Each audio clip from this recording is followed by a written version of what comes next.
The Jeff Meacham Network's Multiverse of Media. For over 15 years, the recognized symbol of excellence and the standard bearer in coverage of sports and entertainment.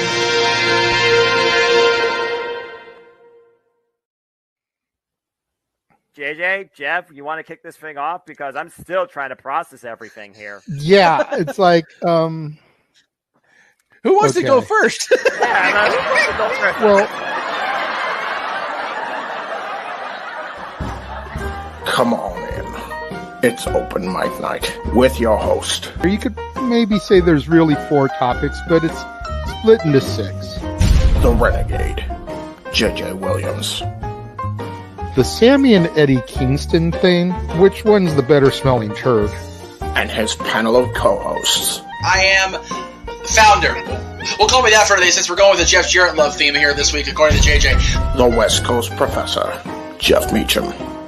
Karma is karma is karma. That's professional wrestling! Damn it! The Simple Man, Noah Foster. It's showtime! Yeah! How you doing, JJ? How you doing, Jeff? James. Yeah. And the He-Man, James Hebert. Imagine Bill Burr, Joe Rogan, Paul White, the Baldies. There you go. It sells itself. Get in there. Short his ass and shit the bed. He's not Amber Heard. Give it time, JJ. Give it time. Now, I'm sure Jeff has some stuff that Dumb move. Just don't pull this bullshit again. You get one. Tony needs to stop caring about the ratings. Bradshaw said as long as the ads are in place, we're not going to lose that third hour. Ring of Honor does not have to be AEW Live. They don't necessarily have to coexist with each other. We kind of saw that tonight to a degree. Along with a panel of guests. He is no longer glorious. Don't you bring that up. You want me to rant about what my NXT used to... No, we are done here for the night. I swear, James. Because you never know who may show up for open mic night. I leave our company in the capable hands of an extraordinary group of superstars, employees, and executives. The first thing that came to my mind was, it's about damn time. Amen. I literally touched everybody in the state's trash. So it's horrible, you guys. Peyton's new thing is Dennis the Menace, but it's funny because she calls it Dentist the Medicine. That's great. When Elliot Taylor came out and did Born for Greatness live, I was popping my pussy, having a great time. I didn't care. I was having so much fun. Sit back, relax, and enjoy the show. Fuck Bill Belichick. Oh my God! Go there. How to do the friggin' football thing? We ended on wrestling, and then you bring in that shit. Then just how the fan goes off the damn rails. Brilliant, bloody brilliant.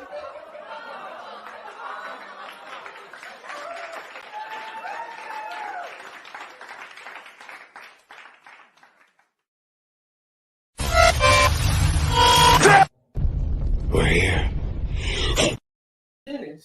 What is going on, everybody? Welcome to another installment of the Saturday Night Shenanigans that are Open Mic Night.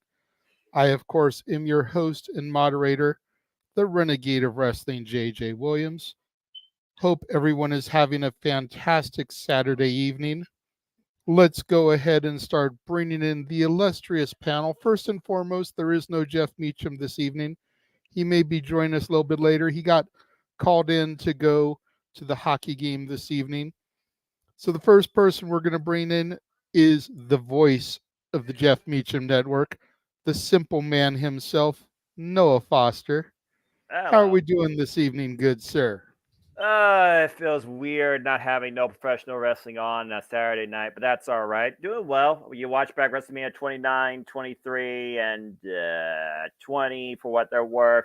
You get some sleep. You beat a game, fun little platformer, and you finish working on church stuff, and you drink a Mountain Dew Code Red, and you're here for this, what I imagine is going to be a very simple show night before the Week of Madness and next weekend where I'm going to be mostly on my Switch. But it's good to see you, JJ, and it's good to see y'all too. I'm doing all right. It's been a good kickoff to the spring season. Yeah, the WrestleMania week is definitely going to be bonkers. That's why I was a little bit late sending the link out to everybody. I've been legitimately working on a WrestleMania week trailer for everybody. And it is just looking at all the graphics of all the content, and it doesn't even count whether or not you're going to have an ATW view go up that week. It doesn't count if James is going to have anything. It doesn't count Datilla's reviews or anything like that. Just the stuff that regularly broadcasts between myself, Jeff, Mikey, and Greg. Holy crap. It's going to be a fun week. And again, you never know with me. I might do something impromptu from out of nowhere, but that's my own choice and up to the family. Shout out to the ATW crew. Absolutely. Going to go ahead and bring in Color Man Extraordinaire for Reign of Honor and AEW, and the man who's going to be calling GCW Bloodsport X with Walter that week, the He-Man James Hebert. What is going on, good sir? I am doing well. Apparently, my connection is not, because I might come in choppy at some point. So my apologies in advance on that. But otherwise, I'm doing pretty good. Hopefully, I'm not coming in too re-row here. I've been trying to make it work. I think I know what it is. There we go. Everything sounds good so far. Good. So yeah, I was trying to run a full scan. Apparently, don't do that. Just wait until you aren't doing anything. Otherwise, it takes up too much bandwidth. But yeah, you don't do anything during a full PC scan. Period. Makes a lot of sense now. But yeah, I'm doing good. Just kind of chilling out. I had a celebration of life today because it was the 1 year anniversary. My grandfather passed away. So rest in peace to him. And yeah, we had a good time. We were sharing stories of him, and his wife told amazing stories about how he was like as a person. And then we had a lot of food and celebrated his life. So that was good. Now I'm in a food coma. So that's a thing. I was in a food coma, and then I literally got my ass up to come here on the show. And yeah, that's been my Saturday. Trust me, I know all about food comas. The Boondocks calls it the itis. The itis. I know who you. Yeah. You're right. You're right about that. Oh, you're right about that. What is that I hear? Teleporting into the command center via the Morphin grid. None other than Datilla. What's up, everybody?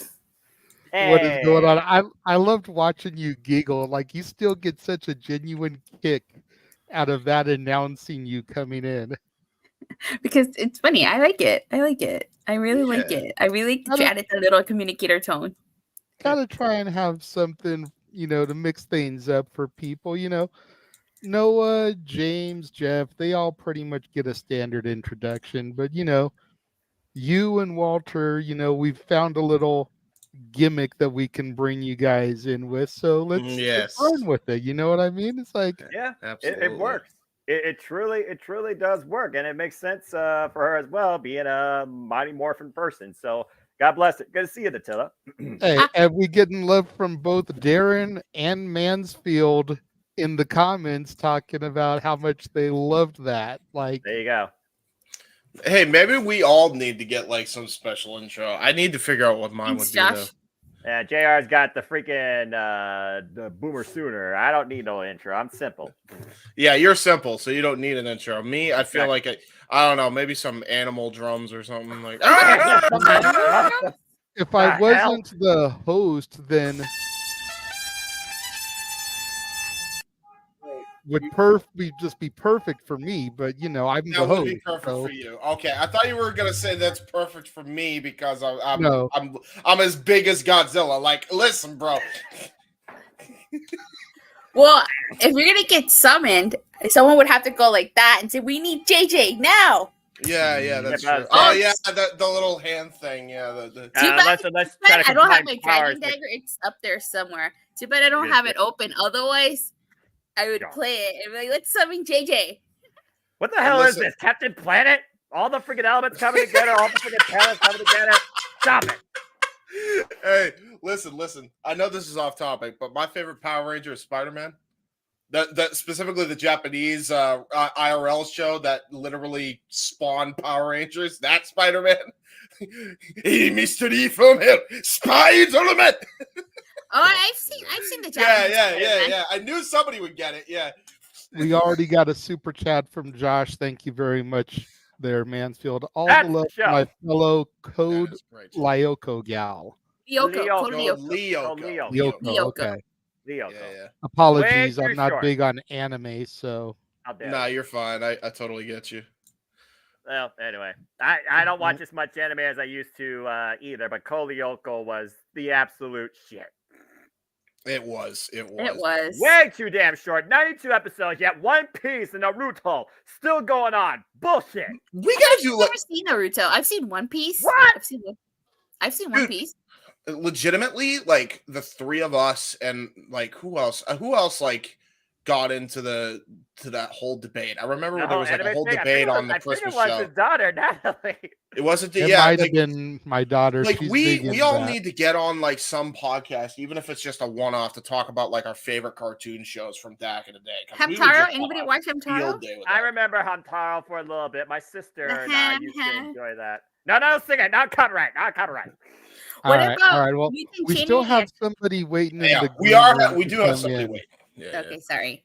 Yeah, from Connecticut, Mr. Reliable. Wait for it. Reliable. There it is. There he is. Yeah. There we go. And our residential MMA UFC expert, and I'm gonna be home while working, so I'll be watching you. You best have done all your work and do a great job. And I just got done watching Cruiserweight Classic called by Daniel Bryan and Marmonello. So Walter, this is your greatest test. Good luck. Yeah, I'm gonna need it, but I'm doing well. I think you'll, as I always say.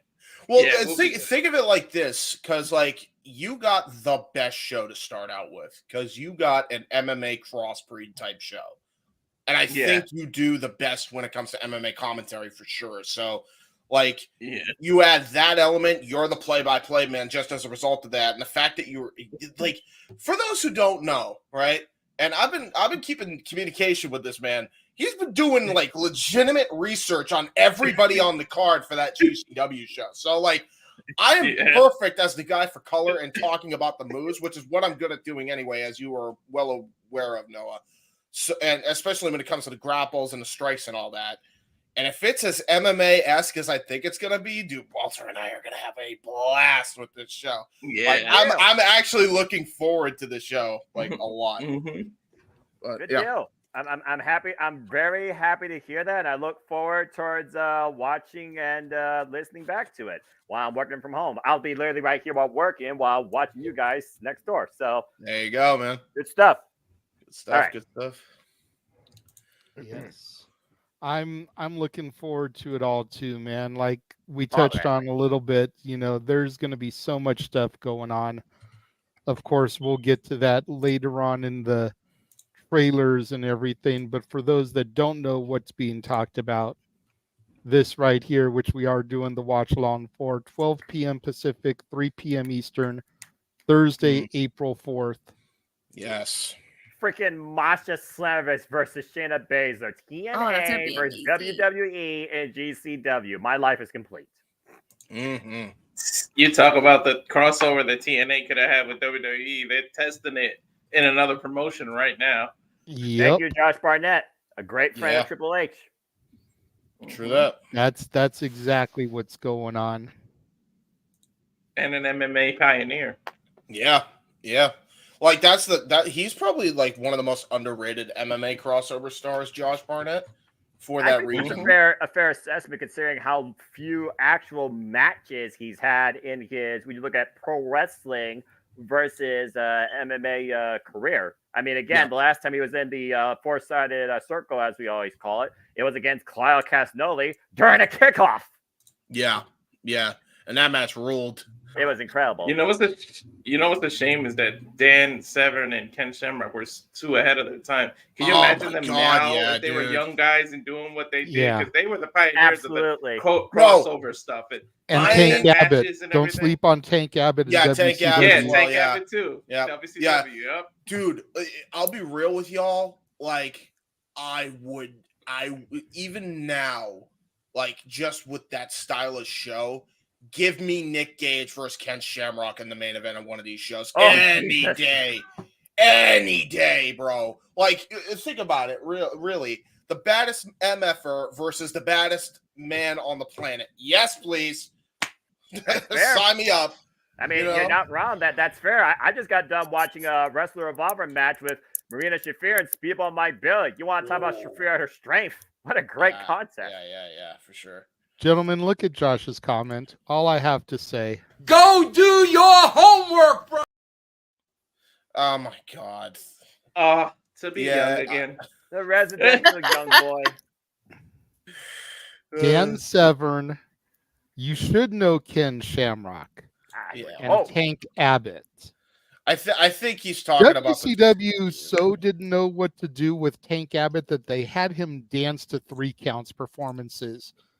Which was, by the way, hilarious. It was hilarious, but like, dude, at least WWE was able to book Shamrock properly. Yeah, dude. Even with Shamrock, his theme alone was badass. Yeah, it was. All right. Anyway. We're going to go ahead and try to rein things in just a little bit. I've been allowing it to be a little bit more lax today because we really don't have that much to talk about. So figure, if we let a little bit of bullshit go, if we get off the rails a little bit today, not a huge deal. But the first topic we're going to discuss is something I know that Noah's going to be happy to get into, as there wasn't just one, but there were 2 brand new champions crowned on Dynamite. Hey, W! Jesus as Christ. Adam Copeland became a 2-time TNT champion. I really don't count the first one because he lost it in like under 5 minutes. So this is truly his first reign with it. Yeah. And then, of course, Kazuchika Okada defeated Eddie Kingston for the Continental Championship. Right. Yes. So, Noah, we'll go ahead and go to you first. Thoughts about the victories here? Were they the right call? More specifically, I'm looking towards the Eddie Kingston thing because I think everybody in the room would agree Adam Copeland defeating Christian needed to happen. But did they give a belt to Okada too quickly, considering Kingston only won the belts in December? You would have thought that maybe he would have dumped it on a pay-per-view match or something. So, more so towards Kingston and Okada. Did Okada get a belt too quickly? Are we happy with the new champions? And we'll go around the room and we'll all discuss all these, get thoughts. But Noah, you're up first since you're Mr. AEW in the room. Yes, wherever I am, all elite, because I love professional wrestling. Damn it. Anyway, first off, great first singles match for Kazuchika Okada and Eddie Kingston. Everything I expected to see exhibited, from a big match feel, from the pre-match hype to the strong style showcase scenes, and as James says, best worker since Ric Flair. Tell me Okada wasn't working like a classic heel in that match. I dare you. As far as the title goes and getting it out the gate, maybe. I kind of was wondering if they were going to push this out to Dynasty, but the way they kind of built it out so quickly, I could kind of see why they did, because they wanted to get that big bump in Toronto, where, again, it's Bizarro World. Also, it's one of those things where AEW is such a rarity when it comes to disqualifications and time limit draws. It's one of those things where I kind of wanted Okada winning at Dynasty, but I'm not necessarily upset with him winning it so far on Dynamite so soon, considering it looks like now they're finally going to look at these titles as separate. We know that Eddie Kingston is going to defend the Ring of Honor World Championship against Mark Briscoe, Supercard Honor. Get ready to call that, James. And we also know that Eddie Kingston is going to now defend the NWA Strong Openweight Championship, potentially before it's actually defended at New Japan Resurgence. Can't wait for that pay-per-view. So, in my opinion, it kind of brings more identity towards all the championships. Again, as far as Okada getting a singles title this soon, I kind of wanted to wait for him to get his first title win on pay-per-view. But with what they're going to probably try and do with the Continental Championship, especially with it being focused as the premier title to go after through the Continental Classic, I'm okay with it. Plus, it's not like it's going to be one of those open challenge things. Let's face it. The International Championship was the previous Open Challenge Championship. Now with Adam Copeland being the TNT champion, I think that's going to go back to maybe Cope Open Challenge. The Continental will probably be more preserved. So I don't think necessarily it was a bad way to do it, but I kind of wish it went out to the pay-per-view. As far as Adam Copeland and Christian Cage goes, look, you couldn't ask for a better summary, a better story finish. I think that is some crazy shit. When it comes to callbacks towards 40 years of history, friendship, rivalry, one-upsmanship in their native Canada, where they started out as nothing but fans of hockey. Even I understood, and this is a freaking professional wrestling fan that doesn't give jack shit about any sport. Even I understood the Bruin versus Maple Leaf reference, hockey fight in the penalty box. What does that tell you? So, regardless, I'm not upset with either thing. Yes, you're welcome. That probably will never happen again. Either way, I'm not upset at all with what happened on the Dynamite Toronto with both the title changes. If nothing else, I think Dynamite right now is starting out stronger than ever. I'm definitely restoring a better feeling within me when it comes to the environment. So at this point now, I'm just wondering, how does Okada preserve the Continental Championship, knowing that you can't have any seconds at ringside? They're all banned. Keep in mind, that's a rule for the Continental Championship. So at the end of the day, Okada has to defend this on his own alone. A whole different identity for a heel Rainmaker, and I'm very curious to see how that works. So honestly, I'm okay with both things that happened in Toronto. Very good episode and great accomplishments for both men.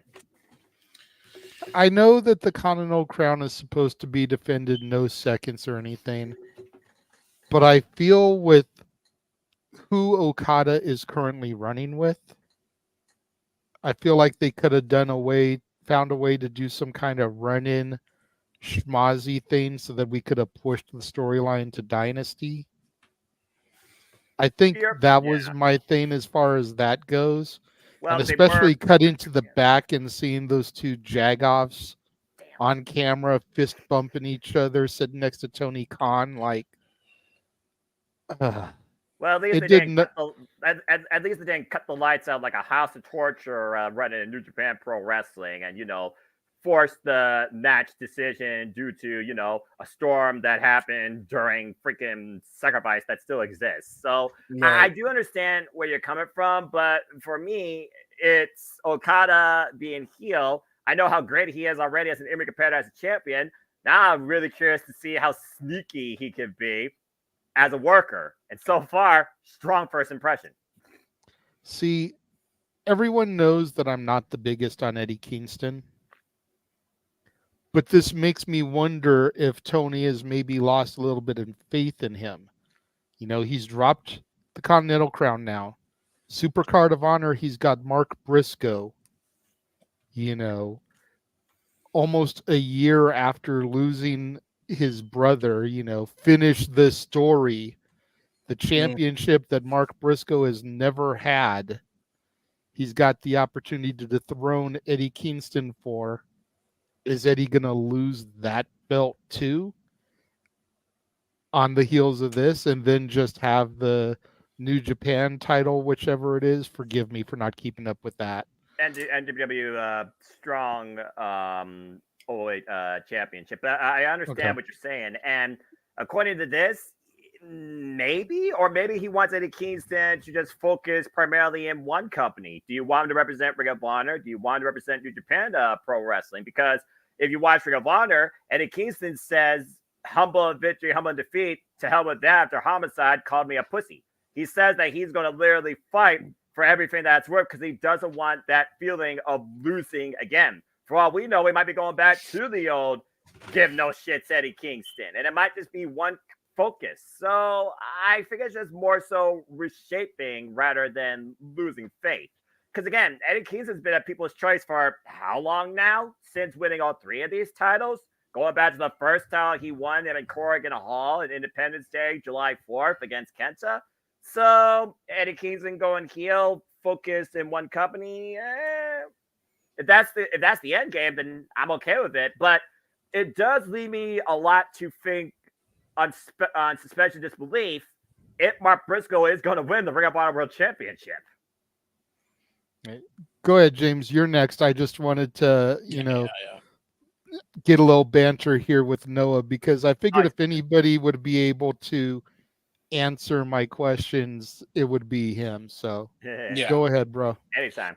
What you got, James? So for me, I think there's multiple aspects to tackle.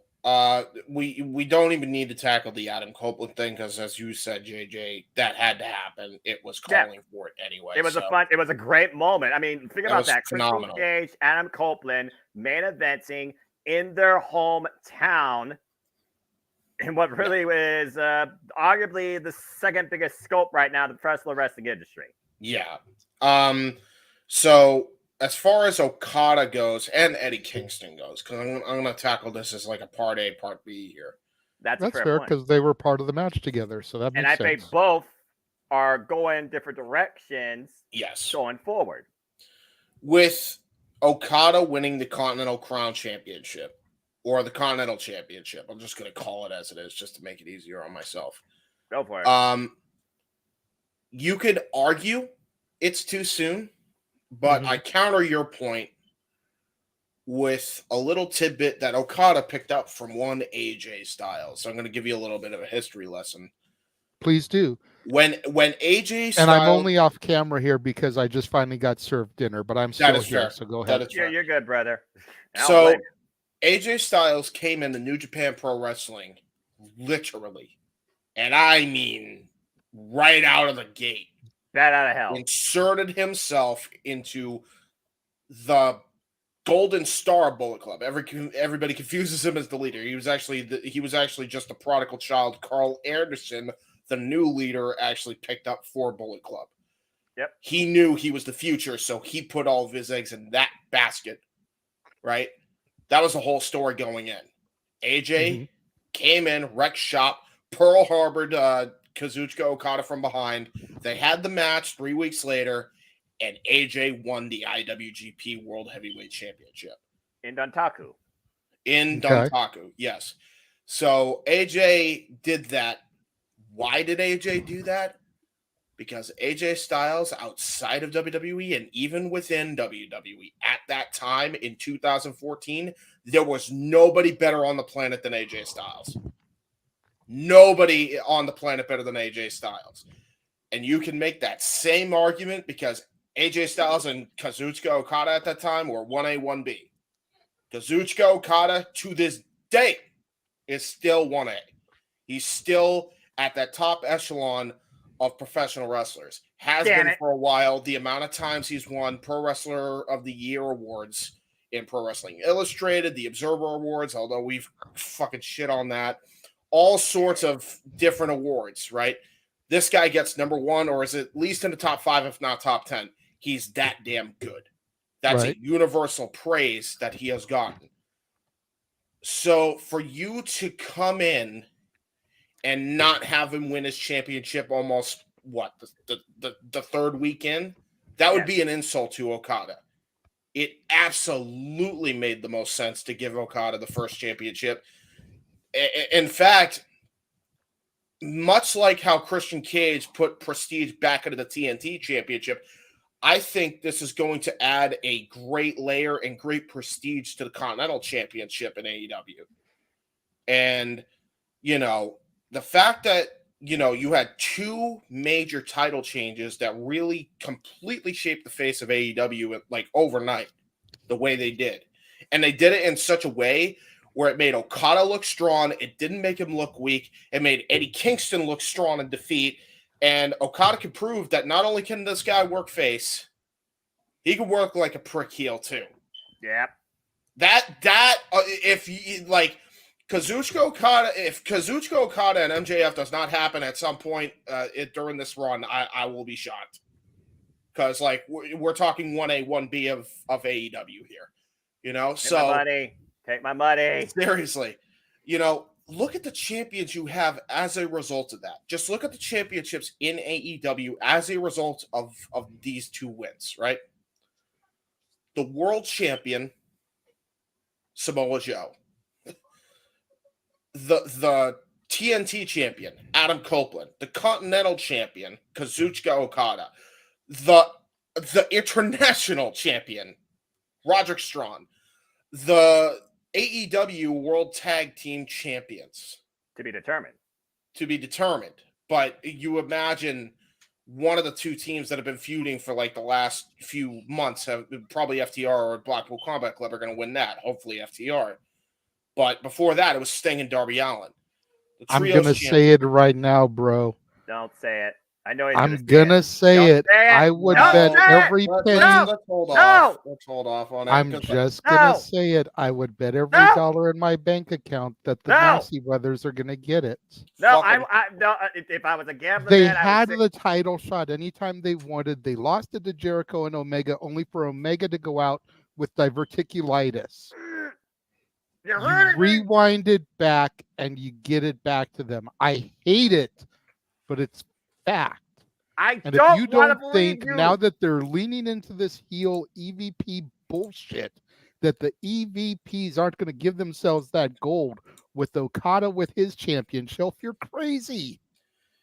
No, I agree, but I would rather FTR at this point. Dude, it's been over with them. I'd rather Private Party at this point. Yeah, let's be real. They're getting their win back over Private Party. I'm just going to put that out there right now. It's the first team that the Young Bucks lost to when AEW. Hey, well, here's where I say this is the dumbest thing if they do that. If you had Okada win a singles championship, you didn't even have them go for the trios titles. You got so much flack for putting him with the fucking Messi brothers, right? Yes. That you didn't have a choice. And let me reiterate that. You didn't even have a choice but to make Okada a single star and give him the Continental Championship. So let's just nip that out of the bud right away. So I think raise enough stake, they may actually freaking listen. Shocked to say about AEW, I know, but they already did it once when it came to Okada. Now, technically, yes, he's still with the Messi brothers, but now he's got a championship where he cannot have help. At least that's so to be believed. Which is good, by the way. I think that's a great way to book Okada because it makes him look strong, even if he does have a group of hooligans with him. So that works out. And I can watch Okada matches without having to turn my back because the Young Bucks are on TV. So, yeah. But yeah, no. I mean, you look at those champions, just singles championships. Take the tag team and the trios out of it. That's a hell of a lineup for championships. Yeah. That's crazy good. You know what I mean? That shows to you, not only do we have our established stars, but we have our new stars coming up. And I mean, you look at some of the talent they have, Will Ospreay, Swerve Strickland, Konosuke Takeshita, all Daniel Garcia, all these new guys that are coming through, they're going to make a big splash there. So I think Okada winning the title was the right call, because I think whoever gets the belt off of him is going to look better in the long run, just like they booked him in New Japan. So that was a very smart move the way they went about that. As far as Eddie Kingston goes, Kingston has been on this tribute to the Japanese wrestling kick for a very long time, which he always wanted to kind of pay tribute. And I think when he won that Continental Championship and became a triple world champion right there and then,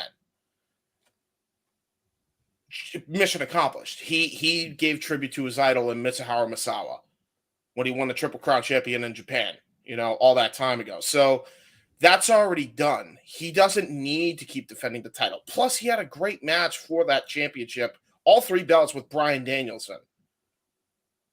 I mean, you can't get any better than that. So I don't think you need to do anything else. Honestly, I think Eddie's this type of guy anyway. He's such a great promo. I know you guys don't like him personally, but he's such a good promo that if he loses the next 2 championships, it ain't gonna matter, because if you put him in a program with, say, a guy like Samoa Joe or Swerve Strickland for the world championship, I'd mainly kind of want to see him and Swerve go at it. And the only reason I say that is because that'd be like Def Jam Fight for New York all day. Those promos would be absurd. But, that's neither here nor there. But I think Kingston is going back to what got him to the dance in the first place. And that's that no nonsense, I'm going to kill you, I have no remorse for you attitude, which is what got him over in AEW in the first place, because that's what got him over in the Indies for years. Real talk. So let me interrupt real quick. I think you're going to go back to that as my point. Go ahead, JJ. Let me interrupt real quick. As everyone can see, we have Jeff on screen. Hi, Jeff. Who's joined us. Can you hear us? I can hear you just fine. I wanted to pop in really quick because I had an opportunity, because I'm in the JD will appreciate this. I'm on level B, suite level, so I actually have some quiet. So I want to say hi really quick while I could. And then apparently we have in the green room El Hijo del DB.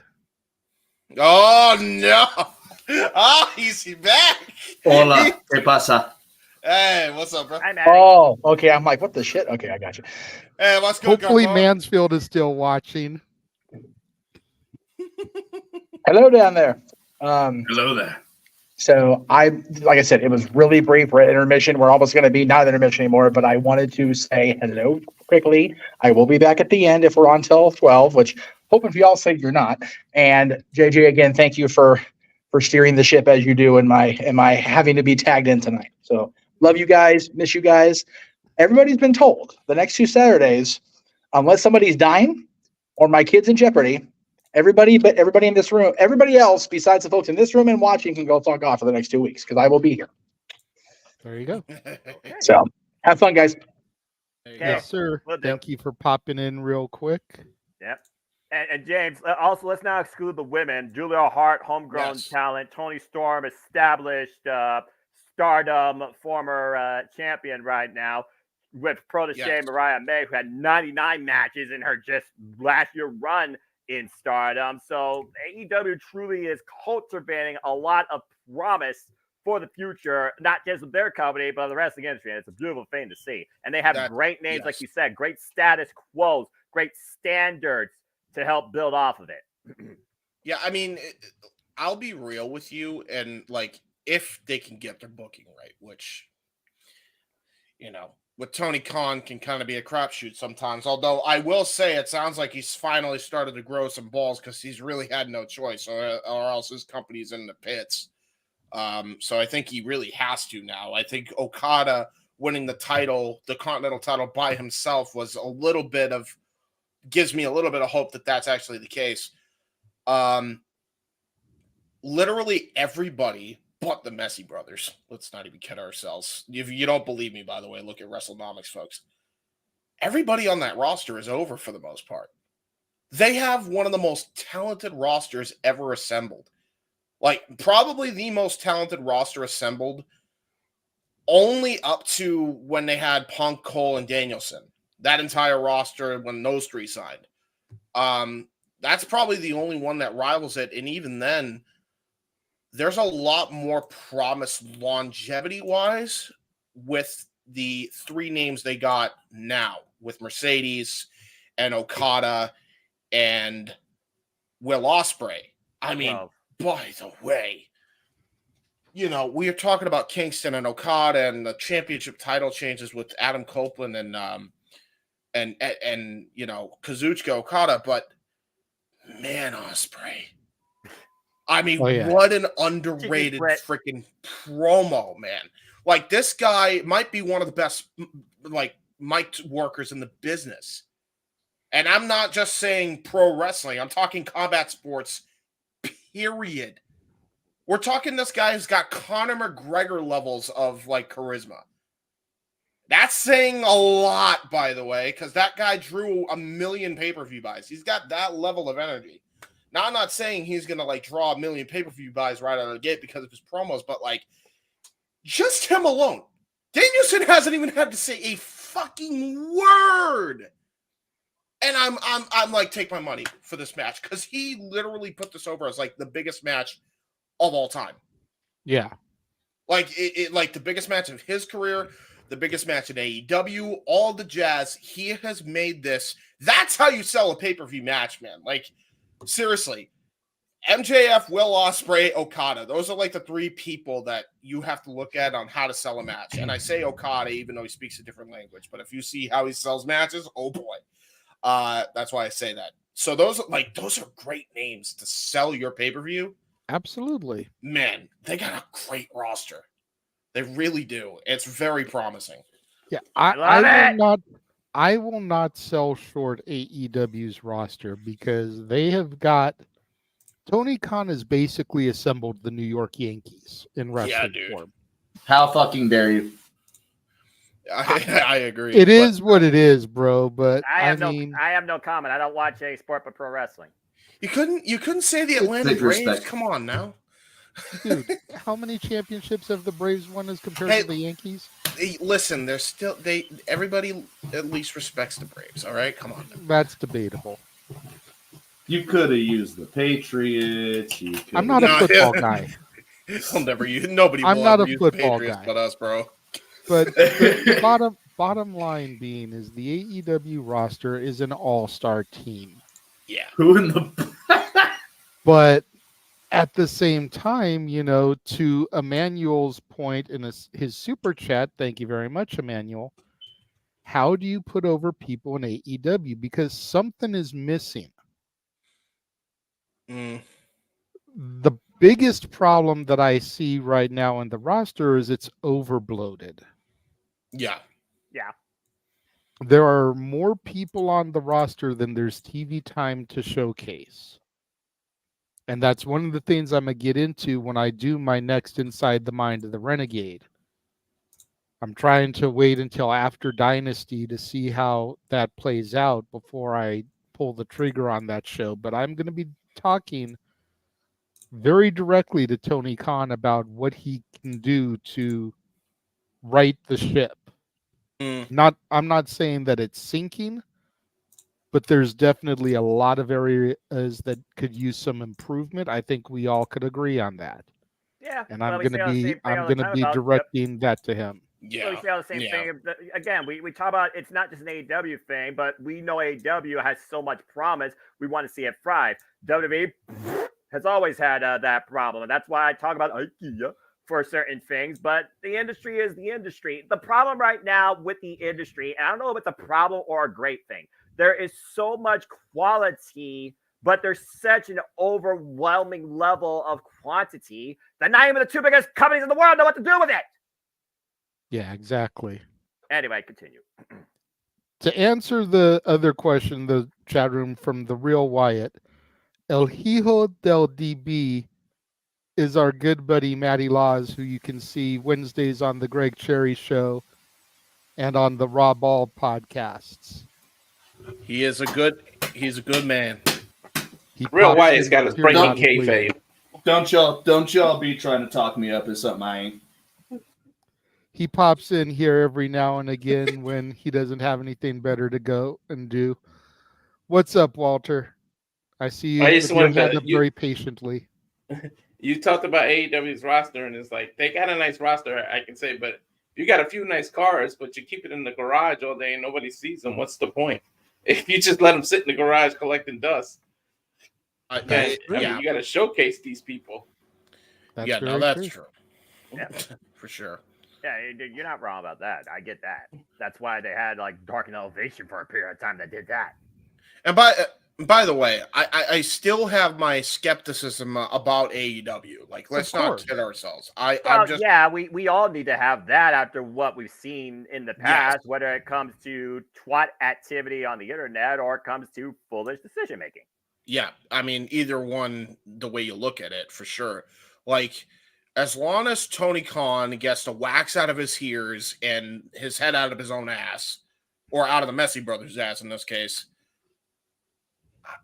we're in good shape. Yeah, like this is an all-star roster. You would have to be like, and my apologies on this, but this is true, especially during this time. You would have to be on the levels of Vince Russo, Eric Bischoff, and Hulk Hogan from TNA 2010 to really screw this up. Like, you really would have to be. Why did TNA put out a playlist of Immortal? Worst video ever. Dude, I don't get it either. Yeah. Put out Bobby Roode It Factor. That's when you actually had some damn light put back in the app. Yeah, well, that light was dim. Hear and off was the too chains, late. Bobby Roode. Yeah, right, you did. Right. Goddamn right. Before Josh Alexander became the longest reigning TNA, I can say TNA now, damn it, TNA heavyweight champion of all time. Shoot. It may be our NXT, damn it. Before Bobby Roode was freaking glorious. I was gonna say, I know it's our NXT, damn it, but It Factor was better than Glorious. I stand by that statement. You're not gonna at me on that. James. James, I understand that, but I'm just saying it was a truly glorious time when that did happen though in NXT. Because when Bobby Roode was signed, I was like, this is fucking awesome because that's such an incredible talent. Yeah.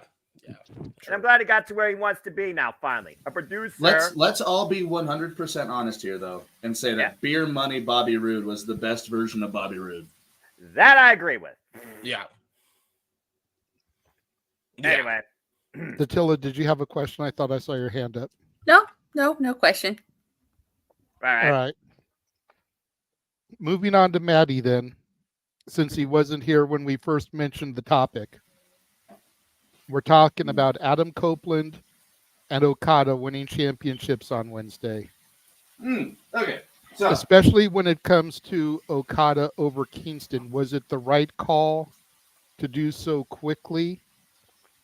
And does this mean that Kingston is probably going to lose the Ring of Honor title to Mark Briscoe at Supercard of Honor?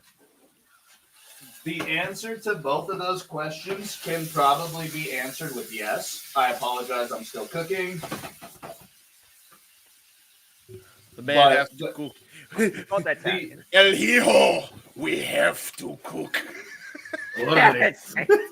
Sorry. Anyway, back to the topic. Let's focus here. Come on, let's focus. With Okada, him beating Kingston makes 1,000% sense. Okada, one of the best wrestlers on the fucking planet. Him getting the Continental title in like his first singles match really doesn't do what it should for me, mostly because you guys just established this title not only 3-4 months ago. Correct. Mm-hmm. As for Copeland beating Christian, I'm just looking forward to the run, I guess. I'm looking forward to see what he does with the belt, because if he does anything but fuck up what Christian set up with that belt, I'm going to be a very, very sad man.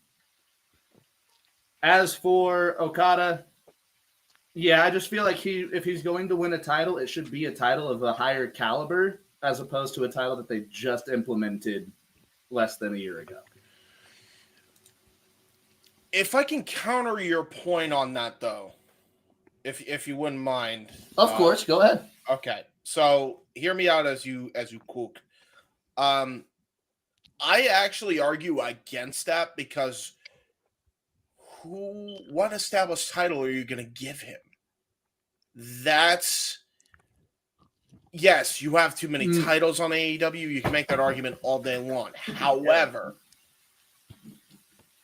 at the end of the day, even at-home competition is really good competition. So I just want to understand one thing, and that being, why do we put a singles title on Okada ASAP, like as soon as possible? I'll get to that in a second. I'll make it quick on this one because everybody else already heard the feel. But AJ Styles got the title from Kazuchika Okada, the IWGP World Title. So therefore, you got to have Okada do the same thing because he's a big Japanese export. So it's a great Buddha. That's kind of the reason. Anyway, as far as like him getting the championship that just got established, I think it's better he do that because number one, he may have a legitimately storied rivalry with maybe a guy like Eddie Kingston, maybe him and Kenny Omega. You can really establish that as a workhorse title of sorts because TNT title is kind of like established as the story title. International titles kind of establishes the endurance championship, right? The world championship is established of here we are, you're at the top biggest prize of because them all. you got it's the ultimate prize. Exactly. So I like that system, and I think Okada winning this new championship is going to give it way more credibility than if you just shoehorn a championship that already has some level of prestige and just kind of go balls to the wall with that. I think it's way better use of Okada than to just give him a world championship or a TNT championship or one of their other established titles. It basically gives the Continental its own identity with somebody that can create it. And to go with James' point as well, think about this. AJ Styles, when he came into Japan Pro Wrestling, to your point, he took the title from Okada to Taku, but then Okada very quickly got it back at Dominion. So it was almost one of those things like, here's AJ, he won this title, take a look at me, take a look at New Japan. With Okada, they're not necessarily going to do the same thing. I don't expect Okada to lose this at Dynasty, where right now it looks like this thing up him versus Pac, but with Okada having the Continental Championship, it does give it a different level of prestige where it's like, who the hell can beat the Rainmaker, especially when the Rainmaker's working heel? Yeah, I was going to make the same point James did, to counterpoint Maddie. And this isn't even just personal bias towards Eddie Kingston, so please don't take it as that. But Eddie Kingston was not going to be the guy to establish that title. No. But you give that belt to Okada, he's going to make that belt mean something. Damn right. Eddie Kingston is like Buddy Rogers for the Continental Championship. Perfectly fine first champion. But where do you follow Okada's going to be Bruno Sammartino. Exactly, JJ. Thank you. Well, yeah, but a Bruno Sammartino actually shows up for work constantly as a presence and make a title mean something versus hold it hostage. What? Anyway. That's why we said Okada's going to be Bruno Sammartino, not Roman Reigns. Exactly. Pay attention, Noah. We got this. We'll anyway, I think the other question... Roman in a later topic, I'm sure. So I think the other question was... is Kingston going to drop the ROH title to Briscoe at Supercard? And now that he's lost this championship, do you think it's almost a foregone conclusion that he's going to lose the ROH title to Mark Briscoe at Supercard of Honor? Keep in mind, Maddie, he's had the Ring of Honor World Championship since last year when he won against Claudio Castagnoli at Offer Ash Stadium in the fall. I wouldn't say that it is a given that Briscoe's going to win, but damn it, would I love to see Mark Briscoe hold that belt. He should. I'm glad he had a chance for the Ring of Honor World Television Championship in a rival he never beat in singles action, Samoa Joe. And again, we all thought that was going to be his moment, and he came up short, but earned Joe's respect. Here, though, when we're in the land of extreme and we're in Philly and we're 11 years pretty much to the day that his brother won his first Real Ball World Championship from Kevin Steen, it almost sounds too damn poetic to not have a storybook ending. And if we know TK does one thing proper, it's those big story, big feel moments. Yeah, for sure. That's fair. So it's going to be one hell of an emotional match, and I do think that Briscoe takes the belt. And Kingston's been busting his ass for like a year and a half solid without a break. So give that man a small vacation. I agree. That's my point. Yeah. Here's the thing. He's not getting a small vacation. I know this is not part of the schedule, but you might want to. He's going to be involved in an 8-man war against a team led by Gabe Kidd at Windy City Riot for New Japan Pro Wrestling, April 12th. Well, I mean, okay. I think the mini vacation is he doesn't have to defend 3 championships. That's fair. I mean, you figure you've got Windy City Riot April 12th, and you got Dynasty April 21st. Who's to say that he can't take a break after that? True. Yeah. And then come back. Because you got to figure they're probably going to push to his rematch against Okada. And we could do that around Double or Nothing as well. Like, bring him back around then. True. Also, If Moxley Resurgence didn't is get prior his to break- Double or Nothing, and he still has the WWE Strong Openweight Championship and unfinished business with Gabe Kidd. It might be a way for him and Gabe Kidd to finally finish out their rivalry that's been ongoing since, honestly, Battle in the Valley. Fuck it. When's Forbidden Door 3? Date hasn't been announced yet, but probably in June. Okay. No. Sounds as good. Because if you're going to do Gabe Kidd versus King for the New Japan Strong Belt, do it at That's what I'm Forbidden Door thinking. If they don't do it by Forbidden Door, I think they very well could do it by Resurgence. The Resurgence is May 11th. Yeah. I mean, a lot of weird stuff right now going on across the entire wrestling industry, and a lot of it. It's Mania season, man. Yeah, Mania season, man. Shit's going to get crazy. Well, I already knew that. We'll be showing that momentarily. Let's keep yeah. moving, though, because Walter and Attila still have to speak on this topic. So go ahead, Walter. In terms of Adam Copeland, yeah, you know what this was set up for that, and I love that they did the penalty box thing in the hockey. You if you know the history, then you know everything. So they did that perfect. Absolutely. In terms of Okada, for that was I did too. In terms of Okada, I mean, you paid out the ass for him. Why not fast track him to some title? And you know damn well you can't fast track him to the AEW title because Samoa Joe and Swerve are about to battle over that. You can't fast track him to the TNT title because Adam Copeland and Christian Cage. So what else can you do?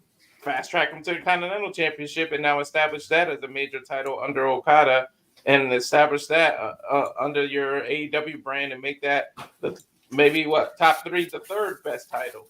Or make it surpass the TNT if you book it right.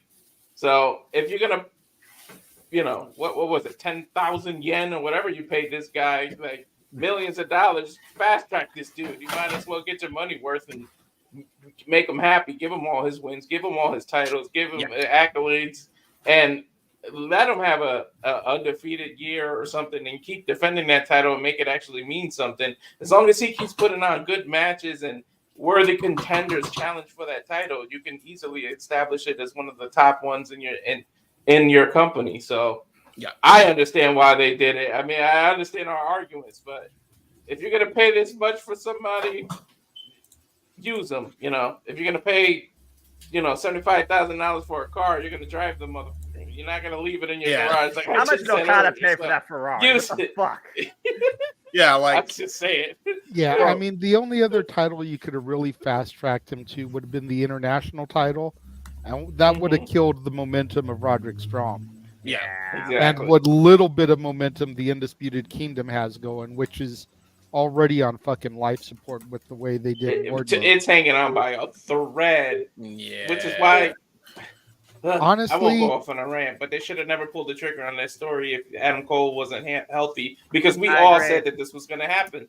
Yeah, I agree. Honestly, I think I would have been happier if they had given Okada and the Dingle Dork twins the fucking trio title. That way you keep them the fuck away from the tag division. Mm-hmm. And you give the three of them gold together. Mm-hmm. Because we all know that's what they're building towards anyway. Well, I also want to point out the fact that Walter brought up Okada's contract. Okada's getting paid more this year in Jacksonville than a majority of the Jacksonville Jaguars for this year. Jesus Christ. Yeah. Travis Etienne is making almost $3 million less this year than Okada is for Jacksonville. Dude. Well, there you go. Wow. Jacksonville, get your shit together. Maybe you'll be worth something more. Anyway. But JJ, also to your point as well, he's coming off an incredible trios run in New Japan. So, again, one of his goals was when he pursued a new territory, becoming singles champion, consider both accomplished. And I'm loving heel Okada right now. This is one of my favorite fans right now in the industry. It's so damn good. Yeah, that's fair. That's fair. I'm not opposed to heel Okada. I think heel Okada has been amazing. It's just his choice of associates that I think everyone has an issue with. Well, and we discussed that in the past. We don't need to go down that rabbit hole to Wonderland. Attila, can you bring us home, please, on this topic? Oh. I had no issue with Adam Copeland winning the TNT title, like everybody much said. That was a given. The penalty spot, which all you guys keep talking about, it flew over in my head because I'm not a hockey person, so I didn't get the reference until you guys explained it to me. How did I, a guy that's never seen a hockey game in his life, understood that? Tell me you've at least watched the Mighty Ducks movies or something, girl. Come on. Never seen the Mighty Ducks. Miracle? Huh? Nope. Miracle? Mike Bennett? I got that reference. Have you seen Mr. Deeds? Mr. Deeds? Happy Gilmore? Happy Gilmore I haven't seen, but Mr. Deeds I have seen. Didn't they do any ice skating, hockey, in Mr. Deeds, or am I getting those mixed up with another Sandler film? I don't remember. I don't remember. I've only seen Mr. Deeds like once. I know he got his foot stuck in a pond. I know he got hypothermia or something in his foot. Yeah, but if I remember correctly, the jersey Happy Gilmore wears is a Boston Bruins jersey. It is, in fact. It absolutely is, because I remember he used to play with a hockey stick. His golf swing is taken off of the foot. Holy HE double hockey stick. So, like I was saying, it flew over my head. I didn't get it. But I did. I did think it was a pretty cool spot. As far as Okada is concerned, I was a little surprised that he did challenge and win a title so early. I didn't think it was going to happen this quick, like everybody else did. I kind of thought it was going to happen like at a major pay-per-view. But I mean, what other title, like how you said, JJ, could you have fast-tracked him for? Every other title has something going on, and the Continental title was like the only one that didn't really have much going on. So I don't mind it. And like you mentioned earlier, I do think that it might lead to the elite having all the gold. I so hope they don't do it, but it's like it's written on the wall, like for real. If that happens, or should we say it's written in the stars, just like that one year's WrestleMania theme? Martini Tempa. Let's not talk about WrestleMania 27 because that pay-per-view was good. Worst. Hey, it had a good intro music, damn it. It's one of the worst WrestleManias ever, and I stand by that. Okay. Hey. The main event was awesome, okay? The Miz defeated John Cena clean in the middle of the ring. There was no outside interference. There was no shenanigans. Superstar and a fucking beard. Dude, Mike Mizanin was greener than goose shit that he hit his head on the concrete and he saw stars. What do you mean? We had Undertaker versus Triple H. Okay. Hold on. Here's the two positive of WrestleMania 27. Okay? Here's the two positives of this fucking pay-per-view. Okay? I'm going full Matt Menard with this shit. Okay?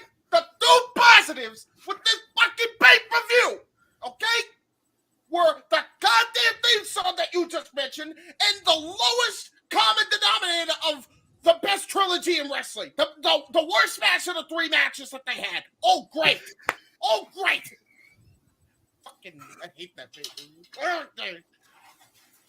All right. Accurate. You want a taste? Got me mad. Any future rants by anyone will cost super chats, please, people. Yeah, for real.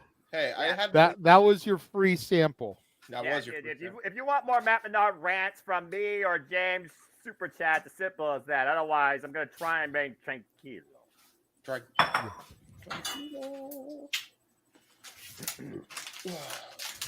I feel like Datilla got stepped on there. Did you have anything else to say, Datilla, or were you good? No, I'm good. I think okay. I pretty much would be repeating what everybody else said. So that's fair. All right, good talk, everybody. We are going to take our first commercial break. And when we come back, we're going to get into the first of 2 topics that were actually suggested by Walter. Yeah, he posted them in the Open Mic Night group chat. Little video reels that he suggested that he thought would be good topics. So considering it was a very light news week, I figured we'd run with those and make those topics. But before we get to that, we are going to show you guys the insanity that is going to be WrestleMania week. Mm-hmm. And keep in mind, there's still going to be potential content on Rangers of Wrestling, the Jay Hebert Studios, the Simple Man brand, Rage of Wrestling, and whatever Maddie's channel is called that we don't even have. And we don't even have graphics for all that stuff. Stay tuned.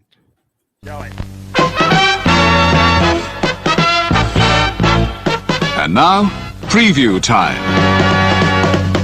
So let's take a look at what's coming your way.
And we are back.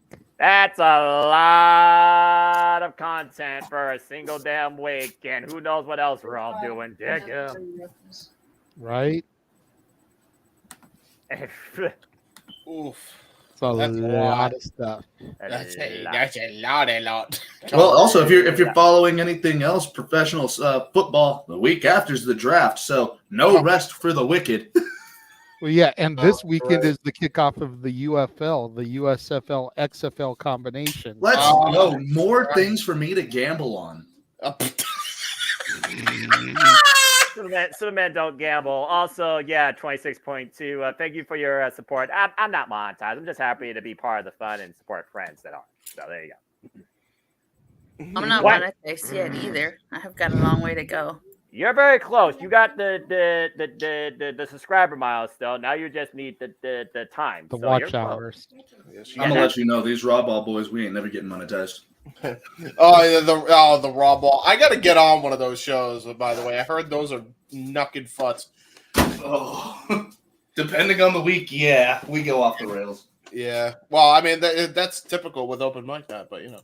Yeah, not always. All right. So yeah, to say Wisa gonna die is an understatement. Survive. All I'm doing is calling 1, 2, 3, 4, 5 shows across 4 days, and then 2 panels, maybe 3. Prior, you may survive, but your voice may not. Depending on what Stardom does. Stardom, of course, already has AEW and CMLL and TNA talent involved. I just need a card. Sounds like Micah might defend the World Stardom Championship against Megan Bain, so I'm very curious, and some Stardom talent might be leaving. So very curious to see what's ahead for that show. I'm really sad we're not getting multiverse. The last 2 that we got were actually really good. So. I really do hope it means more Knockouts involvement in that Stardom show. Because so far, the only name confirmed is Brookside, and of course, he was part of Venus with Mina Shirakawa, so that actually. Right. Yeah. Wait, so I missed it. We're not getting a multiverse through TNA this year? No, it doesn't seem like it. They're taping. They actually did their tapings at the 2300 Arena today. So I can also explain that if you don't mind. So the reason that is because New Japan are actually splitting their roster from 2 different continents. So one's going to be stationed in Orlando. I think the strong contingent of the roster. Correct. The other part of the roster is going to be staying in Japan, doing the shows over there. Genesis and whatever tours after that. I think it's Best of Super Juniors or the Road to Dontaku. Exactly. So, and Best of the Super Juniors, those tournaments and the G1, those are a pain to get recorded on time. Yeah. So that's probably the reason they can't do it. Also, as you just mentioned, Stardom talent leaving and the stuff going on with that. So there's going to be a lot of Stardom talent that'd be missing. So that's why they're probably not doing Multiverse United this year. A lot of stuff there going on. Yeah, it is a bummer because I enjoyed those shows last year. Yeah, so much fun. I think with the Jordan Grace's appearance in the Rumble, I think with Masha Slamovich versus Shayna Baszler, we could be working towards maybe a Worlds Collide WWE TNA type of offering, which I would not mind. Me neither, honestly, because I trust Triple H is going to treat and do it right. I do. I really do. I mean, I'm just saying. I mean, you know, the Decay versus Isla Dawn and Abba Fire. James, stop it. Right. I mean, we're just waiting at this. We're going to see what happens right now with MK Ultra and Decay in an 8-4-1 match. And I don't even know how the hell that works. Actually, I would like that match too. Damn. Well, watch TNA Impact. That's true. Yeah, I still need to watch this week's episode. I've been slipping. Not even. I'm waiting to hear JJ's rant on Ash by Elegance' 3rd match. Oh God. Or as I like to call her, Daimless Dana Brooke. Damn. It's a really good name. I love that. Poor Dana. All right. I actually like your gimmick. It's well, again, the knockouts, the alternative. Every one of them stands their own. Well, there's no knockout on that roster like her right now. Ooh, is that accurate? What you just posted, Datilla? What? PWI insiders reporting it. You know, so we got a little impromptu thing I'm going to bring up here because of what Datilla just put in our Let's see if I can find the article. private chat. But she says it's being reported that the Motor City Machine Guns had their send-off today, and as of April 1st, they become free agents. Oh, my. Now, correct me if I'm wrong, but in the same city that they just had their send-off, there's going to be an event happening on April 6th and 7th with a tag team ladder match to boot. Yes, but I thought all the teams... What are the odds we'll get the Machine Guns thrown in there? Never say never, Noah. I mean... With Triple H, I actually do believe there is more potential in tag team wrestling. I'll give you that. Okay. We'll see. Dude, we'll see. If the Machine Guns go in and win the tag team straps, I will may just about shit a brick. I'm not gonna lie. I'm with you. Dude, I would be marking out someone so much. Hell would have guessed the Motor City Machine Guns win the WWE Tag Team Championship. Dude. Well, to be fair, I never thought I'd see Alex Shelley around WWE, and then we saw the Time Splitters do the Dusty Classic not too long ago. That is true. That's fair. You're right. That's fair. Which, by the way, can we get Kushida back too, please? I want the time. Can we get Kushida and Kevin Knight over there just to... Yes! Just get the Time Splitters. My just God. all the time machine. Get all Time Machine together. Do it. Do it. Do it. Do it. One of those things. Seems like everybody here would be in favor of it. Yeah. Before we get to the next topic, we did get a off-topic $5 super chat for Datilla here from 26.2 miles outside Parts Unknown. So thank you very much for that. Question for Datilla: have you seen the Family Matters episode where Jason David Frank makes an appearance? I actually haven't seen the full episodes in its entirety, but I've seen that clip. I haven't seen that one either. I didn't know about that one. I did not know about that either. I'm uncultured when it comes to TV. Same. Welcome to the club. I'll tell you what, 26.2 miles outside Parts Unknown. Give me a couple days. I will watch the episode, and then I'll tell you what my thoughts on it next open mic night. It's on Max if you have it. Yeah. By any chance, 26.2 miles. Do you know what season and episode number it was? You know, like season 7, episode 3, or whatever it was. Just Googling the man. Because it may be easier for her to find it, and then maybe you can do a review of it on your channel, since it does have Jason David Frank.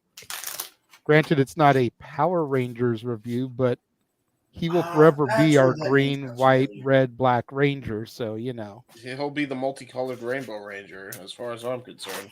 That's where that name sounds familiar. He was the Power Ranger guy. Yeah. It was the Green Ranger.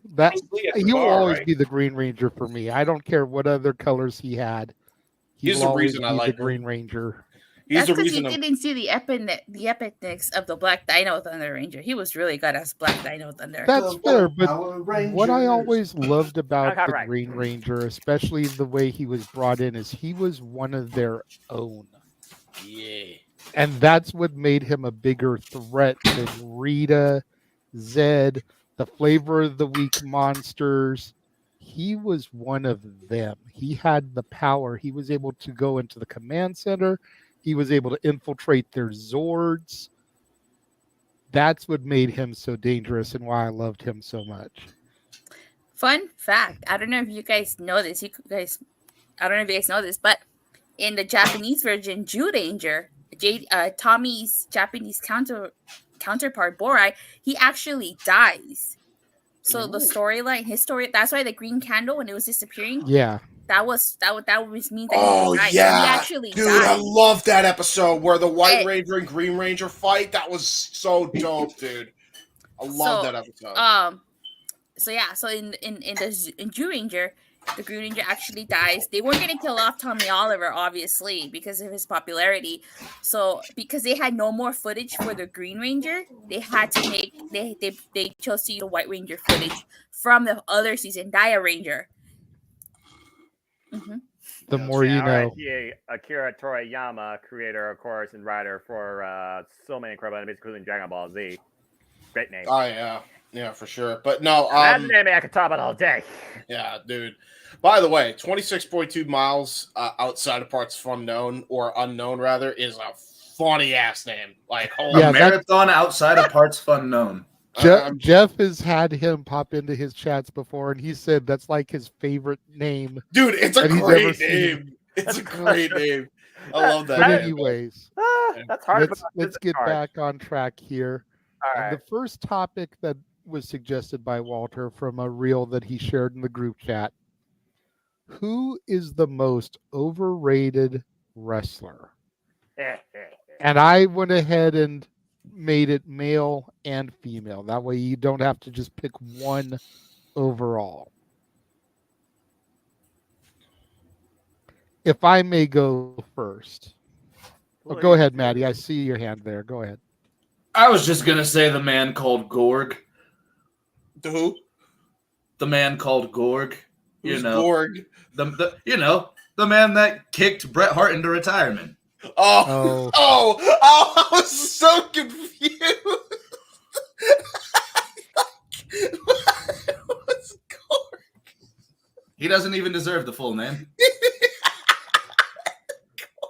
Really quickly, Datilla, season 8, episode 8. It's entitled Karate Kids. Okay, I'll check it out and I'll let you know what I think. Holy shit. That's fucking all right. Well, Gorg. I am going to say, as far as female goes, should be no surprise who my answer is going to be. Charlotte Flair. I didn't have it coming. And I'm not even going to hate on her ability, because the matches that I have seen her have, she is a decent enough wrestler. But let's be real. She got where she is because of her name. Yeah. She is overhyped, overrated as a result of that. Mm-hmm. For the men,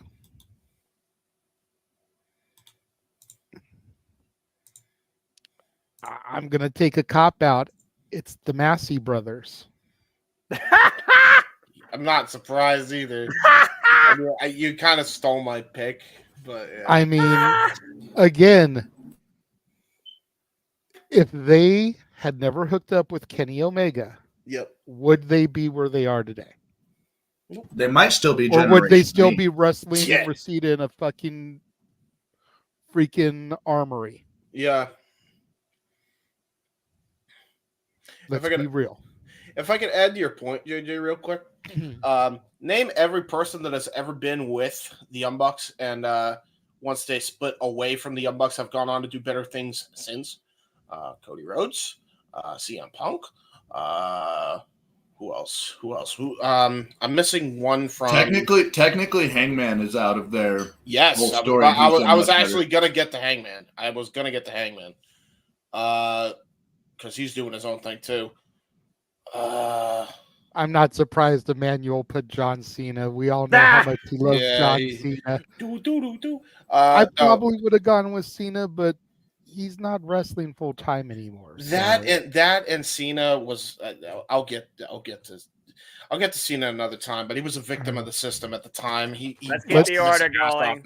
Yeah, let's pass it over to Datilla, and we'll go back around. Have Noah be last. Anyway, point being also, JJ, every person that ever paired up with the Young Bucks went on to do bigger and better things, whether they were feuding with them or whether they were teaming with them. So, yeah, there was that. Anyway, Datilla.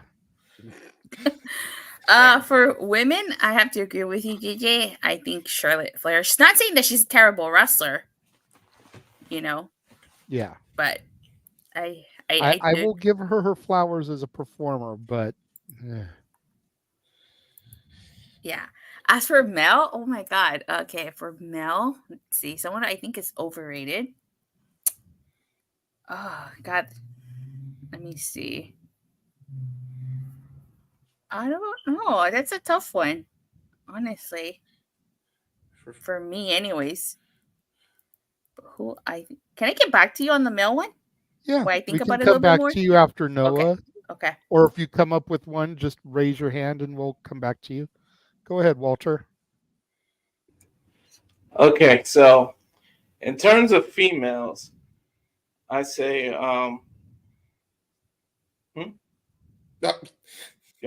Mercedes. What? Wife is just yelling next to me. Oh, damn. I will admit, I was torn between Charlotte and Mercedes. Damn. Okay. Well, go ahead, Walter. Happy life, happy wife. I'm just gonna agree with her. No, but okay, but all right. Well, what is yours? Because you can make that as like a thing you mutually. It's 2 feet away from me. I'm gonna agree and just say Mercedes. That's fair. He doesn't want to sleep on that couch he's sitting on tonight. Well, okay. Other than Mercedes, how about that? There you go. I saved you. Other than Mercedes, I gotta go with the other two with Charlotte Flair, and then I've got Maddie took mine. With men, I was gonna say damn Goldberg, man. He's just so overrated. He was nothing but a football player that got muscles, and then they let him loose, and it was a bunch of bullcrap matches that he really didn't have skills. He dropped the Undertaker when he went on too long. He just did too much, and for him to be the BS that took the Universal title from Bray Wyatt and all that, is just Goldberg's the most overrated dude ever, man. Like, I can't take it, man. He's just WCW's answer to Stone Cold. He was just a bootleg Stone Cold. Can I also say, to add to your point, Walter and Maddie, since you said the same answer, not that I agree, I'll have a different answer anyway, just to make it fun. But Goldberg, like, that's an insult to football players because Dwayne was a football player, okay, and he turned out to be pretty damn good. I'm just saying. And then look, at least Mojo Rawley was properly rated because he's set to begin with, and nobody overhyped him, even though he wanted. Ron Simmons was an absolute unit on the field too. Ron Simmons too. Yeah, exactly. Sure. Like, there are football players that transition well from the iron grid to the pro wrestling 20x20 box. Goldberg was not one of them, or Gorg, as Maddie so eloquently put it. I love Gorg. That's my new thing now. Anytime I see him on screen, I'm just gonna scream Gorg. Anyway, it's like a friggin' I couldn't even talk. She was yelling Mercedes. She wasn't gonna let me say any other name. That was hilarious. Right. That was great. That was funny. All right, Maddie. So you said Goldberg. Who do you got for your woman? As my male, I'll say Goldberg. As my female, and I'm ready to see the entire chat. I'm ready to see all of you turn into a ball of fire. Mm-hmm. Okay. She's good on the microphone. Her in-ring work is the most overrated I've seen of this current generation. I got to say Becky Lynch. Interesting. Okay. Becky Lynch, phenomenal character. Becky Lynch, great on the microphone building her stories. Her matches are as bog standard and watered down as some of the squash matches that go on regular TV. And those are your pay-per-view matches. That's fair. I mean, I don't think Becky is bad as a performer. But she's not bad. When it comes to the 4 horsewomen, I rank her second. I put Bayley at number 1 for personal feeling. I go Bayley, Becky, Sasha, then Charlotte. Just as far as preference for me goes. So I go Bayley, Sasha, and Becky are literally neck and neck. But I just can't get over it. I just cannot get into Charlotte at all. Charlotte has a lot of really fun matches, but oh my God. She falls into Banshee category for me. Yeah, I think I'd rather hear Vicky Guerrero on the microphone than Charlotte Flair. And that says a lot. Yeah, it does. At least Vicky had personality when she got on the mic. Charlotte Flair exactly. just, I'm going to beat you at WrestleMania. All right, Robot. And in terms of like a modern male overrated superstar, wrestler, period, end, Sammy Guevara. All he can do is flippy shit. That's it. It took me a long time to soften on Sammy. When I first started watching was like right after the whole thing went down with him and his longtime girlfriend who he proposed to in the ring, whatever. And then all of a sudden the Ty Mello shit started. It's not even the person. It's not even him as the person. I mean, I want him to get hit by a bus as a person, but that's what started my hatred for me because that's the real dude. That's not an in-ring character. That's Sammy the man. So as a man, he already lost respect to me to where I didn't even want to see him perform. But over time, you know, the shit with him and Ty got deeper, married, she got pregnant, you know, it was like, okay, clearly this is something, both of them are happy, let me just be happy for them. Started to soften on him, his matches were decent, but then, you know, the backstage shenanigans, you know, him and the thing with Jeff Hardy in the ring, him and who was it, Andrade or Miro backstage? I believe he was the one involved in the Matt Hardy incident off of a scaffolding as well. So like, right. But was it Andrade or Miro that he had shit with backstage? It was Andrade. Andrade. Yeah. It was Andrade. So like all that stuff started to circle, and it was just like, True that. Yeah. But so I can kind of get where you're coming from when it comes to Sammy Guevara. Go ahead, James. I will say, just to kind of defend Sammy a little bit, on the Jeff Hardy thing, and I just realized this now, and they bring up a good point because I saw it on Twitter. Like, even though I don't like going on there much, but man, who was the referee of that match? Because I forget. But whoever he was it Bryce by chance? It had to have been. I probably was, dude. Stop the match, bro. Like, how do you not know if he's concussed or is in a bad way? Because apparently, before he even did because I think the issue was he did it on purpose. It's like, no, he didn't do it on purpose. It was a freak accident, which is already bad enough. And yeah, you can argue Sammy probably shouldn't have done that all the way towards the end of the match. But then he also went on and did the go to hell to end the match. But the reason I blame the ref on that and not Sammy is, hello? You know this guy's concussed. You just saw him get his face destroyed, and what the fuck? I stopped the match. Throw the X. It's done. He TKO'd him. Just call it in the ring right there. Or hell, just call for a roll up. Go home early. If you but you don't even have to go for a roll up. You TKO'd him. Call for a TKO victory. At the very least, too, at least you get Sammy Guevara looks like he's a heel, right? Sammy Guevara looks like a dangerous dude. You know what I mean? Good. Kinda, right? You don't make a habit of that every time, but like go with some heat with that, and then okay, at least you stop the match before he could get any more hurt.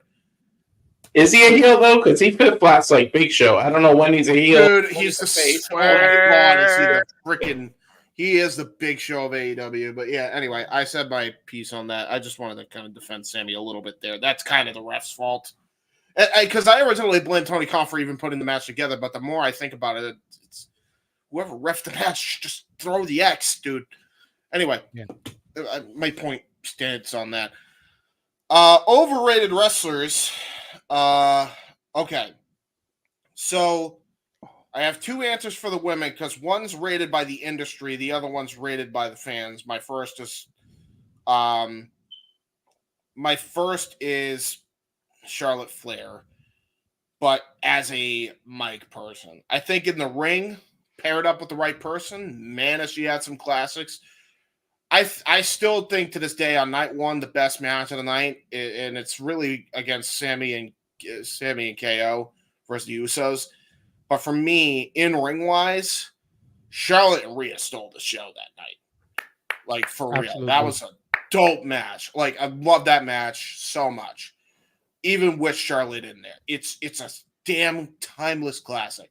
So much so that my dad, who never watches wrestling, is like, that was the best women's match I have ever seen in my life. Like, it's really hard to argue. It was a perfect match. It really was. Personally, I preferred Sasha versus Bianca from the year. No, prior, I agree. I agree. That's up there too. But that was definitely a good one also. Like I said, I give Charlotte her flowers as a performer, but I think she's overhyped. Yeah, for sure. As far as the other female in question, this is the one that's rated by the industry. I don't know how people feel about this woman, but I know no one knows where I'm about to go with this one. Marina Shafir. Jesus almighty Christ. You got people in the industry saying that this woman is like, she's gonna be the next female Dean Malenko. Bro, dude, this is her grapple game that everybody raves about. She stands there, doesn't know how to chain wrestle, and just apply submissions. That's all she knows how to do is apply submission holds. She doesn't know how to chain into them.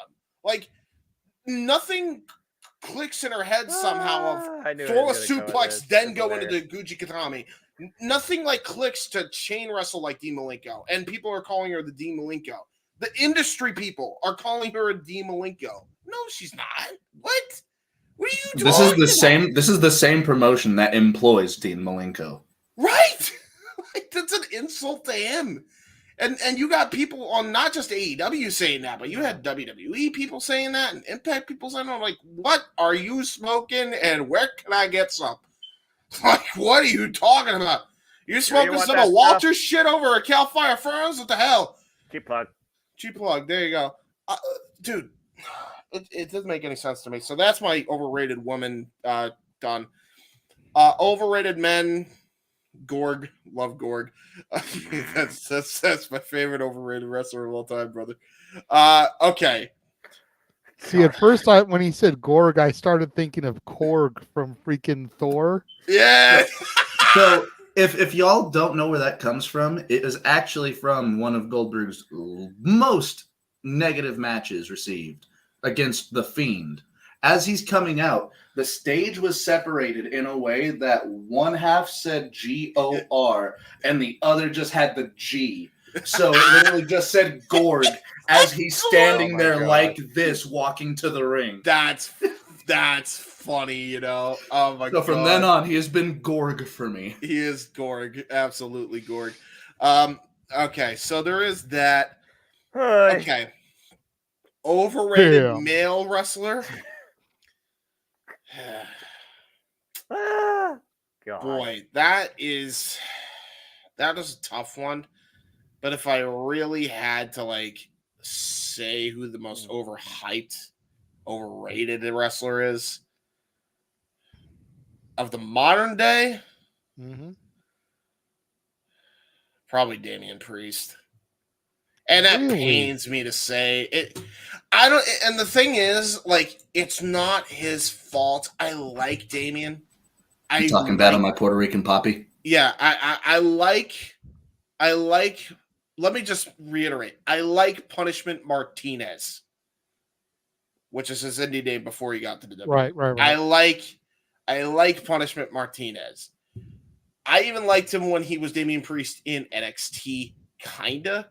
I kind of liked his whole ding in NXT where he was kind of the playboy a little bit, which I kind of got back to, but like...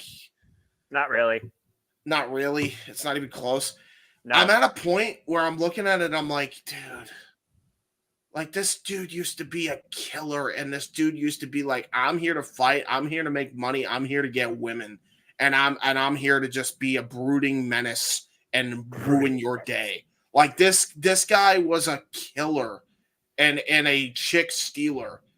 And it's like we have gone so far left with this guy. I can't even begin to tell you. Like, it's to the point now where he is the Money in the Bank and nobody even fucking remembers. Like, it's to the point now. Money in the Bank. Right. Senor Senor Money in the Bank. This guy is Senor Money in the Bank. He is now not even gonna get the championship, or he could get the championship, and I don't think people are gonna bat an eye. They're like, "Oh, about fucking time. Now what?" That dude, they have fumbled the bag on this guy. Not the first time. Not the first one. So I don't even know if that's accurate, but you maybe can make an argument for other people like Orange Cassidy might be overhyped a little bit, but like for me, it's Damian Priest because he should have been like a top dog, and they have absolutely squandered him and still squandering him even with the new regime right now anyway.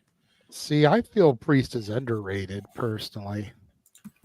But maybe that's because I didn't see him on the Indies and I didn't see him in NXT. Talking poorly on bisexual Undertaker like that. How dare you? All right, before we move on to Noah, Datilla has her man. So go ahead. Who is your underrated male? Well, JJ, since you said a tag team, I'm going to go ahead and say a tag team. Mm-hmm. An overrated male has to be the Good Brothers. I'm sorry, but I don't get the hype around the Good Brothers. I don't know, like when they were in TNA during the time I started watching, like I just not the biggest fan of the Good Brothers. I'm sorry to say that. But I just feel like, I mean, look what they're doing without AJ Styles on SmackDown. The OC is just kind of like there. Okay, no, I agree with you there. They're definitely squandering without AJ. I don't know. For me, I feel like it's kind of a similar situation to the way James just explained Damian Priest. Yes. Punishment Martinez, because yes. For Luke Gallows, I go back and remember that fucker as Festus. Whoa. And you look at how he's grown and improved since that bullshit. Yeah.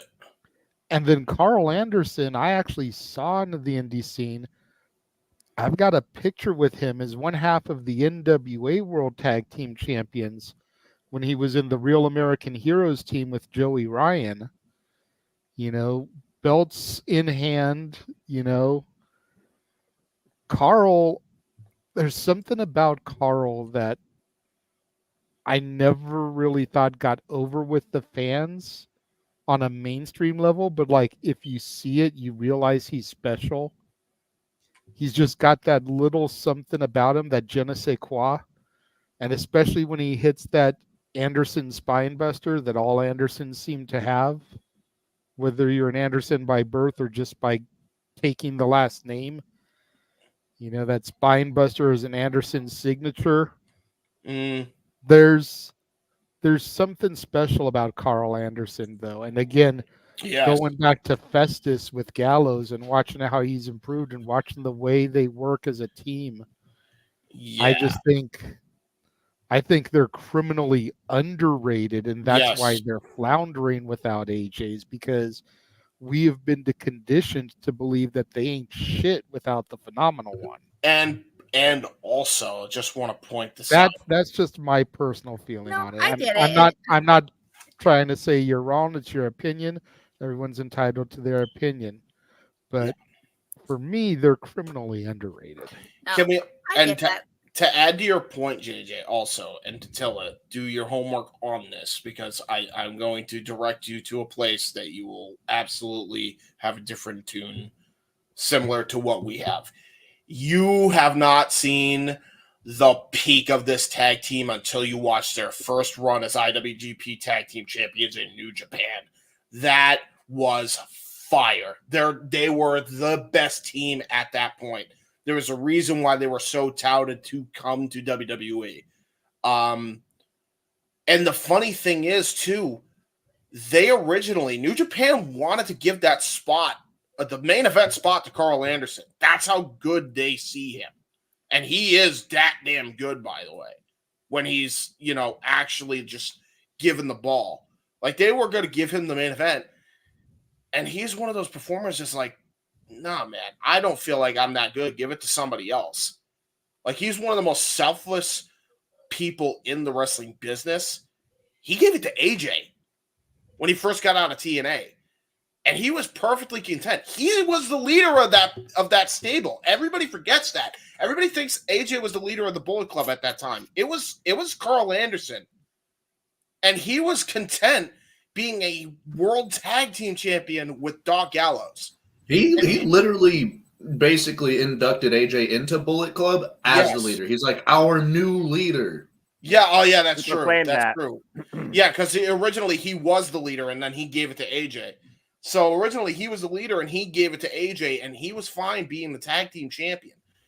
And they went on a dominant reign. And even before that tag reign, Carl Anderson was like a monster as never openweight champion. Cup finalist. Yeah, G1 finalist. G1 finalist, New Japan Cup finalist. This guy was a machine gun for a reason. Made him. Oh, there you go. Made him the second leader afterwards, and he just gave it to AJ when he could. There's a reason for that. It's because Carl Anderson was he trusted Carl because Carl was that damn good, not just for the company at the time, but just for the whole of New Japan and just wrestling in general. They saw him as the future just as much as they saw AJ and Doc Gallows as the future with teaming with Carl Anderson. Like, and WWE, TNA, and even AEW have dropped the ball with them every single run since. Every single run since. Literally. And it wasn't even until they went back to New Japan where they got back to their roots and they were freaking seen as killers again. So much so that Carl Anderson won the Never Openweight title. I think his first singles title in 8 years or something like that? Yep. It was so ridiculous. Like, this guy is that selfish or selfless, excuse me, and he gets saddled with, oh, you're not with AJ? Don't care. I think the main issue with the Good Brothers, and I hate to say it, it is the fact that Festus is the heavy of the team. Because Carl Anderson is explosive. He's exciting. He is, people enjoy watching him. Yeah. And then watching Luke Gallows wrestle is like watching paint dry, or worse, watching Tonga Loa wrestle. Yeah. And the reason why they work as a tag team when you book them right is because so long as you have him do power moves and have him do the gimmick where he was in Festus just without the bell ringing, which is what he was doing in New Japan, where he was just explosive with his power, and Carl Anderson was explosive in his own right with his speed and technical ability. That's what made them such a great team. It's like WWE and all these other places completely dropped the ball and completely forgot what got them over. I disagree. I think in TNA, I think that, and I guess that's the reason why I just kind of don't see it. The tag team division was a mess when they were in there as tag team champions. It was practically non-existent. They had a stranglehold on those belts, so that's probably the reason why I felt like they were a little overrated, because they were a mess. Let's just get this straight, because they were feuding with Finn Juice, and Finn Juice was not over, brother. Let's not even kid ourselves with that one. Finn Juice sucks. Juice Robinson was the better two of that team, as we have clearly seen. It worked in New Japan, though. That team worked in New Japan. It just did not translate to an American audience. Not even close. Yeah. No. Anyway, sorry. We went on a whole tangent there, but yeah, there's good tangent. Over and underrated. I was going to say, Noah didn't even have to weigh in on that one. Nope. Yeah, but agree to disagree. I just not a big Good Brothers fan. Never have been. I would try and watch their original New Japan tag title run. I don't watch New Japan. When I'm saying when you get a chance, just look up some of the matches. You don't have to look up a whole history lesson or anything. Walter, you must have been distracted because I said them for mine. Oh, okay. All right, yeah. All right, Noah, go ahead and bring us home here, brother. Overrated male and female in your opinion. Now, I'm just a simple man and a lifelong fan of professional wrestling, damn it! But here's my take. The key word here is overrated, in my opinion. Now, we could talk about the Messy Brothers, as you call them. We could talk about the My Chemical Romance Evanescent cosplay players, as people like to call them. We could talk about Gorg Borg, or whatever the hell you want to call him. Gorg Borg! Gorg Borg! Gorg Borg! That's better than just Gorg. I like that. It's game Continue, over. It's Noah. Gorg Borg. Gorg Borg. Gorg Borg. Oh, fuck. That's good. I'm waiting to see if he's going to acknowledge somebody as his male overrated. Damn right I am! It's Roman Reigns! Yo. The 1 year of overrated nonsense holding the damn WWE hostage! You're damn right I'm gonna say that fucking man! Now, as far as the woman, though, and again, I'll just leave it at that, because we're not here to rant for free. If you want me to rant, you got a super chat. Simple as that. As far as women, look, I am you know what I am. I am an advocate for women's professional wrestling, damn it. Yes. And the thing is, I still think women across the board are underrated. They are not held to the same regard or respect for the incredible talent that they showcase as men and surpass. But from a booking philosophy, you're absolutely right, it's Charlotte Flair. Unfortunately, she's a victim of the last name circumstance. You really wonder if Ashley wasn't connected to that, what would her outlook be on the industry in the eyes of the fans of the business? Again, it's a victim of circumstance. So I have to definitely go with that. But another one I'm going to say is Nia Jax. Because seriously, is she the only big freaking heel you have in WWE that's an opposing threat to anybody that you can't fucking build somebody else out of? I mean, if you got rid of the smile from Raquel Rodriguez, you actually had somebody legitimate there. You got that bitch now officially signed to SmackDown. Congratulations, JJ. So maybe they actually can finally build somebody else. But why does every WWE women's feud got a freaking end with Nia Jax as the biggest imitating threat? Give me a fucking break. So I'm going to say Nia Jax and Roman Reigns. Although I will honorably mention Massey Brothers, Jeff Jarrett, my world. Jarrett is underrated, bruv. No, he's not. Don't let Big G hear you say that. Look, in modern day, he's underrated. You want to talk to me about back in 02, 03, 04, even in 2000 WCW, I will co-sign. As much as I defend Jarrett, I will co-sign on that. You talking about modern? He's underrated. Well, that's all. Okay. Conversation another day. And another one I'm going to say too, because it's amazing what he did with the title, but it's like, okay, and Naito won it. Sonata. I think Sonata had an incredible year last year, but it goes way underneath everybody else in this industry. So the point, so he lost the title to Naito at Wrestle Kingdom this year, and his whole last year has kind of been an afterthought. He even lost to Goto in the New Japan Cup, so that's my take. He may have been a world champion, but Evil was properly rated by the fans in that he sucked. So, yeah. Okay. And House of Sports is the worst fucking thing in the industry. Dude, it's hey, bad. JJ. Hold on a second. I'll get to that story in a minute, Maddie. Don't trip. Walter's got his hand up.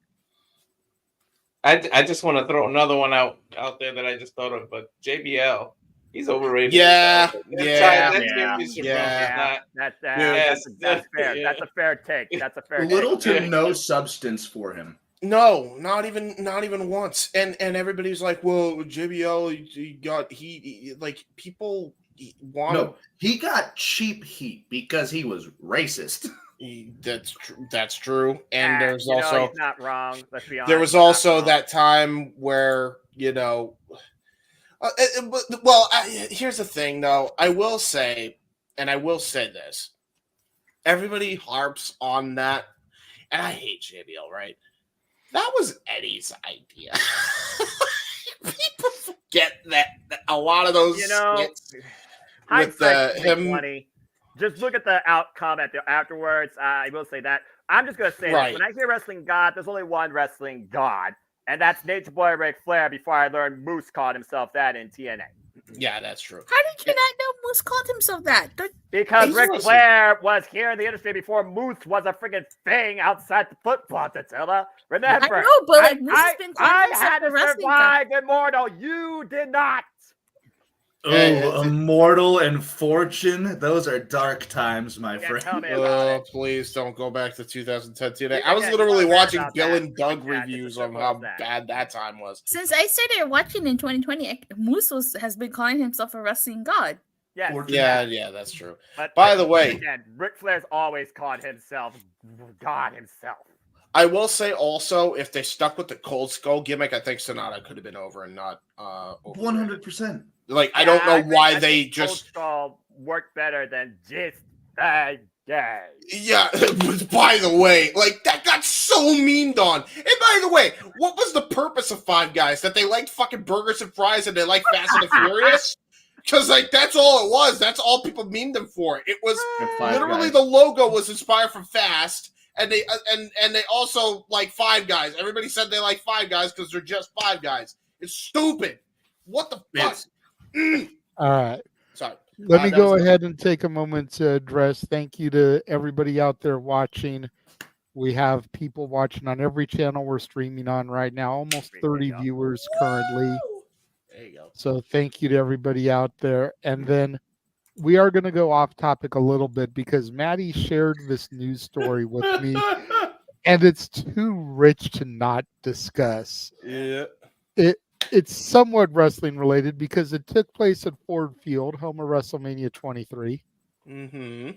So apparently Ford Field is going to remain closed until the end of the month following a partially eaten corpse being found in the facility's water filtration system last night. Now hold on. We ain't done yet. The second weekend in a row, a body has been found on the premises and has forced Detroit PD to launch an investigation into the mysterious incident. Well, I mean, shit. A partially eaten corpse. Second weekend in a row where there's a body. What the hell is going on in Detroit, y'all? For real? Yeah, I mean, shit. Talk about being built for tough. JJ, I implore you, go through the comment section because you are gonna find a gold mine in there. I don't know if I want to. One of the most valid comments I saw in there was, so they're launching an investigation after the second body. Yeah. What about the first body? Yeah, like the hell? And why are we only hearing about it after a second body was found? Yeah, why are people sneaking into freaking Ford Field to create human shish kebabs in the first place, bro? It's Detroit, and not everything in Detroit is exposed to news. Detroit is. I know Detroit for gangster shit, not cannibalism. Well, I mean, this is the home of the Lions, so you know. Yeah, I had to throw on the and the Tigers. Yeah, you know what? Maybe it's not even cannibalism. It may be a tiger. It may be a lion. We don't know. They're in Chicago. They are. I saw one of the comments was a clip from Dan Campbell's head coach hiring, where he's like, "And on our way up, we're gonna bite your kneecap." Jesus Christ. By the way, Noah said that Nia Jax was very overrated. You'll be happy to know, Noah, that apparently during a house show, Rhea Ripley gave Nia Jax the stink face. I'm not even kidding you. That legitimately happened. She legitimately gave her the stink face at a house show. And I was very pleased with her, and I was very happy that Nia was humiliated. So double thumbs up for me. There you go. Rewinding back, Maddie made a comment about biting kneecaps. Apparently, Igor Severino of the UFC was released for biting an opponent's arm. Yep, he's Walter. got a big, right by the tattoo right here where his weight is, big ass bite mark right there. They released him Let's get out of here. That is ridiculous. So he wait, put him on he went to go put him in a submission, and when he freaking to get out of it, he bit his arm. Like, what the? Okay, so what's his name? Just to be clear. Igor Severino. All right, Igor Severino. Okay, so Igor Severino, suspect number 1 for the Four-Field incident. Has anybody visited Mike Tyson recently? Because he might be suspect number 2. Because I'm just saying. I mean, if he fights Jake Paul, are we going to hold it against him? I'm just saying. Oh no! He's developing a taste for one of the Paul brothers. Yeah. He's gonna bite off his nose.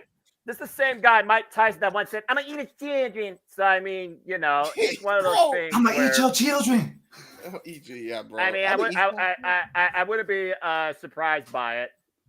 Oh yeah, Manuel, that's a very good one, Nikki Bella, because she was the head of the Divas era. You're absolutely right about that. Nikki Bella was the head because she got bigger. One.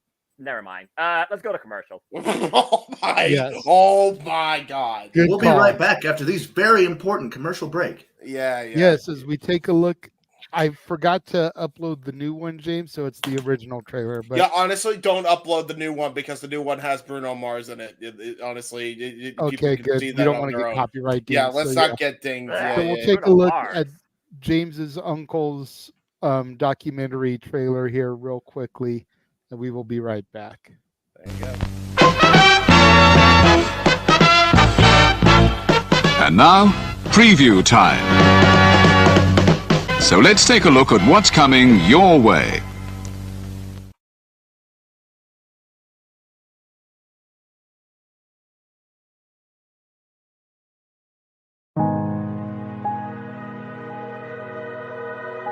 Gary Hebert, the man, the myth, the legend. I was amazed, and I was looking to become a better skater myself, and I wanted to be like Gary. When you look at a guy like this, he's one of the most talented people in his profession. He's been given gifts by God. It can get frustrating at times when you're trying things that, that maybe don't come as quickly to you as other things. And, you never really felt that sense of frustration with Gary. It was always about improvement and positive reinforcement. Was it really the end? Was that head injury really the end? God has called Gary to continue to be a blessing to others and to be a passionate example. My name is Gary Hebert, and this is the World Academy of Hockey, otherwise known as the Inside Edge. I would recommend anybody that have a chance to come to his hockey school. I think it'd be well worth it. It'd be rewarding to all the kids and anyone he coaches, from whether it's an adult, a professional player, to a little kid like a Mike or a Squirt. Gary, from day one, has been instrumental to my hockey career. I started out as a potential Division III player, and Gary brought me single-handedly through high school and into a top Division I prospect. I owe it all to Gary, the biggest legend on and off ice there's ever been. Listen, watch, learn, be confident, and have faith. Those are the answers I was brought to. Yet, I only now am really learning how truly important those 5 things are. Through preparation, through appropriate thoughtfulness and thinking, we can learn to untie the typical knots between our ears that drive us into underachievement and underperformance. And lo and behold, we can learn, I think, to fulfill our God-given potential. Gary has the innate ability to make people not only better players, but better people. The life lessons they learn from Gary are incredible. You can always remember leaving that rink knowing as a player I got better, or I had something to improve on to get better. And I think that's what you excelled on as a coach, is giving us the knowledge to know what we needed to do to get better. There's coaches who know the game, but can you communicate and create passion in your kids and in your players? And Gary's able to do that. Gary's got great knowledge and the great hands, but more importantly, his ability to connect with people and care for them. His communication skills, to me, really stand out and separate him, and that's why he's one of the best, in the world. Gary's a legend. He's a special man.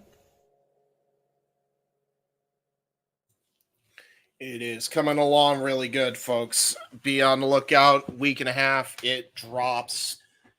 Gary Hebert's One in a Million documentary.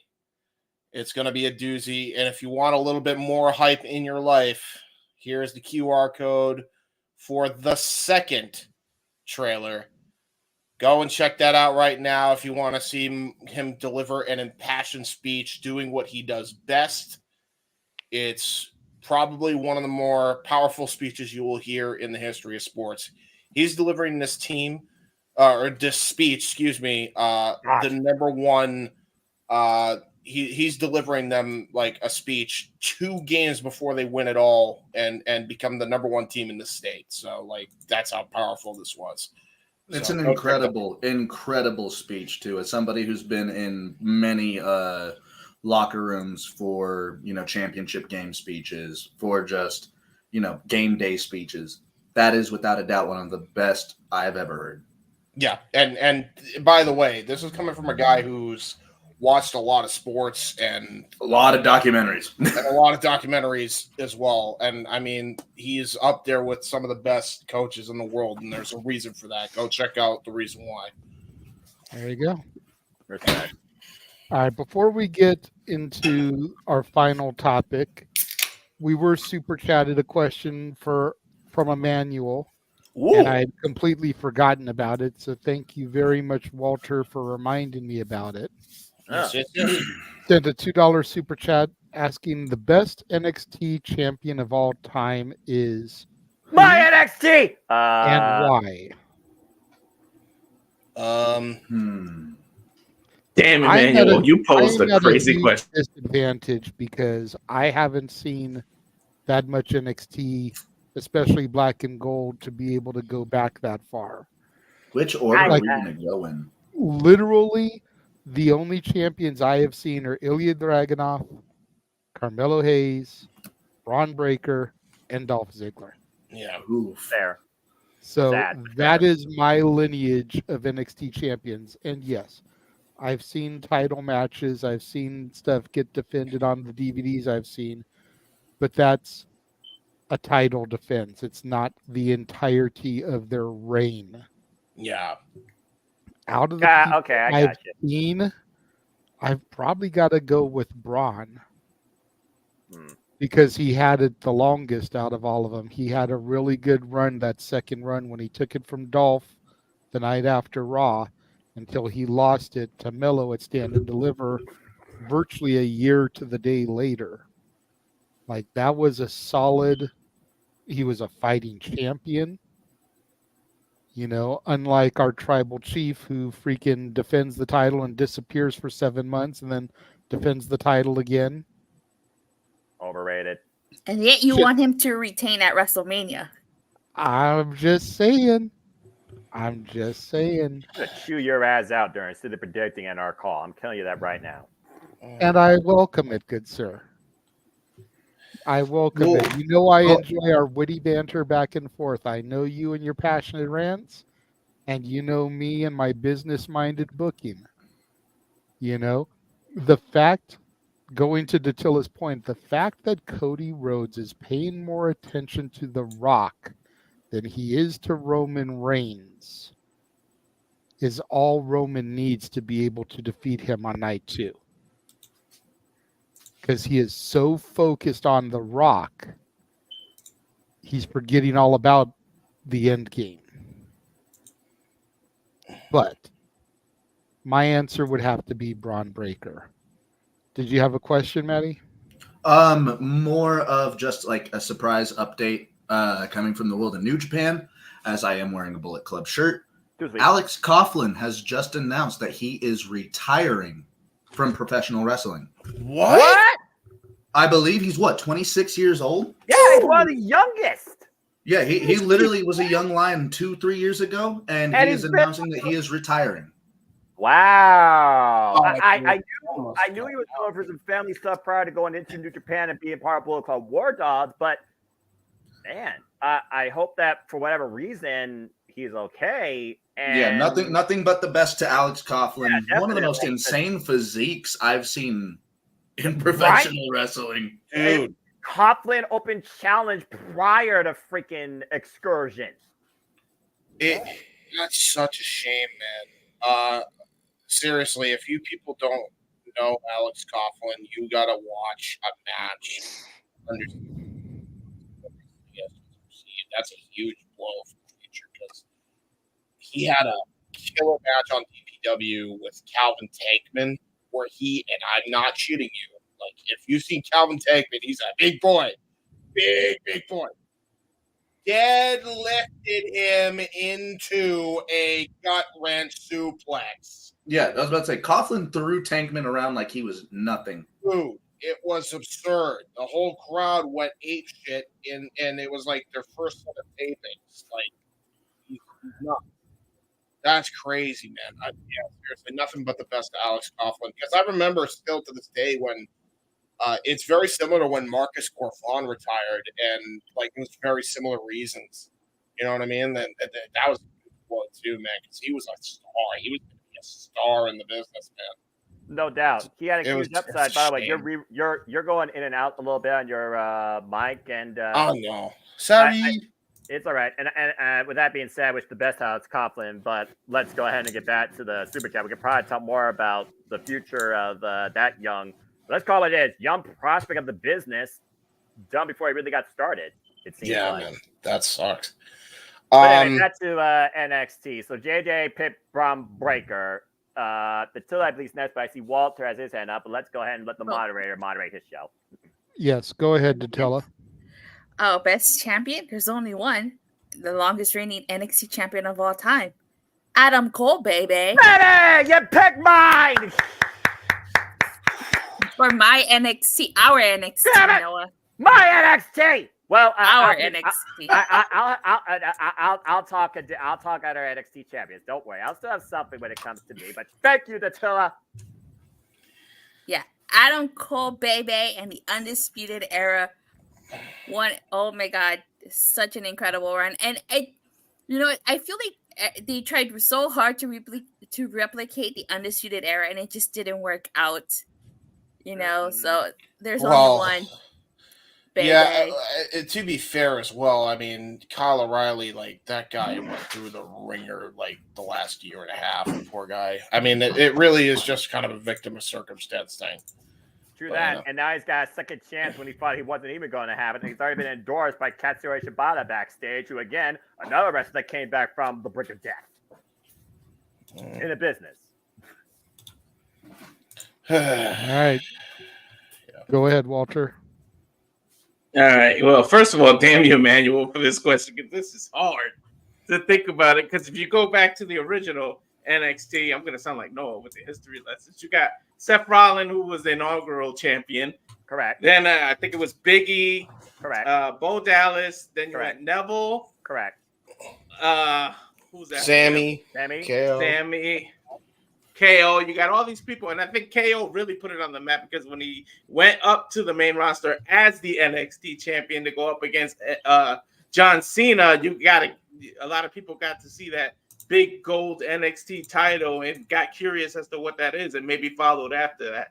So you could go good KO, but I'm gonna go with Shinsuke Nakamura because that feud Nakamura had with Bobby Roode, who's another great NXT champion, over the NXT champion, that glorious guy with the back and forth that they went and that with the best theme song and everything. But Nakamura really did that title justice. Not renting for free. Yeah, don't rent. But I mean, you also got to give Finn Balor his credit. He went back down to NXT and got it again. So I'm gonna go with Nakamura. That's a very good one, by the way. I wasn't even thinking about that one. Yeah. I'm gonna go with Nakamura though, because people keep confusing his main roster run.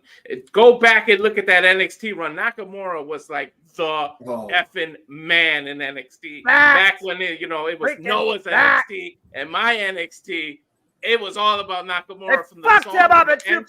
2017 when they showed intergender. Noah, save the rants. Save the rants. Yes. Save the rant for the super chats. The super chats. It's okay. If you guys want to hear Noah rant about his NXT, $20 minimum to the Casa D18 Studios channel, please. I ran on W all night. To Walter's point with what he said about Nakamura, there's not a more intense promo than when Samoa Joe is calling Nakamura out for his title. Yep. Regal, patience is a virtue, but I am not a virtuous man. Yeah. Give me Nakamura or bring me the NXT championship. Bring me my that promo solidified Nakamura's run as an all-timer. Yeah. Now, Dattila, you said one of the correct answers in Adam Cole. Bye-bye. Another correct answer would be Glorious Bobby Roode. Kevin Owens is another good one. But nobody quite held on to Goldie. Yes. Quite like Tommaso Ciampa did. You stole my pick, you bastard. I was going to go with Tommaso Ciampa. Nobody made that title feel more important. Nobody made Goldie feel like an entity quite like Ciampa did. Ciampa was talking to the belt. Ciampa was having full-blown schizophrenic episodes looking at the belt. Nobody else has done that in NXT. Nobody has made the belt feel more important than Tommaso Ciampa. Yeah, so in my eyes, Ciampa is the greatest NXT champion. That's a good choice. Good one. I honestly, greatest heel NXT champion. Mm-hmm. You know 1, you are genuine when the crowd boos you in as your entrance.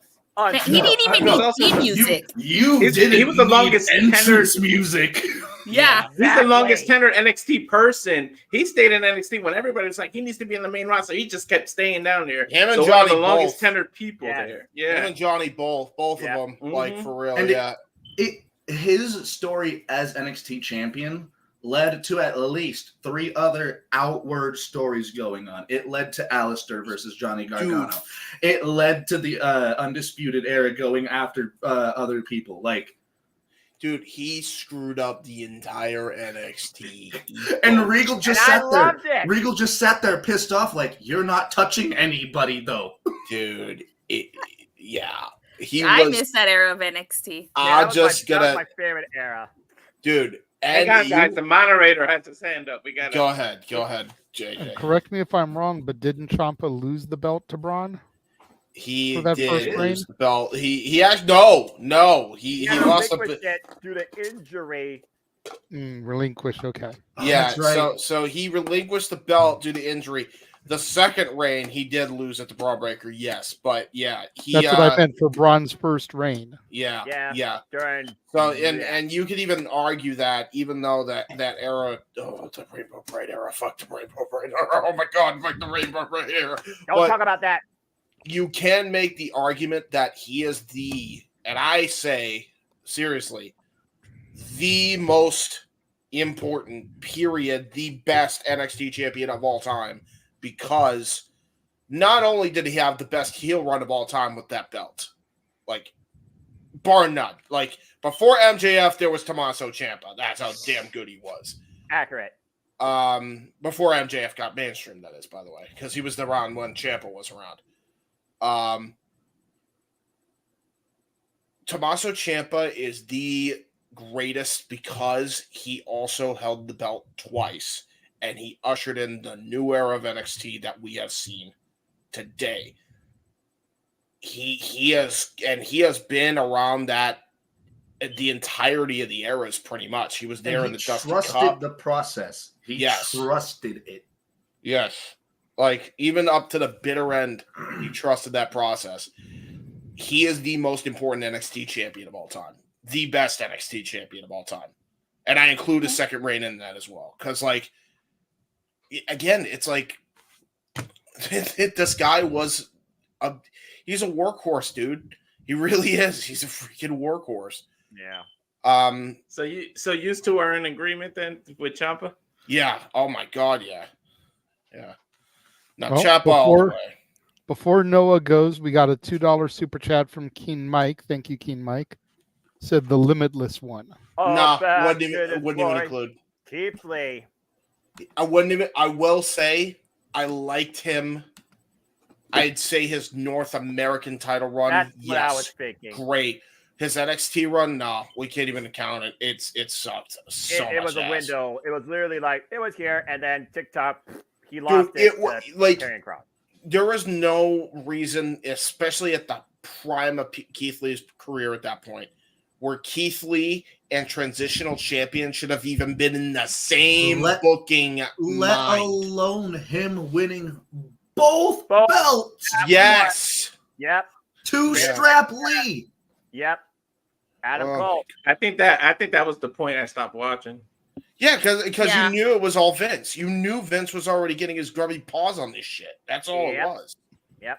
I mean, I knew that when they brought NXT to USA anyway, but like, God damn, it was over after the pandemic. Then there was Survivor Series 2019, and then there was NXT Summer 2020, where we got here, and the rest is unfortunate history. Don't get me started on Super Tuesday too. By the way, that whole Survivor debacle with the Iron Man 2019. Yeah, which by the way, we loved the NXT, and we all of us criticized.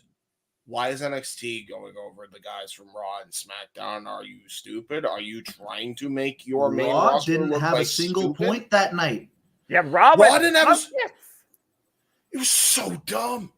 It was one of the biggest. It was one of the most boneheaded decisions ever made in the history of wrestling. And yet somehow for NXT fans, it was one of the favorite things they seen outside their NXT. They were trying to make up the screw up with Cena in NXT. That's what that was. And don't get me wrong, as an NXT fan, I was excited, but then like you look back at it and it's just like, holy shit, how dumb were they? Yep. You know, I have to say one of the thing that I did like about the NXT kind of being on the main roster was we got I was just calling Brian Danielson, Daniel Bryan at that time versus Adam Cole, which I believe was the first time they had ever wrestled. That was a fantastic match. That was a great match. There was that. The triple threat match between all the three mid-card championships as well was a fucking banger too, by the way. Yeah. But part of that reason was because all three champions came from NXT. So do you guys remember when they did halftime heat during the Super Bowl? Yes, absolutely. It was the first time I cared about actually something associated with Super Bowl that wasn't football. Yeah, well, that was really good. It's kind of hard to remember that with any fondness because Velveteen Dream was in the. Listen about him. We don't talk about that. We don't talk about him better. Yeah, all right. Talk about that. It's Bruno status. Yeah. Well, on that note, you go Noah. On that note, because that was a sour note right there. It was a very sour note. As somebody who followed, eat, sleep, live, and breathe the black and gold until it died, and then the black and red resuscitated other life in me, let me talk to you. You guys nailed it with Ciampa and Adam Cole right up there as the top two. There's no argument there. But let's give some love to the women, shall we? Because nobody was ready for Asuka, the only woman ever in NXT history undefeated while holding the title, had to relinquish it due to being promoted at the time. So it's one of those. I said what I said. Yeah. It's one of those things where, again, you can never deny Asuka and what she did for the aspect of women's wrestling in WWE, let alone still holds the standard in NXT. Now, shifting gears to NXT UK. I'll be damned if I don't mention the bruiserweight Pete Dunne and what he did establishing that brand after he and Tyler Bate set the world on fire what NXT UK can be at NXT TakeOver Chicago. So Pete Dunne and, of course, Berlin General Walter, who was the longest reigning champion in that brand's history, might I add. And you can't give enough love and respect to the final boss, not Rock, the final boss of women's wrestling, Mako Satomura, and her run as NXT UK Women's Champion, all the way before I got merged into the freaking, at the time, black NXT. And then, of course, tag teams. I can't believe I'm fucking going to say this, damn it, JJ. You freaking suck sometimes, when you're right. I gotta give it to the longest reigning tag team champions, Pretty Deadly. They had a hell of a run in NXT UK. Shut up. They had a hell of a run in NXT UK. I see you smiling. Don't get used to it. Damn it. NXT UK, and then they came over. They also won both set titles in NXT. Arguably one of the most influential tag teams outside everybody in the Undisputed Era and all they did for the titles in NXT tag team history. So that's just some of my takes. As far as modern era, I mean, again, right now, if it wasn't for the fact that Ilya Dragunov, Roxanne Perez, Trick Williams, Carmelo Hayes, Yes. and freaking Lyra Valkyra, and by the way, Lyra and Becky are my second most favorite women's. That was WWE. That was so good too. WWE can actually do women matches when they actually put enough work into it and actually give them the time. What is crazy fucking spot? I like the triple threat. Like Lyra Valkyria versus Roxanne Perez. I was shocked that Lola Vice pulled the trigger during that match.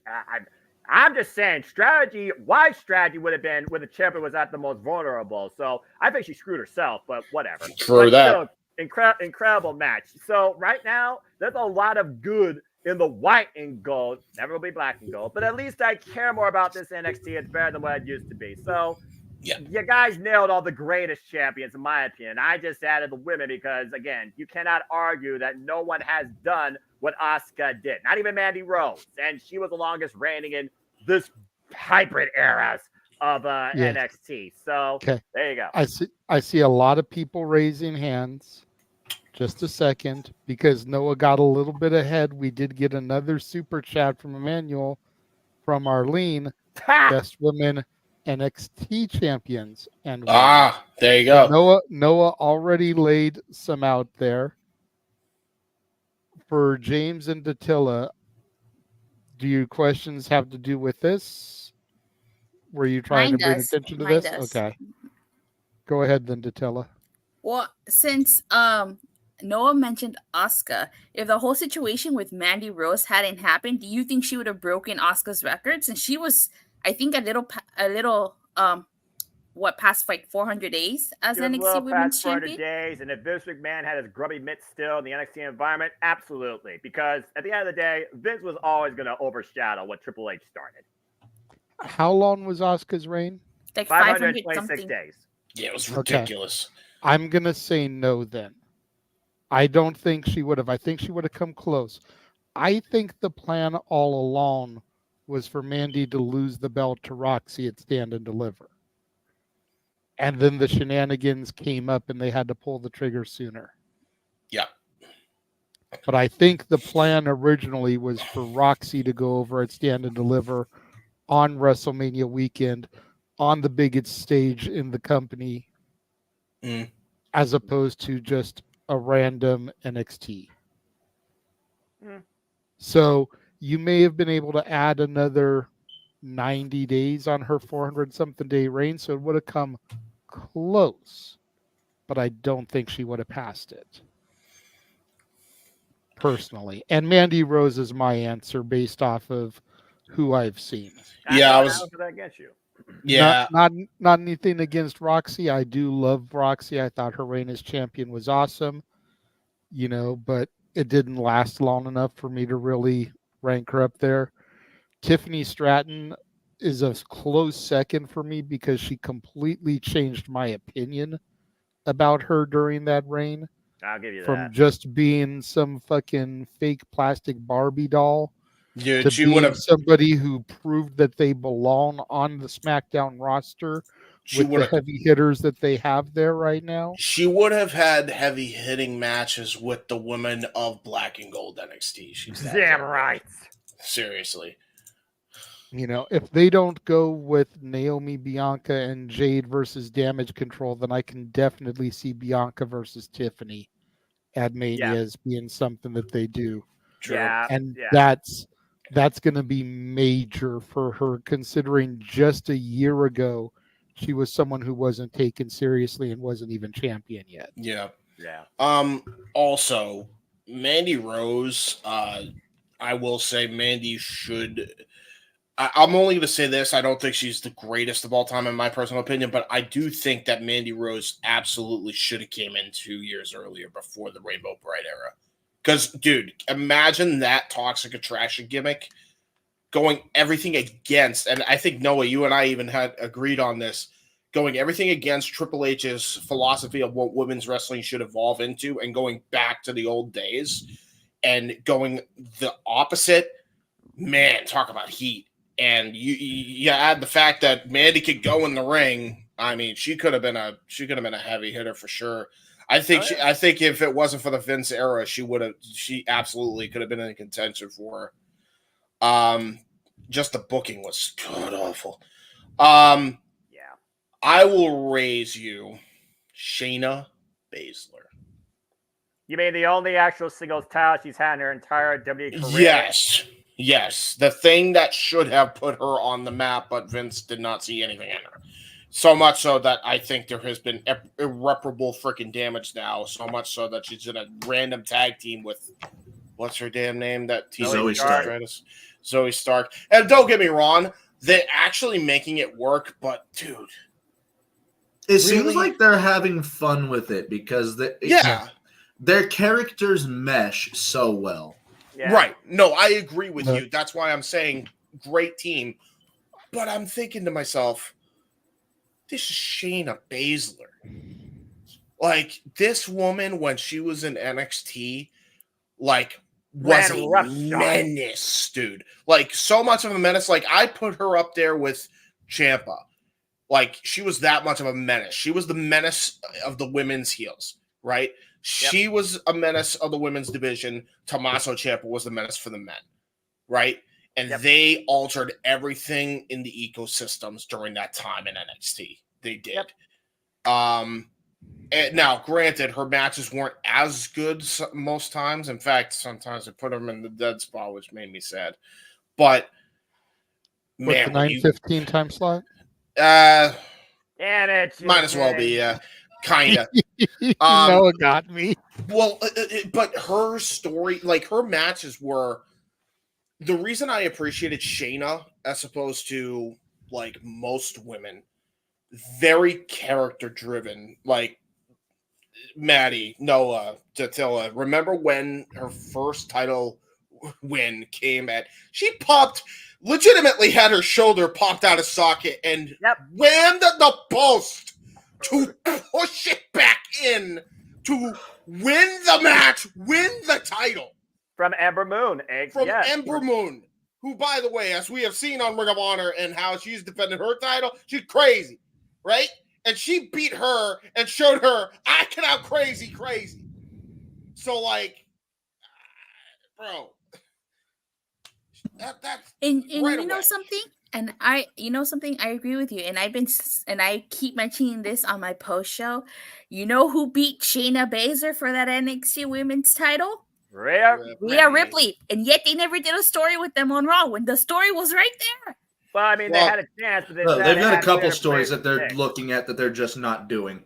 Well, I mean, so do we. I mean, are you really surprised here? Well, to be fair, at least we're revisiting Liv Morgan, so there's that. The longer term story. But I liked Io Sky as champion, although I do agree with you guys. No, Shayna Baszler, Asuka, those were two of the best. I liked Io Sky. Yeah, she had just Io was awesome. And then her end game with Raquel Gonzalez at the time. I mean, that was when Raquel was legit serious, So, by the way, she has a back. Yeah, she's got a back. She does have a back. That's okay. True. What else should I care about? Oh, I was just pointing out the fact that Raquel Rodriguez has a back. That's all that she does. I don't care about that. Want to see the best Raquel Rodriguez match, Raquel Gonzalez match ever, though? Go check out her steel cage match with Rhea Ripley because that shit. Oh yeah, fucking. And then the last woman standing one was. I think the last woman standing might be better than the cage match. I agree. Actually, yeah. Anyway, Maddie, what about you? I don't know what order we're going. Oh, great. We're talking moderate his show. Moderator, what do we go with? No, you already went, so it was going to go to Maddie. It was going to swing back around. Because I started with Asuka, and then we went to tennis. So now we are on Maddie. So, Maddie. Right. I can be very quick about this because I feel like this is going to be the one that most of the answers are going to be the same. The two correct answers have already been said. Io Sky is a really good one, so I'm going to throw out another really good one and say without Bayley, we wouldn't have gotten what we did with Asuka. and we also wouldn't have gotten the Iron Woman match with Sasha. So Bayley, in terms of importance, is up there. I will say Asuka is my pick.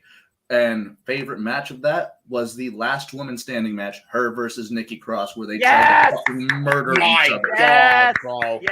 Yes, absolutely. The first real last woman standing match, by the way. Yeah. Oh, yeah. No, and again, they attempted murder. Yeah. There was a tainted Moida on that show, and it was the end of that match. I still think should have ended in a double countout. Yeah, but I digress. That would because you could have gotten some money on a rematch. You could have seriously ran that back again. And how that would have made Nikki Cross look like $1 million fucking dollars. It was Nikki Cross's best match. Wasn't there a spot with like a ladder or something? Yes. Yeah, that superplex off a ladder. Yeah, it was a superplex off a ladder through tables, and Asuka got up at like the pubic hair of 9. And by the way, that sounds like basic because it's happened so often. No, you got to see how the suplex was delivered and how she crashed and burned through these tables. When I say it should have been. Fell back after the bell and then screamed in agony and in victory. Yes. When I say this should have been a double countout, it's because both women should have just laid there because I would not have moved for 10 seconds. Dude, they died. I thought legitimately somebody was going to leave on a stretcher. It was great. It was glorious. It was awesome. Glorious violence, as Noah says. Glorious pro wrestling violence. I love when glorious violence actually. The black and gold brand, how I miss it. We love it. We love it. Yeah. My NXT! Dude, But there is nothing wrong with the modern day NXT either. No, it's just that the NXT As a matter of fact, the modern day NXT is apparently so good that Tilla is watching and reviewing the Go Home show to Stand and Deliver, and the NXT after Stand and Deliver. Impressive. I mean, correction, I'm co-hosting. I will You're say still reviewing it, God damn it. Don't take it away from me. I will say you co-hosted the ones on your channel with me anyways. You let me carry you on my back as you admit.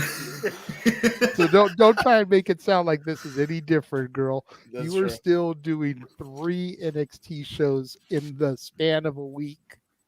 Because I'm such a nice person. Yeah. Too bad you wouldn't do it when I asked you. You had to do it for JJ's else. point.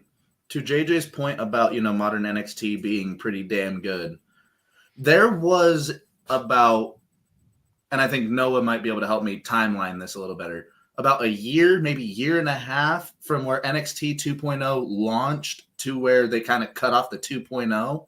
Mm-hmm. And that might have been one of the worst periods of wrestling I have had to sit through in a long damn time. Yep. But that whole core of talent that they had that we were all like, feigning over and hating on, that turned into being maybe one of the most promising groups of professional wrestlers that we have currently.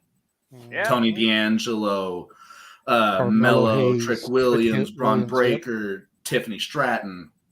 That's at least 5 on one hand that I can name. We've got Dare a lot more. I say, and this may be a bold statement, but dare I say that this crop of people they have in my NXT is on par with, not going to say as good as or can even exceed, but is on par with the 2002 class of OBW. Yeah, I'll give you that. No, I agree with you. The Brock Redacteds, the Batista, the Cenas, the Ortons. Mm-hmm. The Sheltons, the Victorias. People forget I forgot Victoria was there. Victoria. So Tiffany Stratton is basically your Victoria, the female to make it. Yeah, the one that's gonna but instead of going psycho bitch, you're going like Karen bitch. You'd be like, no one has my style, and no one has my Just be thankful she's not on Raw, or else she'd be in a team with Chelsea Green. I love it. Chelsea Green. Actually, her, Chelsea, and Sonya Deville, I agreed with your freaking statement. They should have been a team. Holy shit. That would be the greatest trio of women since Toxic Attraction. Dude, it would have been Adam crazy. Pearce would ask for his release with that much of grievance. Bro, Nick Aldis. Imagine a segment with Nick Aldis. It's like, these are the most pretentious women I've ever dealt with in my life. Adam Pearce looks at him and be like, Mickey James. I'm just saying. Adam Pearce looks at Nick Aldis, be like, first time.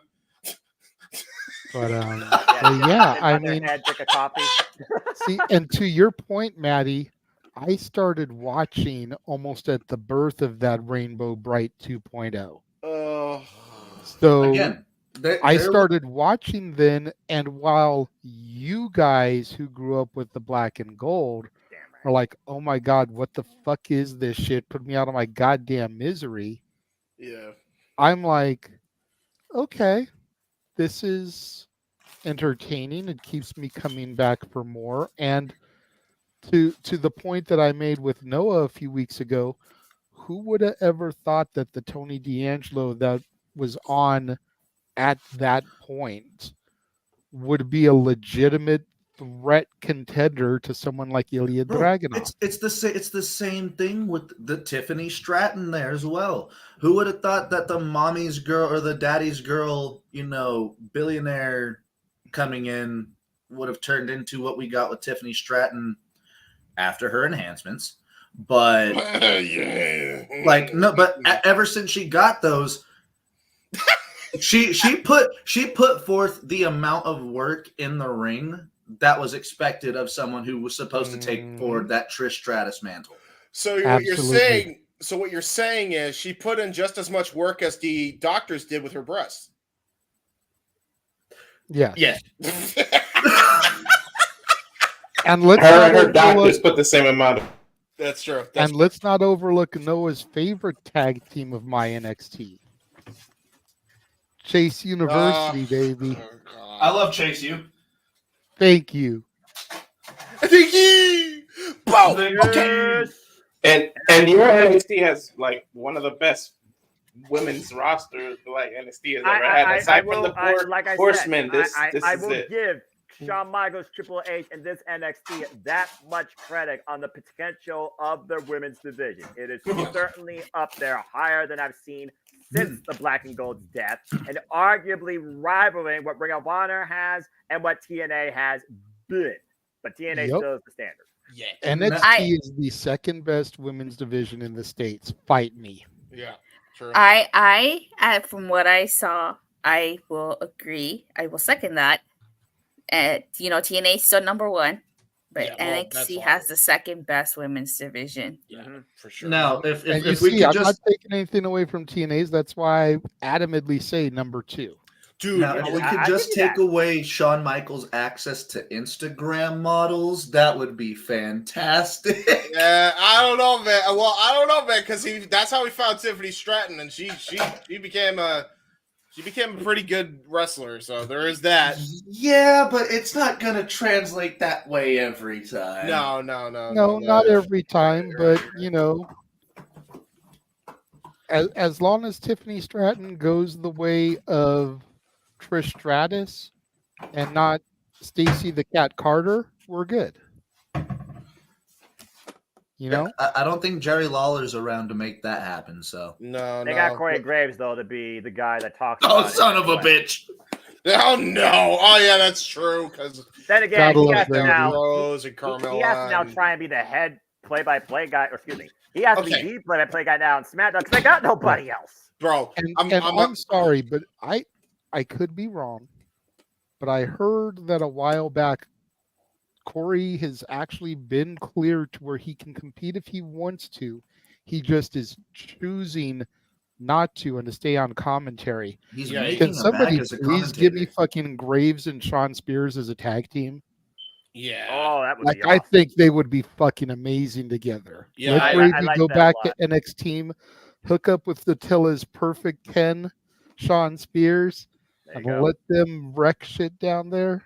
Dude, that would be cool. Let Nick Joseph finally be promoted and go to freaking SmackDown. I honestly, when I first saw Corey Graves in NXT, when he was a wrestler, I always thought that he and Baron Corbin should have been a tag team. Same. But that's just me. Anyway, hold on. So real quick, I agree with the AEW or the NXT and the TNA women's divisions. NXT is number 2, TNA number 1. But man, if they did a Worlds Collide show and you put that women's division neck and neck, oh boy, yeah, sign me up, sign me up. Yes, definitely. Yes, I will vouch for that. I will call that with absolute pleasure. Dude, give me Lyra Valkyria versus versus Jordan Grace. Yes, please. Oh God. Yes, please. Juggernaut Driver versus the friggin' top rope scissor kick. All right, moderator, leave her on Walter now. After that, great conversation. Yeah, go for it, Walter. Sorry, buddy. I'm with Noah 100%. Asuka. Yeah, right. Datilla? I said Oscar. I said Io Sky. Oh yeah, that's right. You did say Io Sky. Yeah. Okay. Io Shirai. And JJ said Mandy Rose. I think that clears everything. There we go. That does. Yeah. And again, all right. all good. That impromptu topic went a little bit longer than I expected, so we'll take a quick commercial break and then we'll come back with the other topic that Walter suggested. Woohoo! Noah, get ready. This is everything you're using your voice for.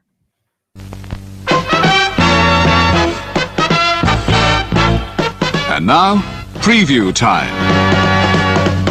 So let's take a look at what's coming your way. What am I losing my voice on? This is the Weesa Gonna Die tour. I'm not.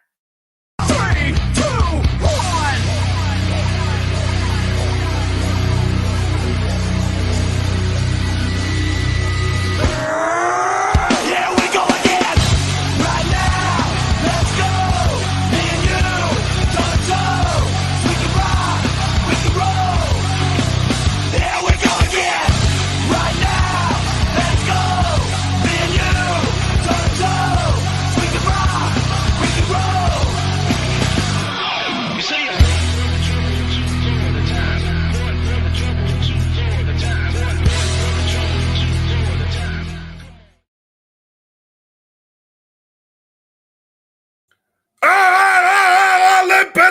Limp Bizkit, it's great. And as always, as you folks know, we still don't know when Double or Nothing's going to happen. We still don't know if we're going to do Winning Seat Right. We still don't know if we're going to do NJPW Resurgence. And we still don't know if I'm even going to do the Startup Show during WrestleMania week. But it doesn't matter if they're involved or not, because I'm still going to watch them because I am all about all the wrestling, all the wrestling, all the wrestling, all the wrestling, all the wrestling, all the wrestling, all the wrestling, all the wrestling, all the professional wrestling. Damn it! And sports entertainment. But I will say sports entertainment definitely has more of my intrigue this year than previously. Amen.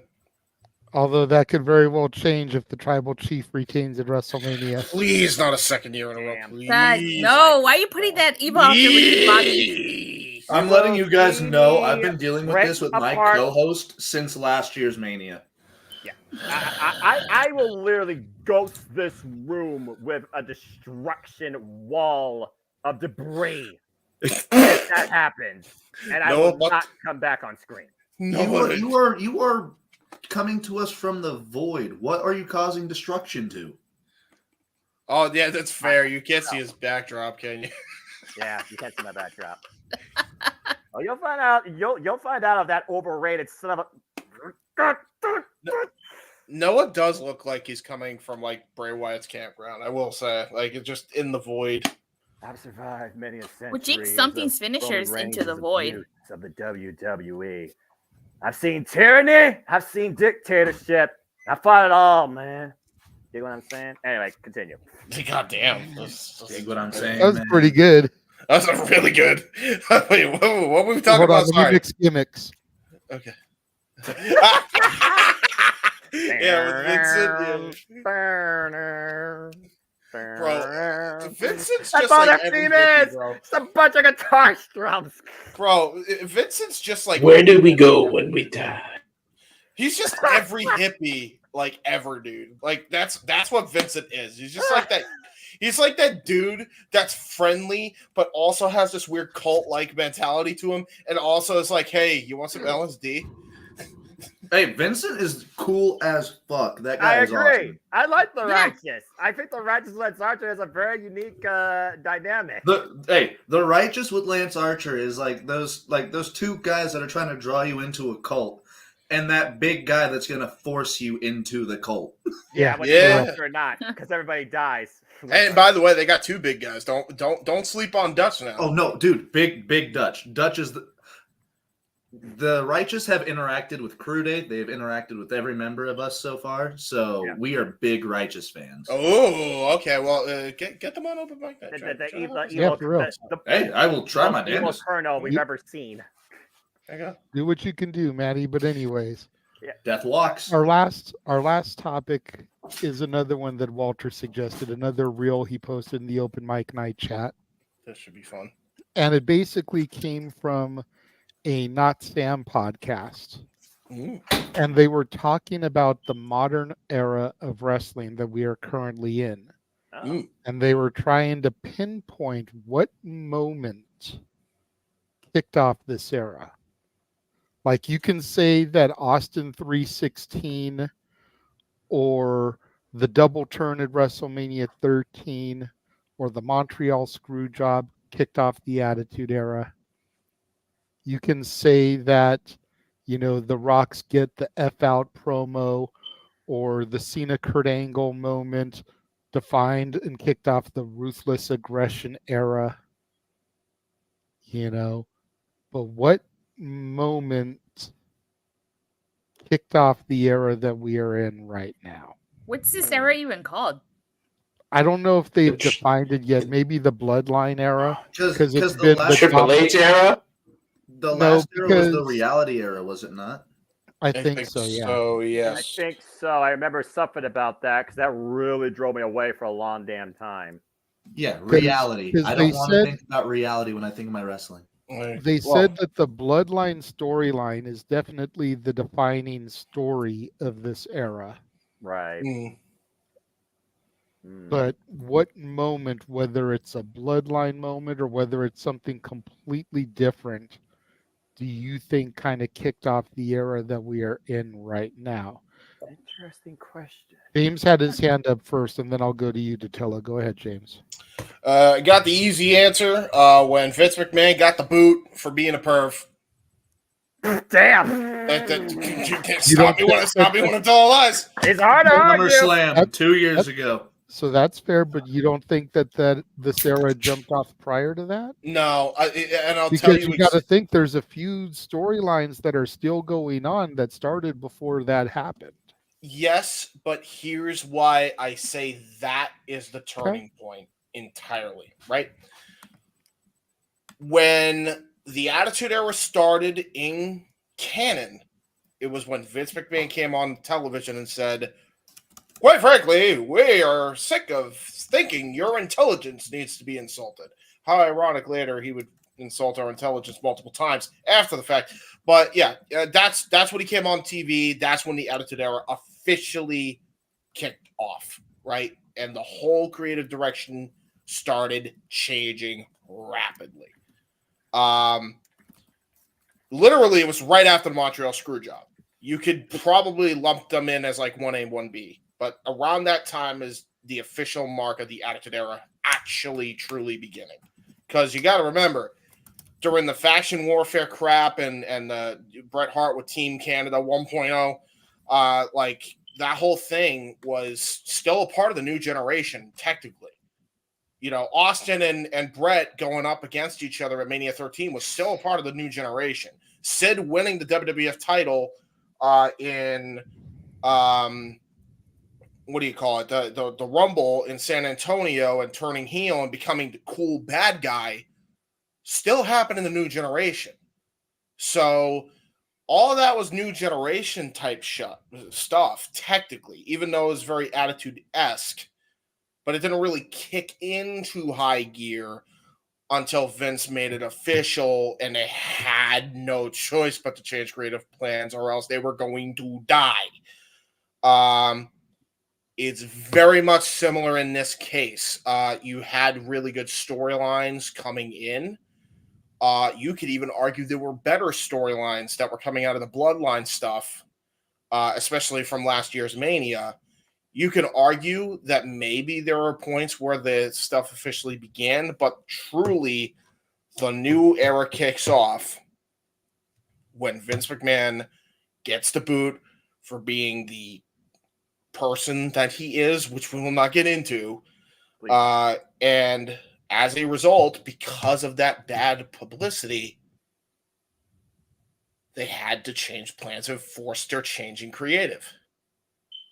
And literally, like, it might as well have been overnight, very similar to when the Attitude Era happened, like in canon, because everything shifted. The Rock became essentially the chairman of the board, taking Vince's seat. He's now the runner of that thing, and now it's a power struggle between him and Triple H. Cody's is on the side hunter, basically. Now it's like Cody versus The Rock, but also Cody versus Roman, and Roman's still got a stranglehold on the title, and now you have Seth involved. You have Punk on commentary calling, like everything just completely went belly up, And what's ironic about it is you can even lend CM Punk coming back to Survivor Series as like the final thing of the reality era. Realistically. Because the reality era started pretty much when Punk left. And then he came back right when the reality era ended. So I think right when that happened. But yeah, there you go. That's my rant. There you go.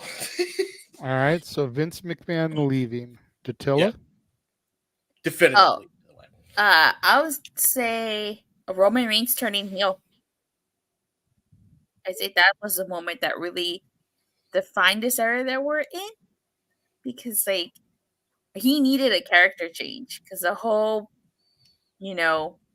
Roman Reigns, babyface Roman Reigns wasn't cutting it, and so him turning heel and basically doing this whole Bloodline storyline, I think that's what kicked off the era, specifically in WWE.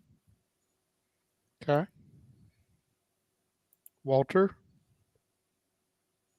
Not that I want to remember this time, but I think what officially kicked it off, sadly, is when the world shut down in the pandemic. 2020, forcing them to do the Thunderdome, and then when they came back, because that's what made Roman disappear, because he had to take precautions because his leukemia and everything. He had to take precautions and disappear, and when he came back in remission, he got that chair, but then he went heel, and that's what kicked off the whole bloodline, and that's what led it to everything. So even though the cutoff of, you can call it the Thunderdome era or whatever, so like right after the Thunderdome era ended and we came back from the pandemic and the world started opening back up, I think that's what defines this era, and that's what started it right there.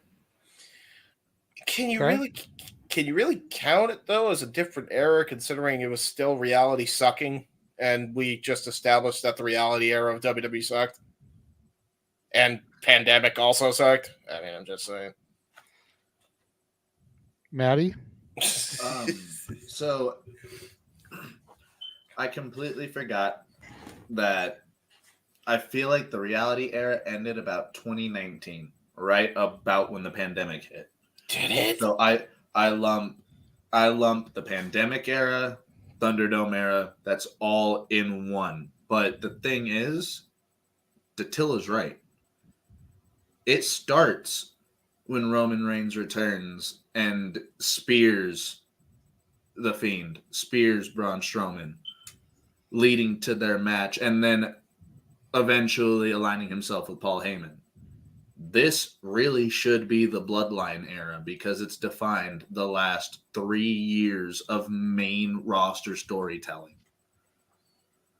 And it's hard to argue that almost everything has run through either them or the Judgment Day for the last,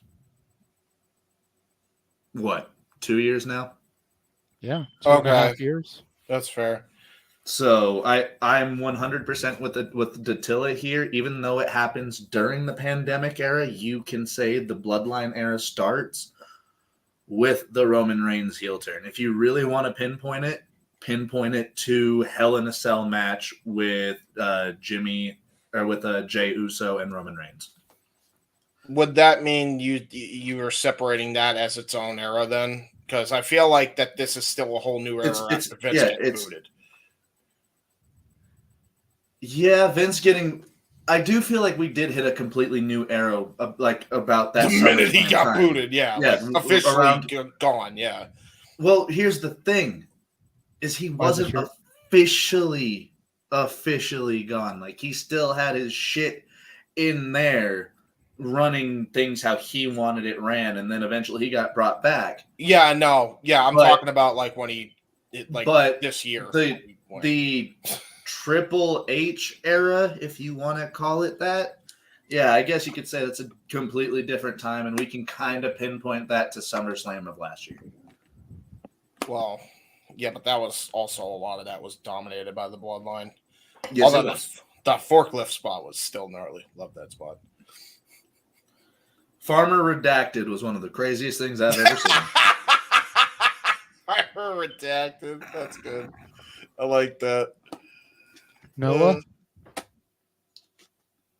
If you're talking about what we're facing right now, just in WWE, I can't argue. It's the fact that Vince may not be as much the president, if not a presence at all. Again, who would have thunk it at this point? The last time you saw The Rock and Triple H go face to face, it was subtly just a humorous tension, reflection down memory lane, and then they went to go grab dinner. But I guess he wanted Triple H to pick up the bill because he thought he was a cheap bastard. So yeah, I would say that definitely since we no longer have McMahon presence involved in anything, it seems from the creative standpoint, even the WWE operations, that this new era of WWE that we're in has definitely reached its own force. Where at the end of the day now, it's the Anali family versus WWE, where The Rock usurps Triple H. So I would say that's definitely a real kicker as far as WWE goes, because the Bloodline thing, it's had its different layers, more layers than an onion. And again, I still argue it should have ended last year, and I still stand by that. And I will die on that mountain. But there's no arguing, without that crony behind the chair, it is a whole different era. And it's probably the reason why, JJ, I care about calling WWE WrestleMania with you truly this year. Last year, it was all right. But honestly, besides Charlotte Flair and Rhea Ripley and Gunther and Sheamus and Drew McIntyre, get the fuck off commentary, Tyus O'Neil. Honestly, that WrestleMania to me was just... Ugh. And then, of course, don't get me started on what happened with Cody and Roman that year, because, again, I almost wanted to destroy everything. I might destroy everything this year. So, yeah, I got to agree with this tidbit that we no longer have to deal with Vince McMahon influence, it seems. And it's a beautiful thing, honestly. It makes me almost believe in WWE again as a fan. We'll see. I will agree with you so long as Roman loses the title. I will say... Yeah, exactly. Noah, we should say, though, that the way I separate Mania is like night 1, night 2. I'm always going to do that. They're different. I don't blame you, because night 1 was nearly flawless for me. Dude, night 1 of WrestleMania was the best WrestleMania card since 28.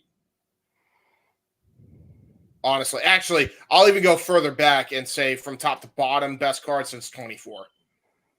Honestly. Okay, I'll give you that, because 28, we still had that John Laurinaitis and Team Teddy shit. Yeah, that was although that was entertaining for its own reasons, to be fair. Kevin Owens and Sami Zayn winning the tag team titles together in California, where PWG is located. Yeah, that was the greatest moment. I cried. That was the greatest. So did this, man. Yeah, that was the greatest feel-good moment ever. Yeah. It was so good. That Charlotte Rhea, the 4-way tag match, even though Titus was on commentary, that was a banger. How did y'all not like Titus on commentary? Because he reminds us all. To the match, he just yelled indiscriminately. Yeah, I was gonna just say because he reminds everybody of Booker T. That's why. That's exactly why. Oh, shucky ducky quack quack. Shucky ducky quack quack. And I ain't talking about. Yeah. Although I will say the best part about Booker T on commentary, and only the best part about Booker T on commentary is Black Snow. Booker T is about to hit this. This is a skit. No. Not Booker T isn't he on Blacks? No. Damn it. Sorry. I had to. Go ahead, JJ. Oh, God. Booker T during Trick Williams' entrances. Yeah, but he just channels Black Snow because it's his. I'm not going to say the word. Don't. You know what I mean, though. You know where I was going. He's his brother. He's his brother. There you go. Right. To whoop that trick, and JJ will whoop that trick all night, even though he's. Never mind. Anyway, we're not going there. All right. So, but yeah, bottom line, no, Vince, you actually might have me as a WWE fan once again, based on what this WrestleMania looks like that we're calling. This hardly might be the greatest WrestleMania ever if we get the one right decision. Dude, Cody is in the land of the free as the American Nightmare. You for Dusty, you have to give him the belt, bro. You have to do it. So maybe what defines this era is Cody winning the 2023 Rumble. Maybe that's what kicked off this era then. That's fair. Slim Jim coming back. That's what defined this era. I'm about to say, CM Punk coming back to WWE, I think also defined a lot of what, if we're just talking about WWE. I mean, if we're talking about just the industry in general, I think the industry truly hasn't been the same since AEW came into existence. When you really all think about it, by the way, when you really all think about it real quick, just completely random sub-tangent, but kind of relates. Eli Drake, a.k.a. LA Knight, is the reason why Slim Jim came back.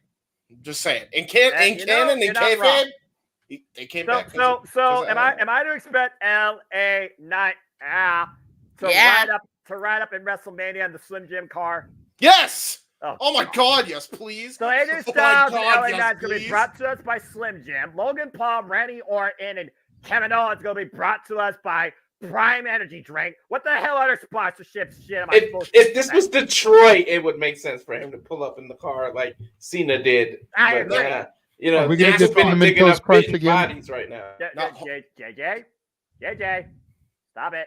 Here's a good cross-promoting opportunity, NASCAR. And here's why I say that. You do a Slim Jim car and a WWE sponsorship car for one of the NASCARs as return investment. Do that. Isn't that what Naomi's outfit was? Wasn't that NASCAR inspired? Yeah, but I mean, like, actually do a NASCAR inspired thing. Mm-hmm. They're not in Indianapolis.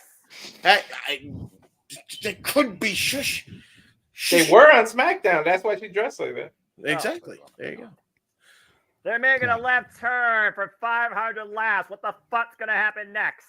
By the way, I still maintain that at some damn point, WrestleMania has to be hosted in the Food City. It has to happen. That's the biggest arena. I don't know why you haven't done it yet. You know what? That's fair. I'll give you that. That's fair. Bristol, Tennessee, make it happen, damn it, for Stat Boy. So, when are we getting a pay-per-view to Denver again? Asking for a friend. I'm sorry, Maddie. It's Tim. He's the friend. He's the friend. He's the quote unquote friend. He is actually no. It's his other friend, El Hijo del Douchebag, who's not on camera right now. He's asking for Eric Cartman. In fact, I believe we might be seeing him make a return. I'm not sure yet, though. God! I see a mask. There he is. Imagine us having to call WrestleMania London. So when are we getting a pay-per-view in Denver? Yeah, it's been since Vengeance 2003. It's been 21 damn years. Aren't you all the Mile High City? Listen, El Hijo del Douchebag, I'll do what I can, bro. I'll do what I can. I think the WWE... We've got indoor arenas. They don't have to be wrestling outside. True. To be fair, whenever I first moved up here and I tried to wrestle with my brother, I damn near had an asthma attack, and I don't even have asthma. That's true. Can I just be honest? And Maddie's going to absolutely say yes to this, by the way. Just wrestle outside. Make it like freaking Woodstock, bro. Like, the fans would go crazy for that shit. You kidding me? Give me WrestleMania at Invesco Field where the Broncos play. Yeah! That'll be the greatest fucking thing ever. WWE home is here in Connecticut. We haven't had a WrestleMania since 95, 9. WrestleMania 9. You guys had Money in the Bank not too long ago. You're fine. Yeah, just tear down old Titan Towers and make that the arena location. You know what? They might do that. You might as well make an arena. There you go. I still think they should use the old Titan Towers to make a physical Hall of Fame. Yes. Actually, build the arena on top of the old Titan Towers and make that the physical Hall of Fame and call it the WWE Arena, like the actual WWE. No. Here's what you do: you make it the American WWE Experience, like they did in Saudi Arabia. You just build all around it, include Titan Towers with it. Exactly. And then on top of that, you could host other sporting events inside the WWE Arena, like basketball, football, all that shit. Because then you're making money. Oh my God, we just came up with a great business idea. We demand royalties this time because that's actually $1 million. No, that is a $1 billion idea. We're getting our royalties. No, you're not. If you go through it. No, you're not. Give us the damn royalties. Give us some royalties because that's $1 million idea. You know it, you bastards. Give us money. They got more money than they'll ever give a damn to give back to somebody like you. That's fair. Because we need beer money. We do need beer and we do need money, so therefore beer money. I mean, I can use the money, but I'm 99.7% straight edge, so I'll stick to that. Listen, Baton Rouge does not count as beer. All right. Yeah, but that's 0.03%, Noah. Noah, in this situation, I will be your shot James at Storm. a freaking vodka shot. Get off my case. Wait, Noah, in this case, I will be your James Storm. So you'll be James Storm. I'll be Bobby Roode because it pays to be rude, bro. That it does. And he has the long hair. And I will totally ride a fucking cooler down anywhere. You should have got beer money down in NXT, man. I don't know what James Storm was thinking. I don't know either. To be fair, I think James Storm was thinking, I don't want to be ruined by the creative direction. I'm happy just being a local, like a bigger independent guy. I think he kind of made the right call, to be honest. You're not getting royalties. You're not getting royalties. I don't even care about the royalties. I just want some acknowledgement that it wasn't their original idea. Yes! That they stole that shit from me. Yes! The Raw Ball podcast will never be monetized. Right, WWE acknowledge that. Yeah. Hey, WWE, acknowledge it. Listen to me. Acknowledge me. Anyway. Because I have been saying that since the freaking open mic night after WrestleMania last year. Dude, it's absurd. Anyway, sorry. We're talking like crazy. You know what? It's a free week. There's nothing going on. There was no collision. There was no rampage. Everything picks up next week where my freaking nightmare is going to be bothering me while I play freaking Balatro on my PlayStation 5 and give less than two shits what you all are doing. These topics lent themselves That's not true, to Noah. That's holes. not entirely true. There was Rampage. It was live after Dynamite. It wasn't on Remember? Friday night. I had nothing on my Friday. I don't have Fox. I'm I surprised understand that wasn't but a we topic, did still JJ. have a Rampage. Yeah.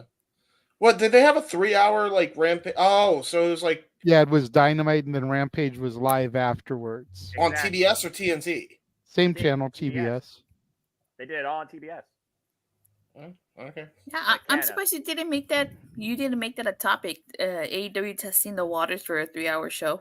It's not the first time though, Dattila. You gotta consider this with Collision and Battle of the Belts. That's a 3 hours in itself. And here's the difference between Monday Night Raw, 52 weeks a year on a weekly basis, versus AEW 3-hour stints.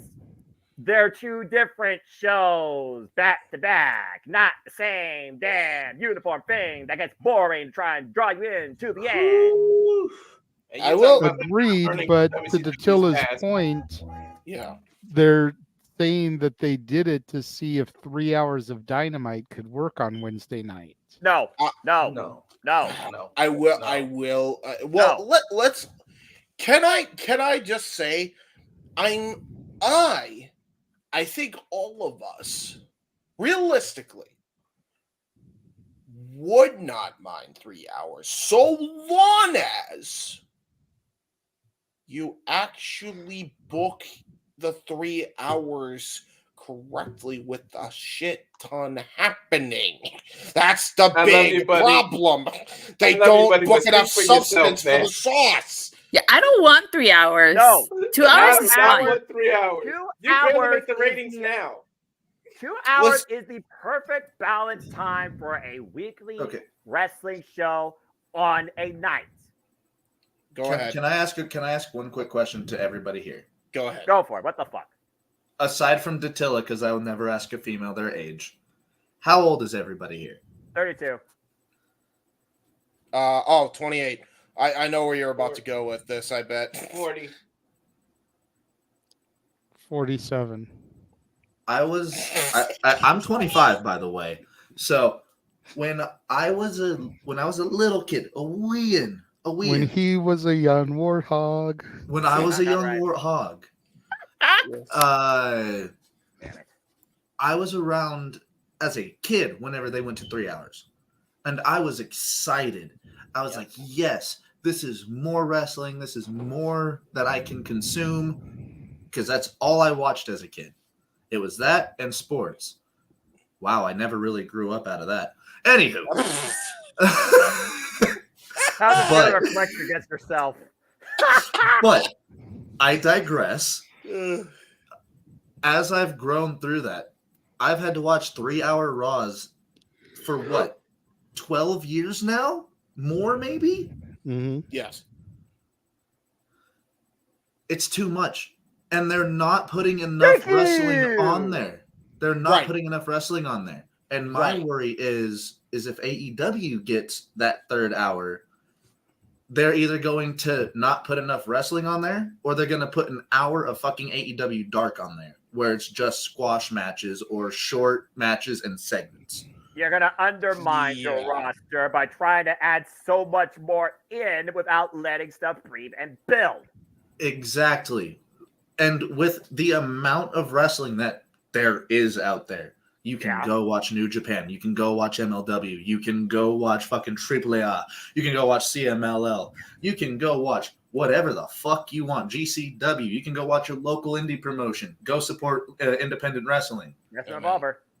But there's so much wrestling out there that, almost 12 hours of on-air TV a week is way too much. That's putting in half a work week for some people. I will say, though, the reason I say they may have no choice is, if rumors are to be believed, I also saw and heard TNA might be up for sale soon, or at least that's the rumblings. What? Where did you hear? I don't know. I don't know where. I don't think it's up for sale. They didn't even allow Scott D'Amore to buy it. No, exactly. I know. That's why I said the rumor. There was like a rumor site. I wish I had saved it because I thought it was unsubstantiated, but I saw it. That's why I say it was a rumor ultimately, because I don't know how true that is. But if that's the case, I mean, I'll be honest. Nobody's outbidding Tony Khan. Forget about it. I don't even care. You could be Scott D'Amore. You could be anybody else. The only person that might be able to outbuy Tony Khan is Freddie Prinze Jr. So he may have to make room for TNA to have its own slot, and he may have no choice but to put Rampage. No. I'm just saying if it's true. No, I don't think that's true at all. I don't think so. Dattila and I are double teaming you on this, and you're you're eliminated. We're keeping you down for the 3 count, bro.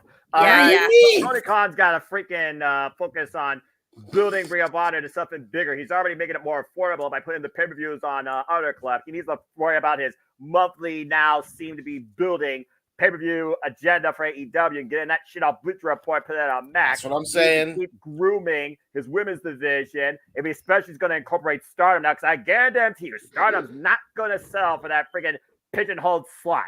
There's too much quality in that talent for them to do that. And Japanese wrestling is a higher standard. So right now, Tony Khan's got way too much going on for him and what feels like a renewed vision of the freaking company this year. No, I agree. But TNA in it. I agree, and but I will say this. If there was even the slightest truth to that, that would make Tony Khan and AEW a monopoly which is what everybody hated about WWE in the first place. No, exactly. I agree with that. That's why I said it's a rumor. I don't know. Ever bring the rumor up ever again. No, I hope it's not true either. For the record, I'm just pointing out. Personally, I'd rather Freddie Prinze Jr. buy it because he just put Scott D'Amore in charge because he's smart. But anyway. Hey, what's on your mind about that, bruv? And how about you reiterate what it means to say the R word here and buy it? Wait, what'd you say about me? The R word. Anyways, holy fucking shit, guys! Got me off guard there.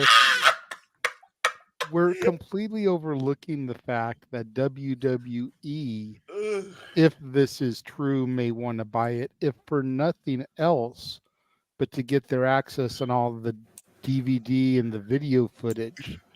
Think about what they can do as far as their productions go for people like AJ Styles if they have the TNA library. Mm-hmm. That's what I'm saying. I mean, honestly, WWE having TNA would be a great counterfight to AEW having ROH. Man, what a freaking statement. I never thought I'd say that, like, back in 2008. Now I'm saying it in 2024. Where we are at today in the industry. Oh, boy. Just saying. TNA is always the little engine that could, I call it. I don't think it's ever going to have to be sold. That is fair. As far as the actual topic at hand. Yeah, what were we talking about? That I never got to answer because we got completely sidetracked. Which is why we saved you for last. The last but not least. Say the best for last. JJ, take it away. Well, Attila gave an answer. Yeah, I said the Bloodlines. I said Roman Reigns turning heel. This whole thing has gone off the rails then. All right, go ahead, JJ. Thanks, James, you poor conductor. JJ, go ahead. That's why I'm the one that tries to run things, James. I know. I'm sorry. Keyword at least it was a slow week. Hey, at least it was a slow week. It's just a matter if I'm allowed to try to run it. Right? Yeah, that's true. But when I first heard the topic, the first thing I thought of was the reveal of Paul Heyman with Roman Reigns. Yeah, that's fair. I don't know if that's the same point as when he turned heel. Yep. Or if that would be different because he had already won the championship at Payback at that point. But that was the first thing I thought of. Yeah. The Vince McMahon thing I get. But as I was trying to point out when you brought it up, like there's things that are still going on that started before the Vince McMahon thing. So it would be kind of hard to pinpoint that because in theory, those things should have been ended by now. If they were strictly Vince McMahon things. Primary one being the bloodline. And not only may it not end this year, but it may go a whole other year. Whether Roman has the title or not, because we still have to get to Rock and Roman next year, thanks to the Cody Crybabies this year. Yeah, true. So whether Roman loses or he doesn't, we still have at least one more year of the Bloodline storyline. Yeah, that's true. That's true. You've also still got the Judgment Day angle for however long that may still hold around, especially if Priest cashes in successfully. Hopefully. And it actually means something. Yeah, right. But I kind of have to agree with what Sam said on his podcast. And that is WrestleMania 38. Cody Rhodes coming out of the ring for his debut. You mean the stage? Yeah. Yeah, I agree. Botch.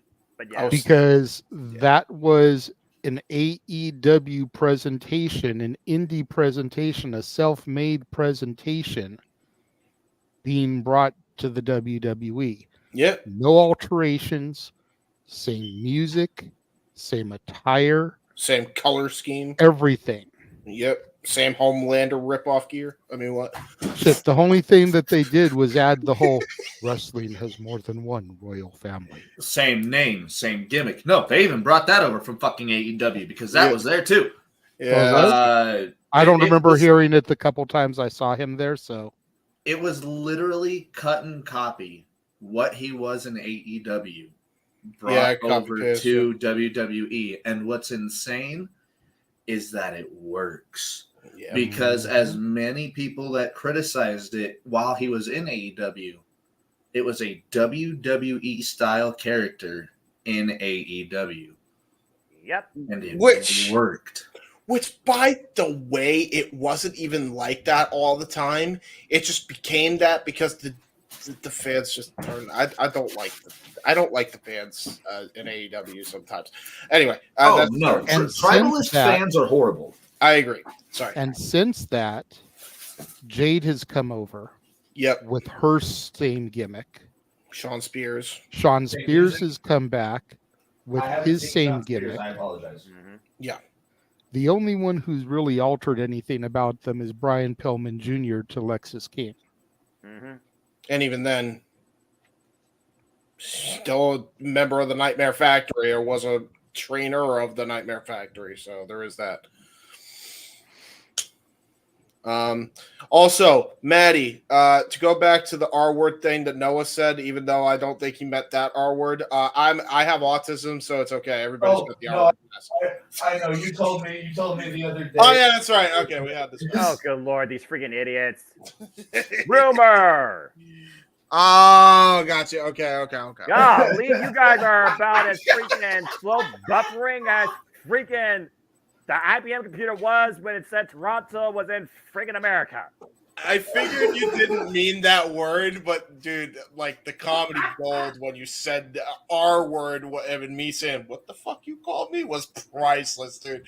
That was priceless comedy time. Hold on a second. Yes. We need Dragon Zord power now.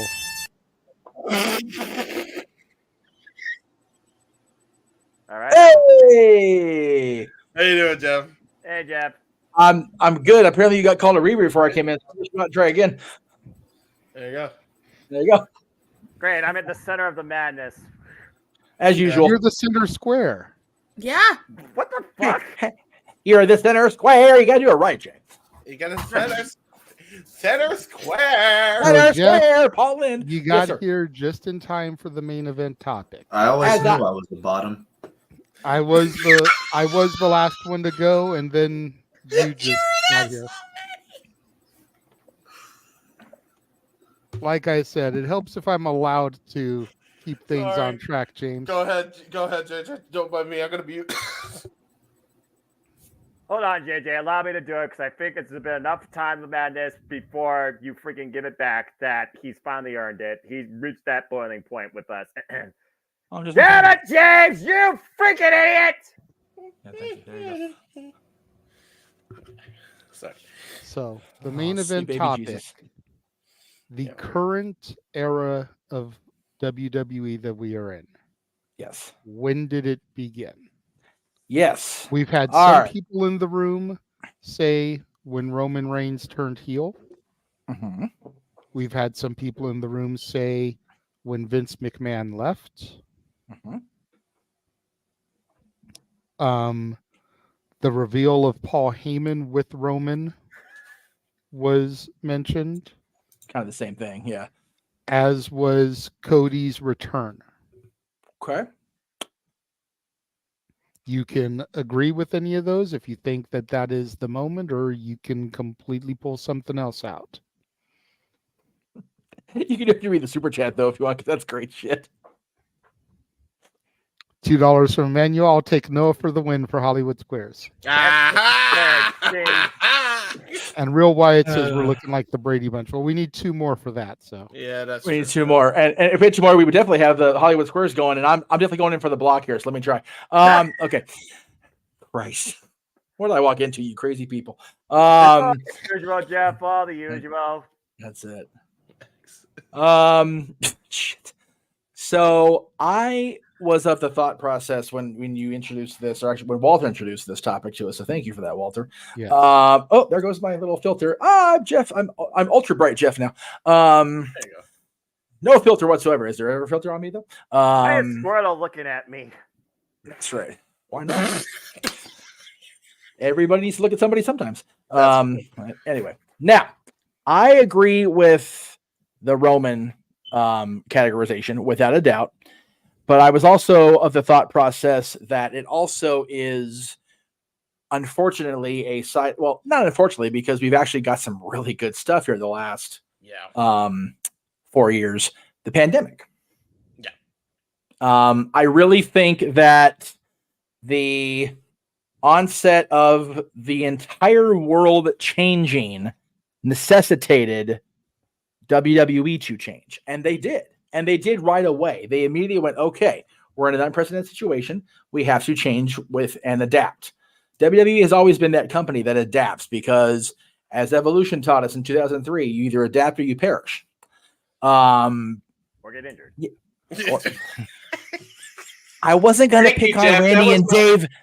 I wasn't going to pick on Randy and Dave this week. Anyway. Or you fuck Melina in the car in the parking lot. Yeah, that's true. That too. I just got here, but check, please. Batista lost his virginity. Sorry. We'll let Jeff pick up the tab.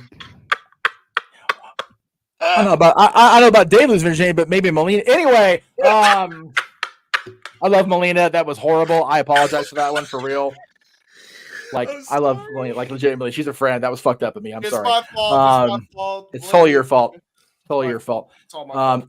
Anyway, yeah, I would say the Roman Reigns head of the table era, the tribal chief era, Paul Heyman with him. As a result, if I'm being real, because I still feel that, thank you, King Mike, I still feel as though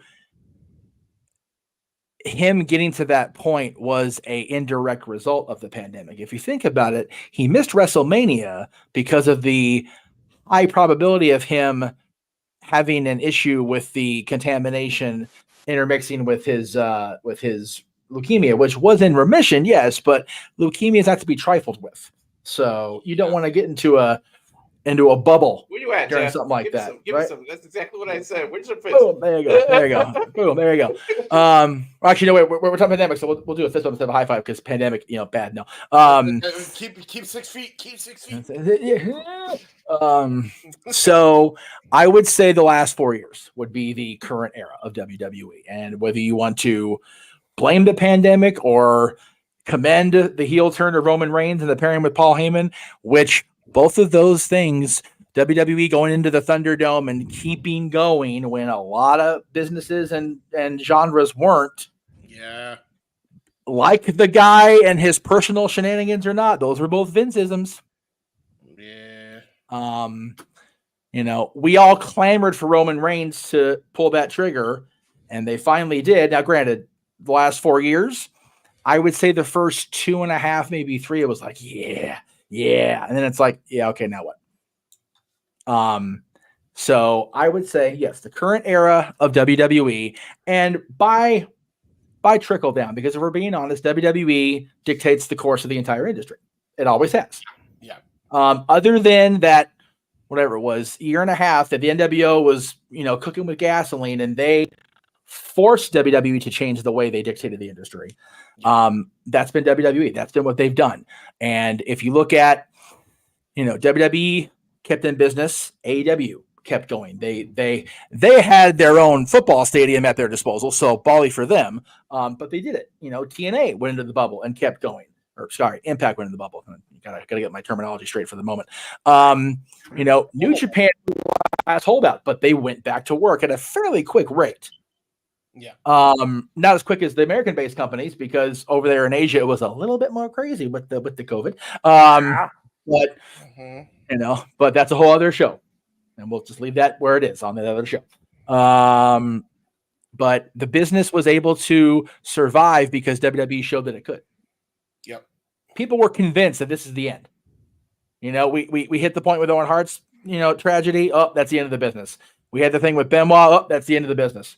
They kept going. WWE kept going because they knew they could, and they could get through it, and they could survive that. If they could survive the unprecedented, unfathomable tragedies that occurred with Owen Hart and Chris Benoit, they could get past a global pandemic, and they did it with gusto. Mm-hmm.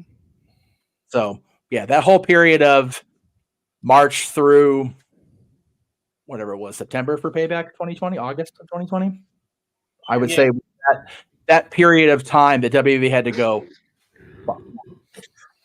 I will say the Thunderdome is still one of the worst things ever created, and it still hurts. Okay. Visually, it's a hot mess. And if you've got visual issues or you have issues with sight,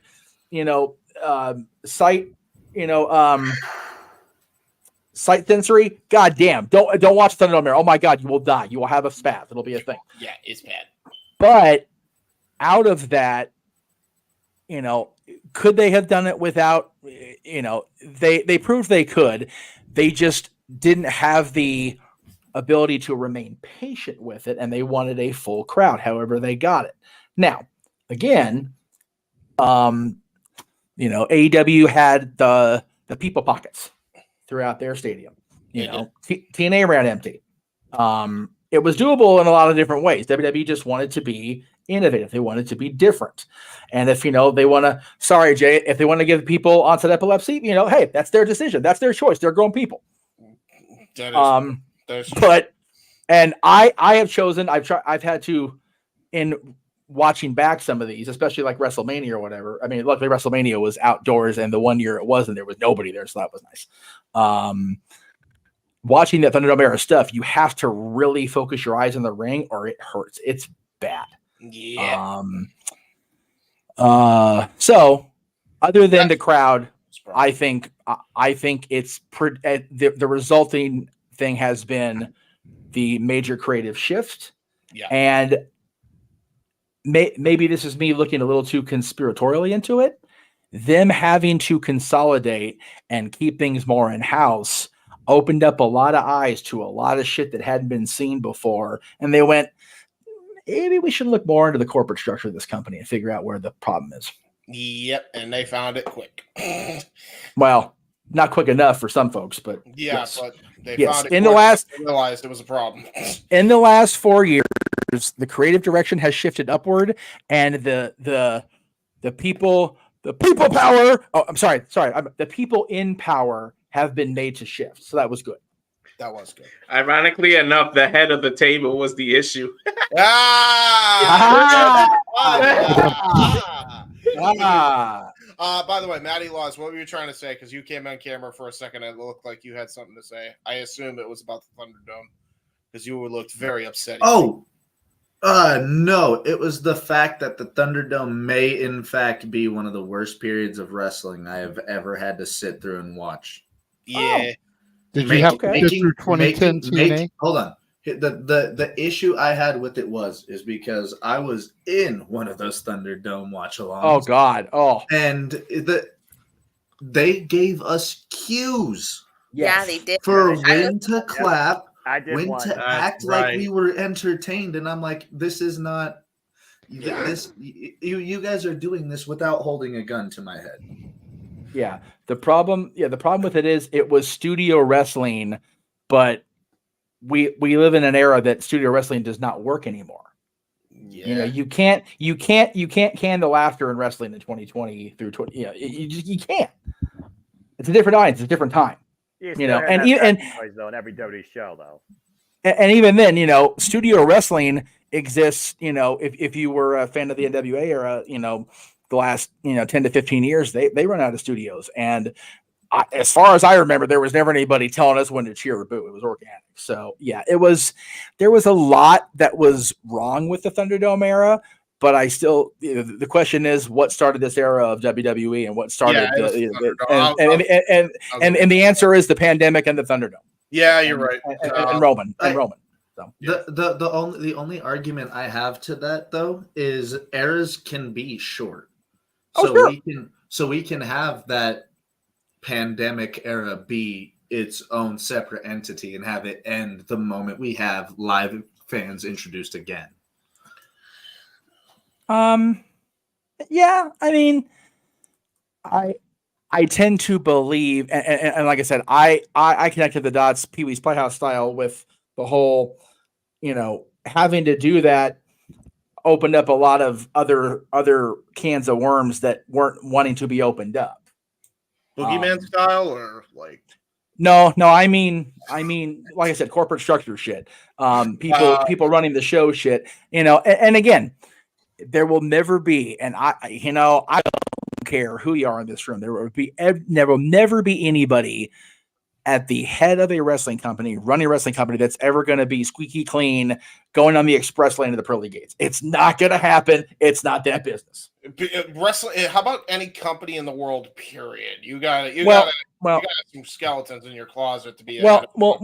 That's not entirely true. It's just I've never been involved with one that is. Yeah. X. I get it. I understand the reference. I see what we're doing. Okay. I'm Steve Rogers. It took me a minute. I looked down here in the green room because I'm looking like, I don't really pay attention up here.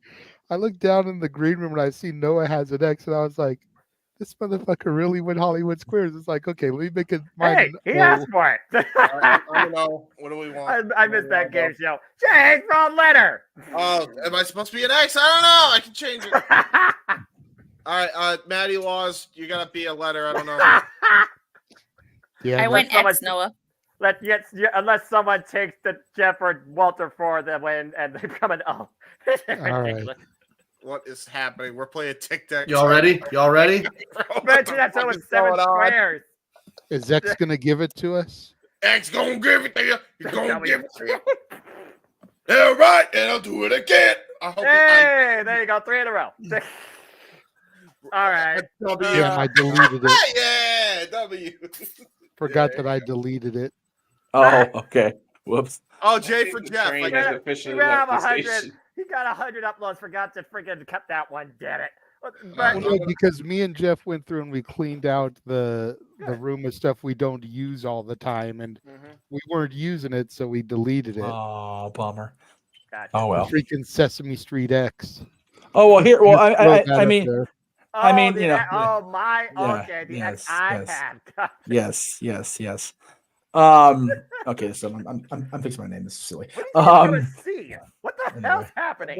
Look at the heading. All right. Well, we received a super chat from Arlene. Yes, I see that. Let's yes. go ahead and address that. Thank you very much, Arlene, for the $5 super chat. Do you guys think that Tiffany Stratton will be champion by the end of the year? And if so, which title do you think she wins? Ooh. So I'm going to say this right now because of the potential she's shown since last year. She won the vacated title from Lyra Valkyra and what she's done so far. I'm going to call it right now, looking at the entire WWE. I think she wins Money in the Bank and cashes in for her first championship. That was actually going to be my pick when we do Money in the Bank predictions. Like, it was going to be Tiffany. If she gets in that match, she would be a good one. And if she defeats Rhea, I say have her cash in on Becky Lynch. Becky's the one that dethroned her for the NXT title. Yep, full circle. And let her cash the briefcase in and take the Raw Women's title. Yeah, I know that's not what it's called anymore, but goddamn it, that's what it is to me. First off, once again, fuck WWE name conventions. Secondly, Money in the Bank should allow you to cash in whatever the fuck you wish. So yeah, there you go. Exactly. My other pick would be Jade to take the briefcase, but that's just personal for me and Walter. Tiffany makes the most sense, I think, though. Yes. Oh yeah. By the way, and Jade could lose that match without taking a pinfall, so she still stays strong. Exactly. That's true. I feel a cough coming because she's debuting in my home state, but I got to work. But I might be getting sick. Yeah. Easy there. Yeah, I mean, you might want to check your temperature the day before, give them 24-hour notice. Yeah, true that. Tell me caught out of the COVID. Yeah. Might have got a bit of the itis. There's full circle for you, since we mentioned that earlier. Which itis? Whatever itis. Whatever itis. Nah. Itis we don't want If to you've talk ever watched the Boondocks, Maddie, the itis is when you eat so much that you fall asleep into that food. That's coma. the first thing we It's brought up at itis. the beginning of the show. We've been calling it that before that. I remember the itis. Uncle Jay introduced me to Boondocks. I remembers the itis. Damn right. Boondock Saints then stole it from the Boondocks and said the itis as well. I think don't know they about did. that. I think Boondocks. I think the animated Boondocks series came long after the Boondocks Saints movie. Yeah. No. Well, no. I was talking about the anime show that was. Oh, on that I didn't know Swim. existed. So Yes. cool. Yeah. Okay. Okay. Don't worry about it. Long story. All right.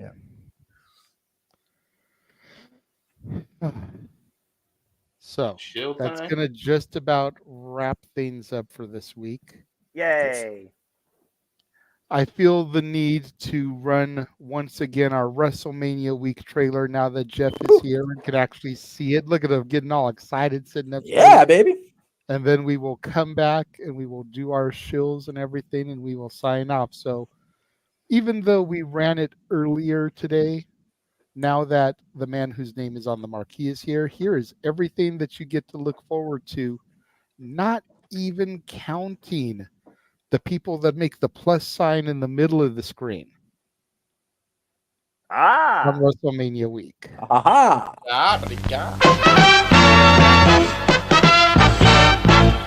And now, preview time. So let's take a look at what's coming your way.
Yeah. Yeah, that's a lot. It is. Jeff, you're muted. Oh, there you go. No, he's not muted anymore. No, it's my favorite time of year, man. I love it. I love that we had both the themes that we talked about yesterday, which I think is super cool. Go to Raw. If you're whoever's debating going to Raw the next day, go to Raw. I know you have a better Raw than I did. That's for sure. I was gonna say I know last year's Raw Mania was what it was, but you know it's still the Raw Mania. The Wachovia Center or the Lincoln again? The Lincoln. No, everything but Mania is at the Wells Fargo Center. Okay. Well, I think it used to be called Wachovia. It's now Wells Fargo because that bank was bigger than the other bank. That's true. That is true. Corporate mergers. And I did take that day off. Shit, I might as well. I mean, that's why I'm taking the day off because you're probably gonna be stuck in traffic getting back to the hotel anyway. Just throwing that shit out there. Learn from the folks in New Jersey. Learn from them, Walter. Learn from them. Freaking traumas. But yes, I love that. Nicely done, sir. You got a lot of shit on your own channel that I didn't even know was gonna be a thing, man. I'm gonna no sleep that whole week for us all. No sleep till Brooklyn. NXT Takeover Brooklyn. What? Well, no, because I was gonna say because Brooklyn's next week on Raw, is it not, or the week after? No, it's the go home to Raw. With The Rock. So April 1st with The Rock. Okay, so yeah, I'm probably not going to sleep till that Monday anyway, so she's not wrong. I was quoting the Beastie Boys, but hey, it worked out perfectly. Well, no, quoting. The Beastie Boys was on tonight at the hockey game because we had to fight for right to party and we won in overtime. So there you go. Yeah. All right. Well, while that trailer ran, we got another super chat from Arlene for $5. Thank you, all right, Arlene. When the rematch between Dom and Ray happens, do you think Dom should win over him? Yes. Yep. Yes. Yeah. Absolutely. Yeah. He should have won last year. But I definitely think he'll get the rematch. Yeah. Absolutely should get the dub this time around. Overall, I think we're all in unanimous agreement. Although we do not see Matty Laws, so we do not know. I think he should retire his father, to be honest. Yeah, especially after Ray's performance on SmackDown. You know, the way he botched those moves in that match, Ray's finally really starting to show that he needs to hang it up. Yeah, Ray, we've known Ray has needed to hang it up for a minute. Like, this last run that he's had has been insane because he's been able to do what he's been able to do. Yep. Yeah.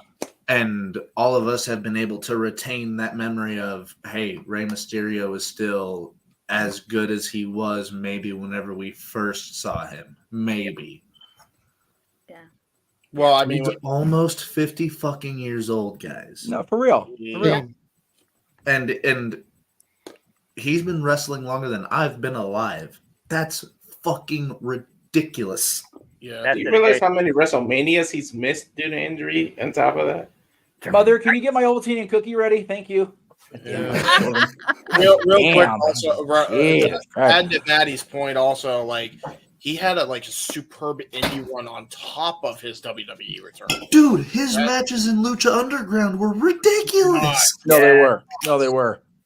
Nuts, man. Like, go out of your way to seek those out if you've never seen them. You want to see some of the best of Rey Mysterio, you can't not skip over Lucha Underground. You can't do it. No. Yeah, I honestly think that when Rey Mysterio retires, he's gonna put over his own son, or he'll probably put over both Dominic and Santos Escobar. Yeah. No, say his name. Whose name? Rey Mysterio. Both of them. Rey Mysterio. Man, you got some gusto on that. Damn. I wish to God they were both going to be here for Mania and he had the Spanish commentary. God damn it. Mysterio Jr. Damn you, Walter, having to go fuck it up and actually go to the show. Yeah. I mean, you know what could be hilarious is Walter comes in as a live correspondent, but he talks only in Spanish. Oh, Jesus. That would be hilarious. we talked to Walter in English. Hey, Walter, how's it going, man? Sí, problema. No one speak English.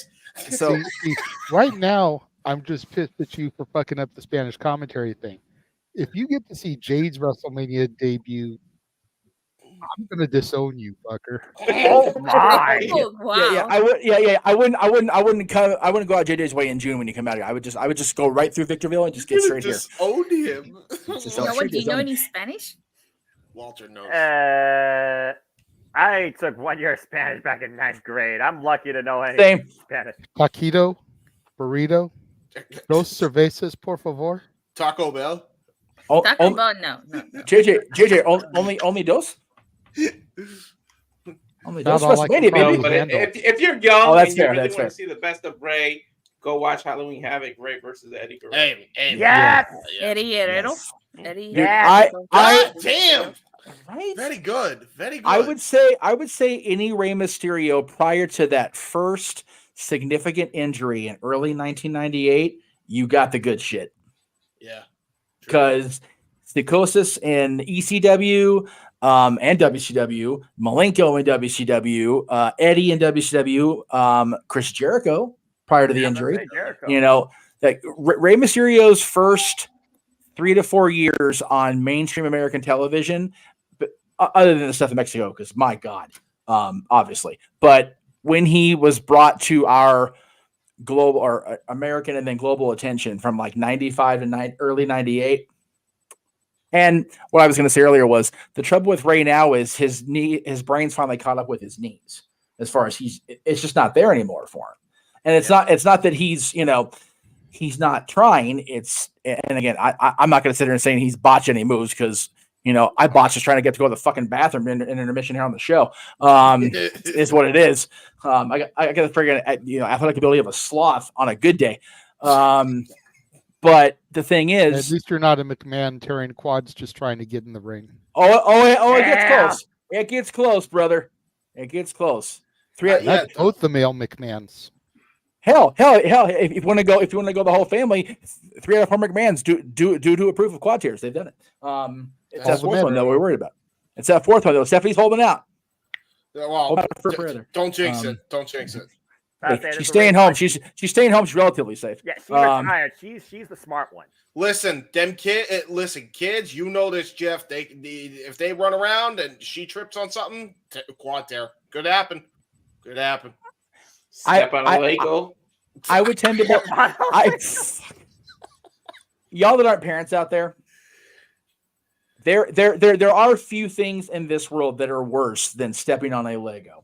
Dude. So when you see Legos introduced as a hardcore match weapon, don't laugh. It's not fun. Yeah, it's not even serious ass shit. Serious. Like that was one of the few times I popped for Joey Ryan for real. It's like he introduced Legos. I'm like, you are an evil, twisted mucker brother, Joey Ryan. Shame on you. But I applaud it because it was funnier. I will argue though because cause a good person to go evil.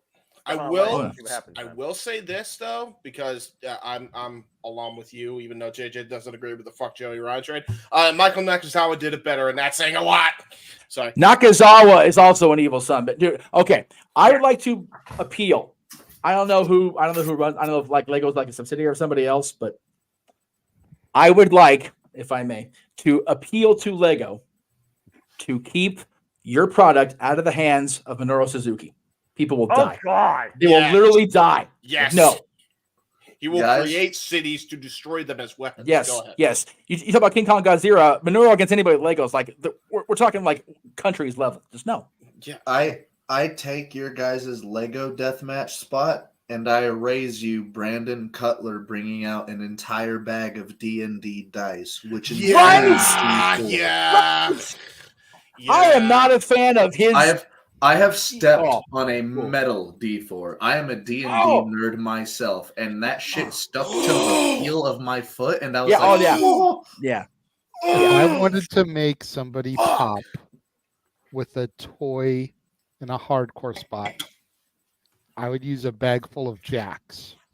No, I don't know, dude. I think metal D&D dice might take it for me. Why are you advocating that kind of bodily harm on my network? What are you doing to me? What are you doing? What are you doing? This is gone. I've stepped on jacks one before. of those Anderson spine busters. Just you don't. Yeah, seriously. How did our parents survive playing jacks? Like that's some like next level like just shit waiting to happen. Wait, hold on. We're coming up with all these ideas. I know one man who could do it. Hey, Chris Park, Where you at? Where's Matt Cardona, the king of the death match? Well, our generation used to play with darts. Lawn darts. Remember those? That's well, I mean, so did Kevin Nash in Orlando, to be fair. Anyway. His name was Rey Mysterio, coming back full circle. That's right. Yeah. The problem with Chris Park right now, James, is that his football team sucks so bad. He's gone into hiding. He's like, nope. It's true. The fact that bricks and a steel chain there you go. Cables and tax sounds more sensible than this stuff. Just shows how scary the industry is. Like I said, Chris Parks just makes bad choices in life. He wrestles in hardcore matches with stuff, and then he picks loser football teams. He's just a bad person. It's okay. Anyway. Something else was mentioned in the intro, and I missed. I was going to comment on it. No, that wasn't it. The Anderson Spinebuster on the Jacks. No. Way after that, like right before I mentioned, right before James mentioned Abyss. Oh, okay. Sorry. The lawn darts? No, it's okay. Sorry. No, not your fault. It's my own brain. I'm on overload. Kings won. I'm in a good mood. I'm on overload. You're good. That's right. Okay. Okay. Anyway, plugs. 4 hours probably too. So yes, plugs. By the way, plugs. All the plugs. That's it. Before I pull my plug. I want everybody else to go before me because I got quite a few. Well. Okay. Usually JJ and I go last, but okay. I was gonna say we don't have graphics for you, so you might as well go first, if anything. Yeah, honestly, you should probably. I can go first if y'all want me. Yes. You're on. First better. Okay. So Tuesday, Raw Ball Podcast. Wednesdays, we might be doing Crew Day. Thursdays, we should be doing Crew Days. Every pay-per-view, we will be doing a watch-along, and that includes Ring of Honor. Other than that, I'm here on Wednesday for the Greg Cherry Show, as always. Woohoo! And anywhere else that anybody wants me, I am usually available for. So just keep your eyes plugged anywhere and everywhere. I should be there.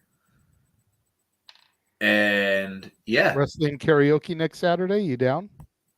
Karaoke? Dude, I'm always down for wrestling karaoke. You know that. Yes. All right, we'll add your name to the wheel. Next Saturday, my name will be on the wheel because your boy knows wrestling themes. Yeah, your buddy. Boy knows wrestling themes. Can you do that auto-tuned New Japan Bullet Club theme? Oh my god! Which one? That'd be hilarious, actually.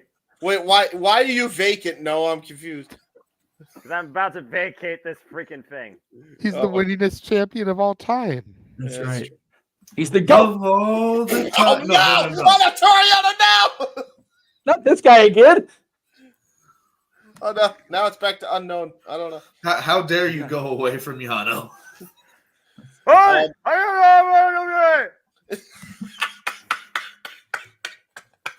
Look at those nipples. JJ is trying so hard to sign this off. He's trying so hard. God love you, Jay. My God.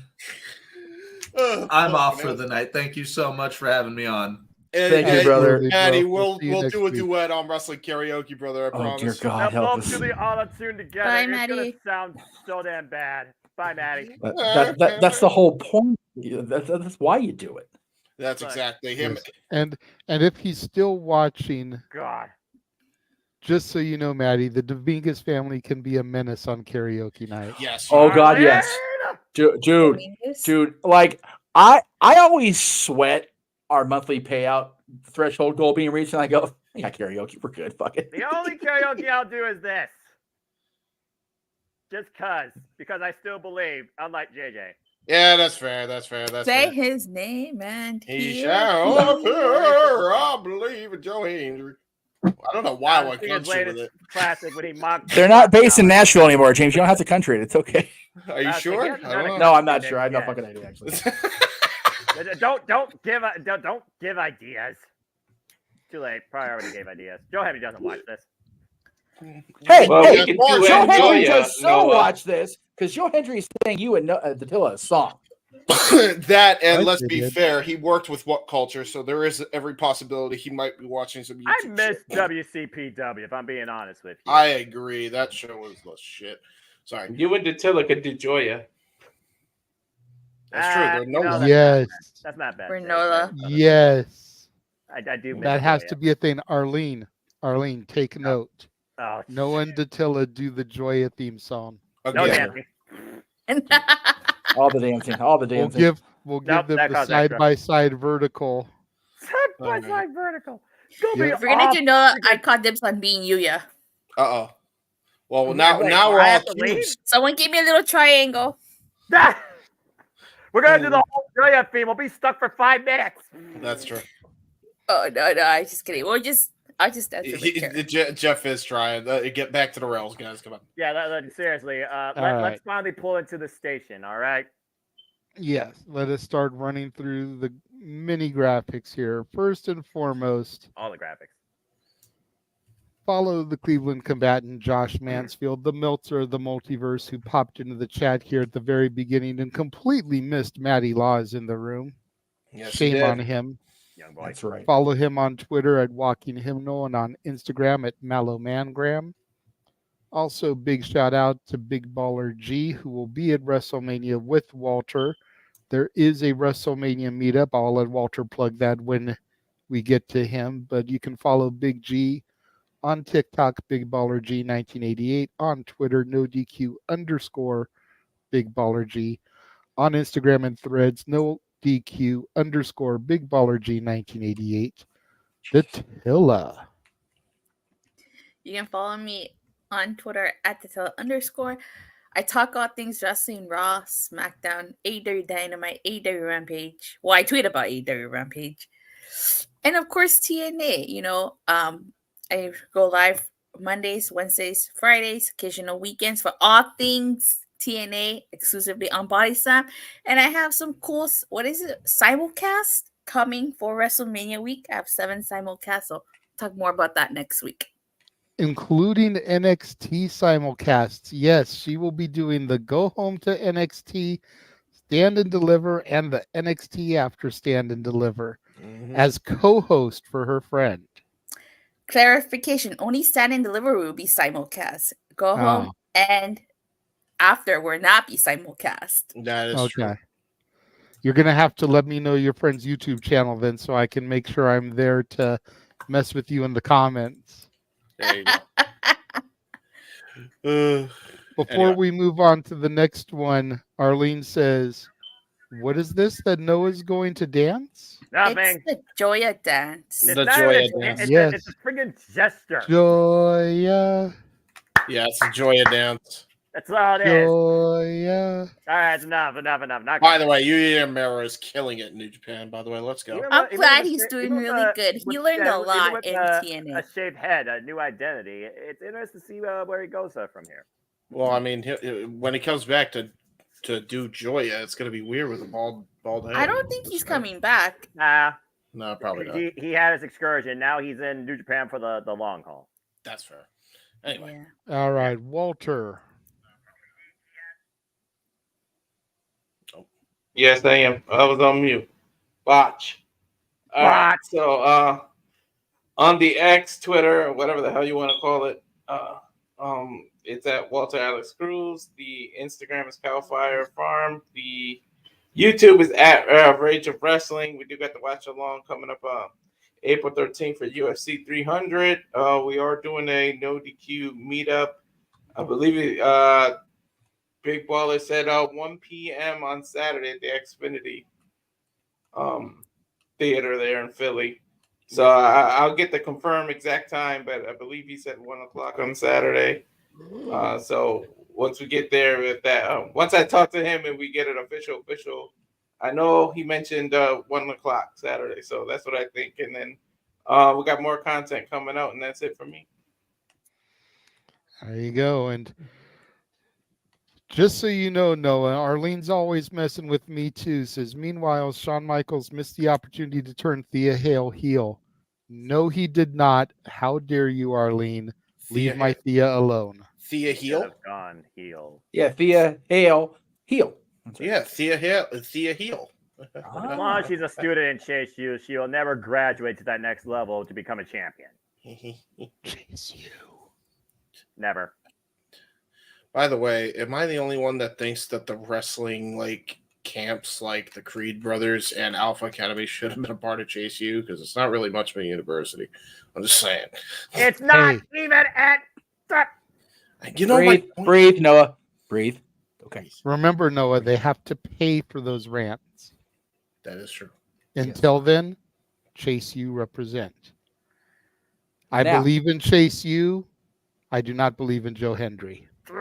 They have to pay us like they pay for those calendars. But just remember, Noah, if you enroll in Chase U, he may believe in Joe Hendry one day. So just have to keep the faith, brother. I still say Noah will enroll in Chase U before I believe in Joe Hendry. Never. WrestleMania weekend's coming. It could happen at the same time. Would that be beautiful over spring break? That would be weird. Spring break. For us. I'm going to go full-on Rocco's Modern Life gift never mode here in a moment if you all don't stop talking about Chase U. Okay. Excuse me. It's gracious. And that's the perfect. You can follow me on Instagram, the Renegade JJ Williams, on Twitter, ROWJJ Williams, on YouTube, Casa D18 Studios. Thank you to everybody that is currently watching, the 8 of you that are watching on my channel right now. Thank you to everybody who has super chatted throughout the evening. My primary show, For the Love of Wrestling, Mondays through Thursdays, 9 a.m. Pacific, noon Eastern, where I cover all of those shows, all of those companies. SmackDown and Impact on Mondays, Raw Tuesday, NWA Power and NXT on Wednesday, Dynamite on Thursday. I've said it on social media this week. I will say it now for the world to hear since I'm on a live feed. If you are not watching NWA Power on the CW app, download it, watch this week's episode, specifically fast forward to the semi-main event, Tiffany Nieves versus Ruthie J. Yes. One of the best women's matches I've seen, period, in a long time, and definitely the best I've seen on NWA Power since I started covering it. There you go. All right. Holy shit, was this match fucking phenomenal. There you go. Finally, NWA gets a dub. Make sure you tune in every Tuesday to Stat Boy Sports Bar, 3 p.m. Pacific, 6 p.m. Eastern. I don't know exactly what Stat Boy has on deck, but I'm sure with the UFL kickoff next weekend, he will be previewing those games. Of course, the USFL and the XFL merging. So that's going to be big. I know the UFL champions from last season and the XFL champions from last season are going to be facing off in the opening game this year. On Saturday. So that should be big, yeah. This coming weekend, next Saturday will be the open kickoff. Yeah. That's why it would be a preview this week. Yep. And yeah, Mikey's switched back to 4:00, 7/7 but WrestleMania week we're gonna have him go at 3/6. That way it doesn't interfere with y'all doing the predictions. That makes sense. There you go. Okay. Well, no, we were keeping everything at uniformed times. We had talked about that, you and I, off air. Oh. That's okay. Yeah, it was just one of those, I was doing that, but I realized, and you actually pointed out to me that they usually don't have the same audience, but for WrestleMania week, I want everybody to be able to get the right amount of audience. So, but by the way, Noah, buddy, look up. It's a good thing. Yeah. We got a $5 super chat. Let me host James from Arlene. Okay. Let Noah rant, damn it. JJ, Jeff, whoever wants to, set a timer for about 20 seconds. I'll give you something. Okay, good. At least it's for Arlene. At least give her 2 minutes. 2 minutes. It's Arlene. 2 minutes. Anybody else, they got a super chat more for that. All right. It's Arlene. She's your 2 number minutes. 1 fan. So 2 minutes? Okay. 2 minutes ranting. All right. Ready? Oh, Lord. All right. Go.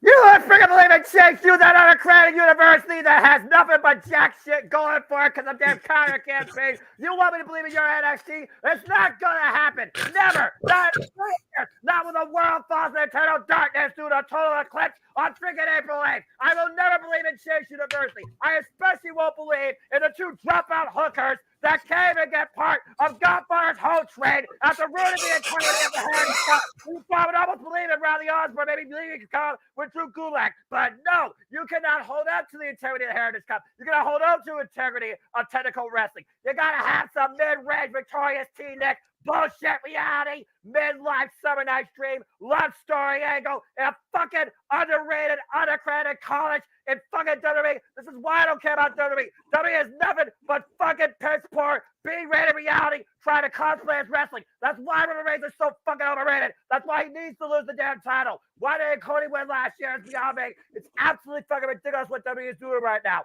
And you want me to actually believe that WWE can actually book good professional wrestling? Are you fucking kidding me? There's a reason why I only have one women's match that actually mattered last year. And as far as Chase U goes, the day Chase U dies is the day I actually might watch NXT on a weekly basis. And you cannot convince me otherwise.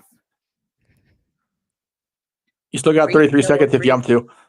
Oh, okay. Let's see. What else? Oh, yeah. As far as Roman Reigns goes, holding WWE down hostage, absolute, utter, stupid, lazy bullshit. Contemporary ways of WWE just bleaching the audience dry of their money while trying to control them with a vacuum filter that still takes away from me actually believing in anything anybody says on the mic. Why don't you try and be fucking organic for once in your life? How does it I believe in TNA and AEW and NWA when it comes to their promos, their pageant, what they do in the ring, more than the biggest company in the industry with all the smoke and mirrors, hats, and tricks that you want to throw at me?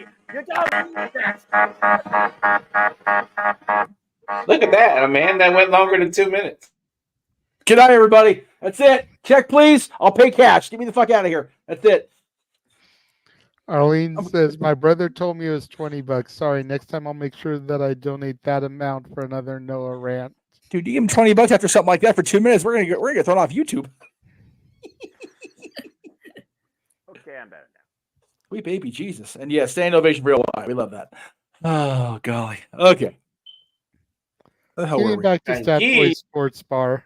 Oh yeah, okay. Bar keeps on social media. Dory Lou Hathaway and Mike Caldwell on Facebook. Hathaway Lou and LB Stat Kid 1977 on Twitter. Dory Lou and Statboy 13 on the Instagram.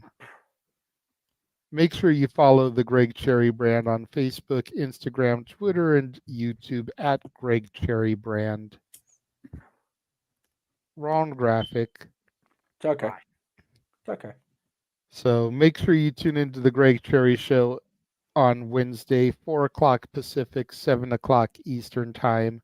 They are back every Greg and Maddie Laws getting into a bunch of shenanigans. As they do. Real White says that was well worth it. Emmanuel says that won't help your blood pressure. I got scared. I got very scared.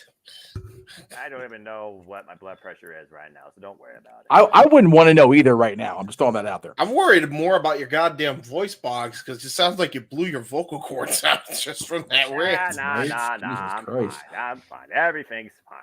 Everything's fine. Everything's fine. Everything's fine. Hello, everyone. Okay, so it's time for you. Thank you.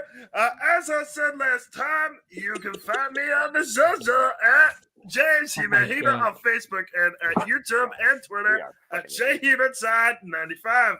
I do dumb things on the internet. And I have this thing, it's called J Hebert Side of Things, and I do great things. We're about to speak in normal voice now. Okay, cool. Okay, so good. So J Hebert Side of Things has actually been making a big comeback lately. So be on the lookout. Make sure you subscribe to the YouTube channel. What is coming up for the J Hebert Side of Things are these little tidbits that I have just put into the graphics. Episode 7, Episode 8, Episode 9, and Episode 10 are available on demand right now, where we covered the same James Somerton controversy for the seventh episode. The Showtime Boxing Bellator MMA canceled, and the Hook Jinder Mahal BS with Tony, because that was recorded around the time it happened, so better late than never. Then there is J Hebert Side of Things, Episode 9, Scott D'Amore Fry from TNA, the Vince McMahon allegations going crazy, and also Warner Brothers Discovery. actually looking to get into the streaming deal to compete with WWE, seeing what they can do. So there was rumors about that. We covered kind of on the show. Be on the lookout for that one. And I'm sorry. Before I get to the other one, episode 10 with Okada. My thoughts on him with the Messi brothers is pretty clear. Episode 11 and episode 12 will be coming out during WrestleMania weekend. I thought I wasn't going to have anything wrestling wise, but I actually was able to arrange it to where these two things could be wrestling related topics. Before we get into episode 11, there will be a James Somerton update because there's a lot kind of going on with that. That's a bit concerning and something I want to talk about just because I think we all need to be better people when it comes to social media, and just even with critiques, I think we need to kind of slow it back a little bit. And then we'll talk about the Bloodline story, my thoughts on it, how well it's been going so far in the build-up to WrestleMania this year, and how they made it interesting yet again. Just when you think the Bloodline story runs out of juice, they throw a curveball at you, and now we got The Rock kind of injecting its gas in there. So there you go. Not that kind of gas, not natural gas. So be on the lookout for that. Episode 12, why WWE should hire YouTube musicians. That's going to be an interesting one. You'll notice Nick Nocturnal, Andy James, Jonathan Young are front and center on the title there. So be on the lookout for that one. And then the week after WrestleMania, why Sneeko and Jake Paul? Oh boy, why they're degenerate losers, and that will be fun. And why the legacy of Dragon Ball Z creator, the legacy of Dragon Ball Z and Dragon Ball creator entirely, Akira Toriyama. No one just mentioned it earlier. The legacy of that man, we're going to be covering on that podcast because, man, the world lost another great one. And then the last one that will be on there, the week after that, it will go back to single episodes. Update on the Will Smith Jada. Will finally did it. He's finally done with her. Yay, finally. I actually talked about this, I think, episode 5. And I wanted to cover it for a while. Finally did. Now there's actually an update to that, so we're going to be covering it. As always, you can check out my uncle's documentary trailer, the first one in a Million documentary, which you saw earlier on the broadcast, as well as the new trailer, which is him giving a speech to the #1 team in the state of New Hampshire. High school-wise, check that out. It's one of the best speeches. By Matty Laws has even said that. One of the best speeches you will hear in sports. You want to know why the pros in hockey say he's one of the best coaches to ever do it. Listen and you'll know. I'm telling you, go check that out while you can. That is all I have for my plugs. All right. There you go. Noah. That's freaking awesome. Cindy got to meet Bull Nakano and Medusa. That is freaking awesome. Oh, sorry, plug. 2 legends of the industry. Follow me if you choose on the Twitter and on YouTube. And then Foster 1916, as always, for all things wrestling. Because I am nothing more but a simple man and a lifelong fan of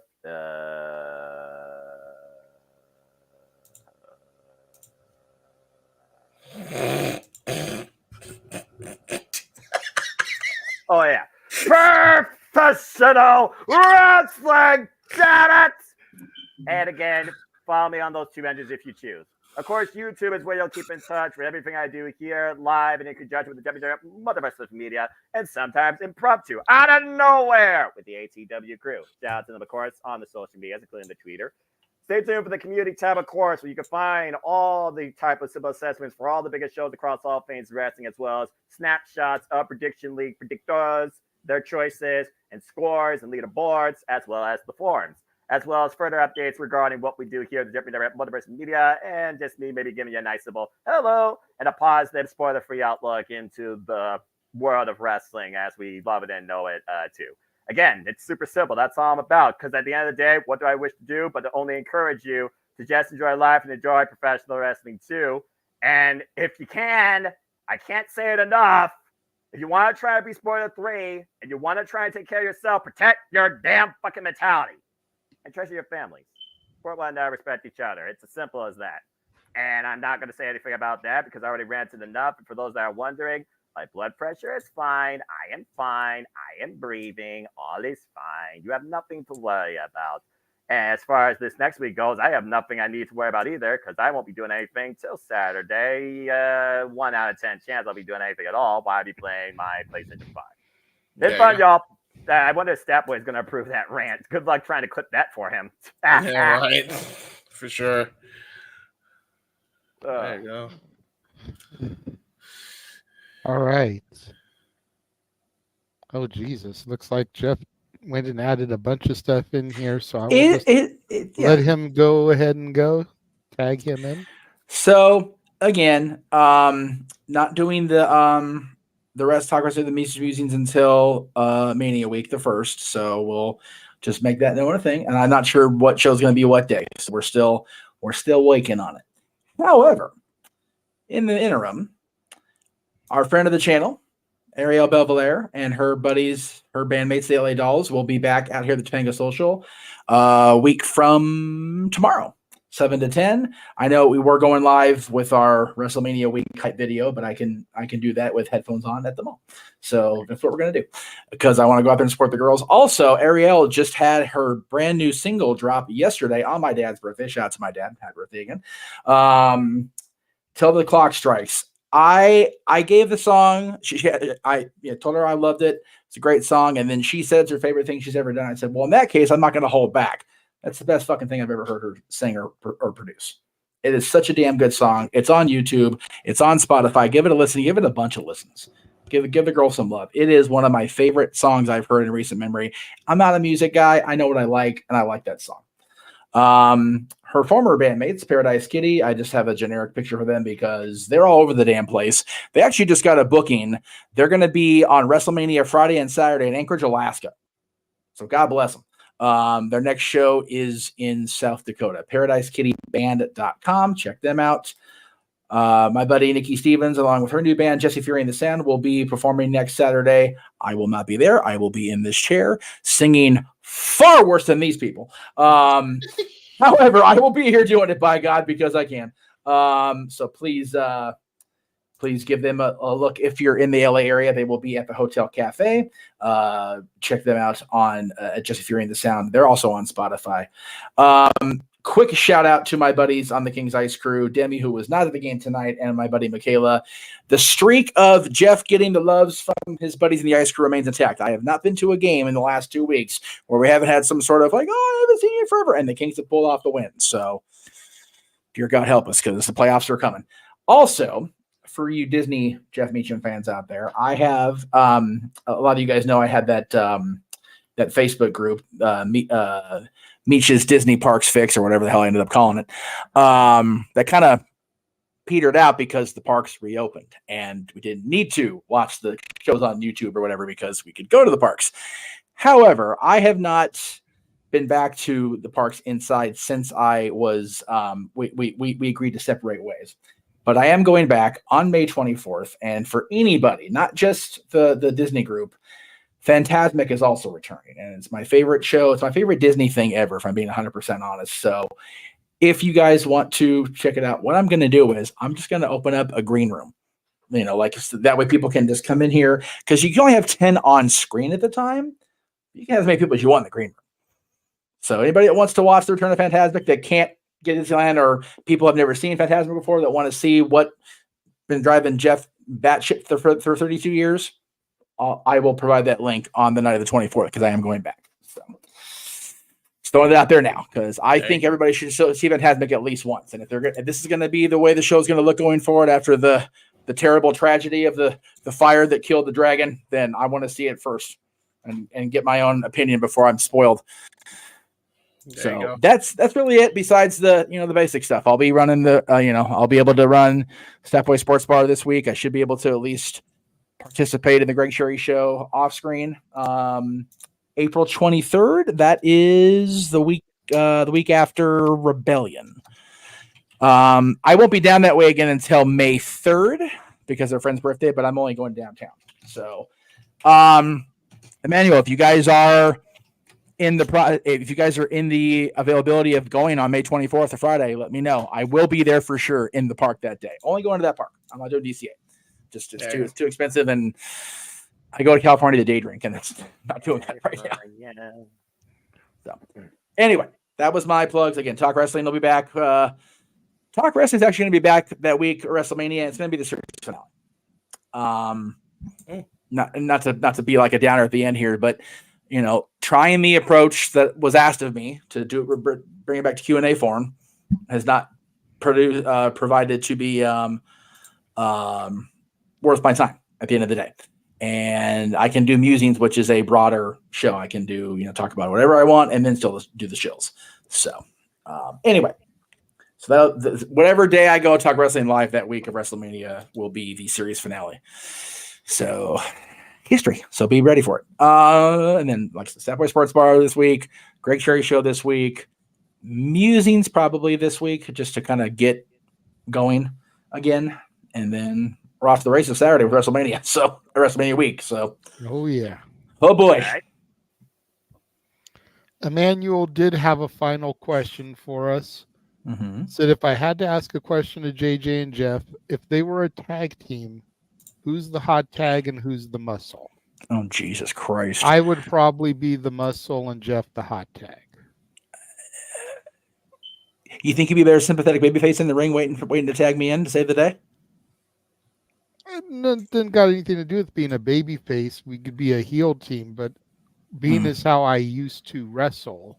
Well, that's fair. I figure I would be the muscle doing the majority of the work, and you'd be the one to get the hot tag. Yeah. Come in, hit your 5 moves of doom, and get the pin. I'd rather be Mikey, who also wrestled, than maybe like the Jim Cornette teaming him with the Midnight Express and just sit there and cower in fear of me getting hurt more than I already am. You don't want to be the Mikey because Mikey broke his arm by being stupid. No, that's what I'm saying. Have Mikey be your teammate and me be like the cowering man who doesn't want to be there. Like be the I don't want to be here. I don't want to be here. And get tagged in and go, oh fuck, now what? And shit my pants like Colonel Parker in War Games. Okay. Yeah, so. I agree with that answer. Yeah. 5 moves of doom. That's me. That is going to just about wrap things up for us tonight. Until next weekend when we will be back with Wrestling Karaoke, the 2nd annual Wrestling Karaoke. Hell yeah. Looking forward to that. I know Noah, despite his outward appearance, is looking forward to that. He enjoyed himself more than he will let people know last year. If you don't believe me, go into the archives and watch that video from last year. Mm-hmm. Watch Noah do Kingdom. He enjoyed himself. Watch Noah do Sexy Boy. Watch Noah do Vince McMahon Stand Back with the dance. Stand back.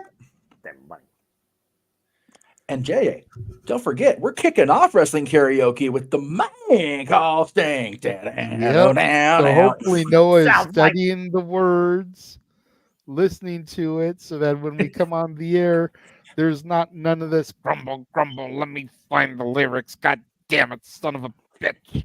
I will tell you right now, Noah, prepare, because the lyrics are hokey as fuck. Well, yeah, I mean, it was the late 80s, early 90s. Like, we're talking hard to find one that wasn't. We're still like hair metal shit. Oh, yeah. I like hair metal, but unfortunately, my hair is thinning. It makes me sad. I like hair metal, but it wasn't hair metal. Oh god. So, until next week for the 2nd annual Open Mic Night Wrestling Karaoke Show. For Matty Laws. For Mr. Reliable. For everyone's favorite Ranger fanatic, Datilla. That's right. For the He-Man, James Hebert. The simple man with the spectacular voice, Noah Foster. The man whose name is on the marquee, Jeff motherfucking Meacham. Yep. I am the Renegade of Wrestling, JJ Williams. Thank you all for joining us and tuning in this evening. We will see you guys next week. Pay the fee and he will rant. Good night. The Jeff Meacham Networks, Multiverse of Media. For over 15 years, the recognized symbol of excellence, and the standard bearer in coverage of sports and entertainment.